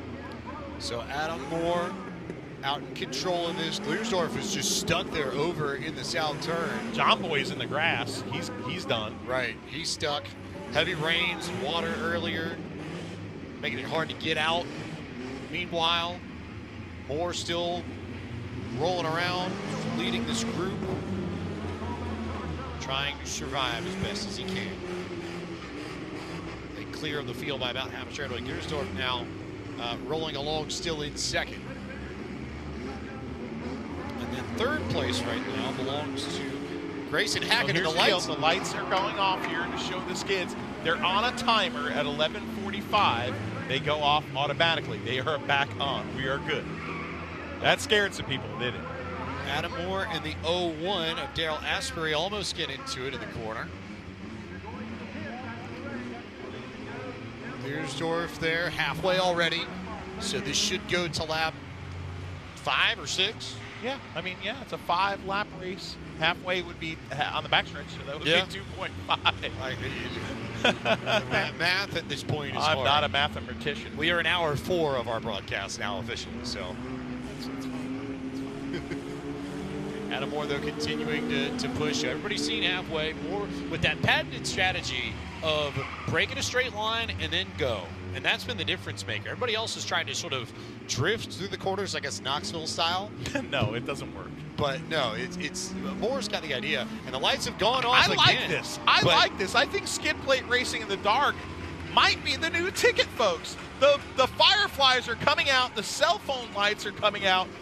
Oh, God bless America. You're seeing sparks are flying everywhere here. Skid plate lights out. It don't matter. Checkered flag is out. Checkered flag out for Adam Moore. Moore, God bless America. 12th career skid plate race win for the great American, the great Donuts. Oh, front wheel drive smoking them. It's Adam Moore. What an Acura. What an Acura. That is a great act. That's the best Acura I've ever seen. And the TLs were workhorses back in the day. Just a great car. My uncle had one that then became a cousin's for a little bit. They named it Spock. Your uncle became your cousin? No, the car. I was like, how does that happen? Yeah. They named it Spock. Spock, okay. After the Star Trek character. Second Star Trek reference we made on the Look broadcast. at that beard. When you got beard hanging out the bottom, dripping out the bottom of your helmet, you're a dang bad man. And I'll tell you what, you're not going to find a nicer guy in these specialty type races than Adam Moore. He just loves what he's doing, and he just enjoys coming to Bowman Gray Stadium and just takes pride in it. And he's just a fun guy to talk to. How fantastic for Adam Moore. He's just going to be able to make this work. So we are witnessing one of the best in skid plate racing here. Take a well-deserved victory lap to celebrate the fans at Bowman Gray who've stuck it out through a long program, but a good program. Matthew Dillner. Got to ask you, maybe you'll return the favor, but one quick moment of the night, your takeaway from night 1,142. Jordan Fleming winning and the neat celebrations they had to see what it means to the Fleming family, and the hug between Chris and Luke. That was really neat to see. I can't repeat that moment because that's your moment, but it was mine too. I know, yeah. But I'll say also, if you're a stat nerd like Mincy and I, it definitely is Burt Myers with that historic 108th win at the stadium. But the Fleming family definitely ruling that one. Your winners tonight: Burt Myers, Jordan Fleming, Zach Orr, and Justin Taylor split the sportsman division races. That's huge for Taylor in this points race. Brad Lewis extending his lead. Levi Holton, Rocket Hayes, and Adam Moore. And a big thanks to our crew as well. Lucas Kaler, Riley Rockcamp, Sammy LeCount, Mike Young, Will Adams, Nick Stenstrom, Ryan Gavel, Melody Judd, Viv Sharma, Elgin Trailer, Stephen DiLorenzo, and Matt Stricker at NASCAR Productions. And our statistician, Justin Mincy, is always providing us with all the details we need. We could not do this show and have as much fun as we do each week without any of them. Dang straight, buddy. What a night here at the Madhouse. Sure was. And you know what one of my favorite parts of the night is? Not when we're done, because I love this, but it's watching what we call in TV the rollout. The rollout is full of all sorts of stuff. Next week is full of a lot. The finale weekend, the Kyle Busch Invitational, benefiting the Bundle of Joy Fund, followed by the Ag South Farm Credit 150 Championship night double points on Saturday night, Friday, Saturday night, $15 to get in. This is the best show around a football field in the history of sport. Folks, and if you don't like it, come try it. This place is awesome. We saw thrills, we saw spills, We saw great moments. We saw ones that made us go, ugh. And then we saw a lot of action and victories. Folks, I'm Matthew Dillner, and until next time, we'll see you at the races.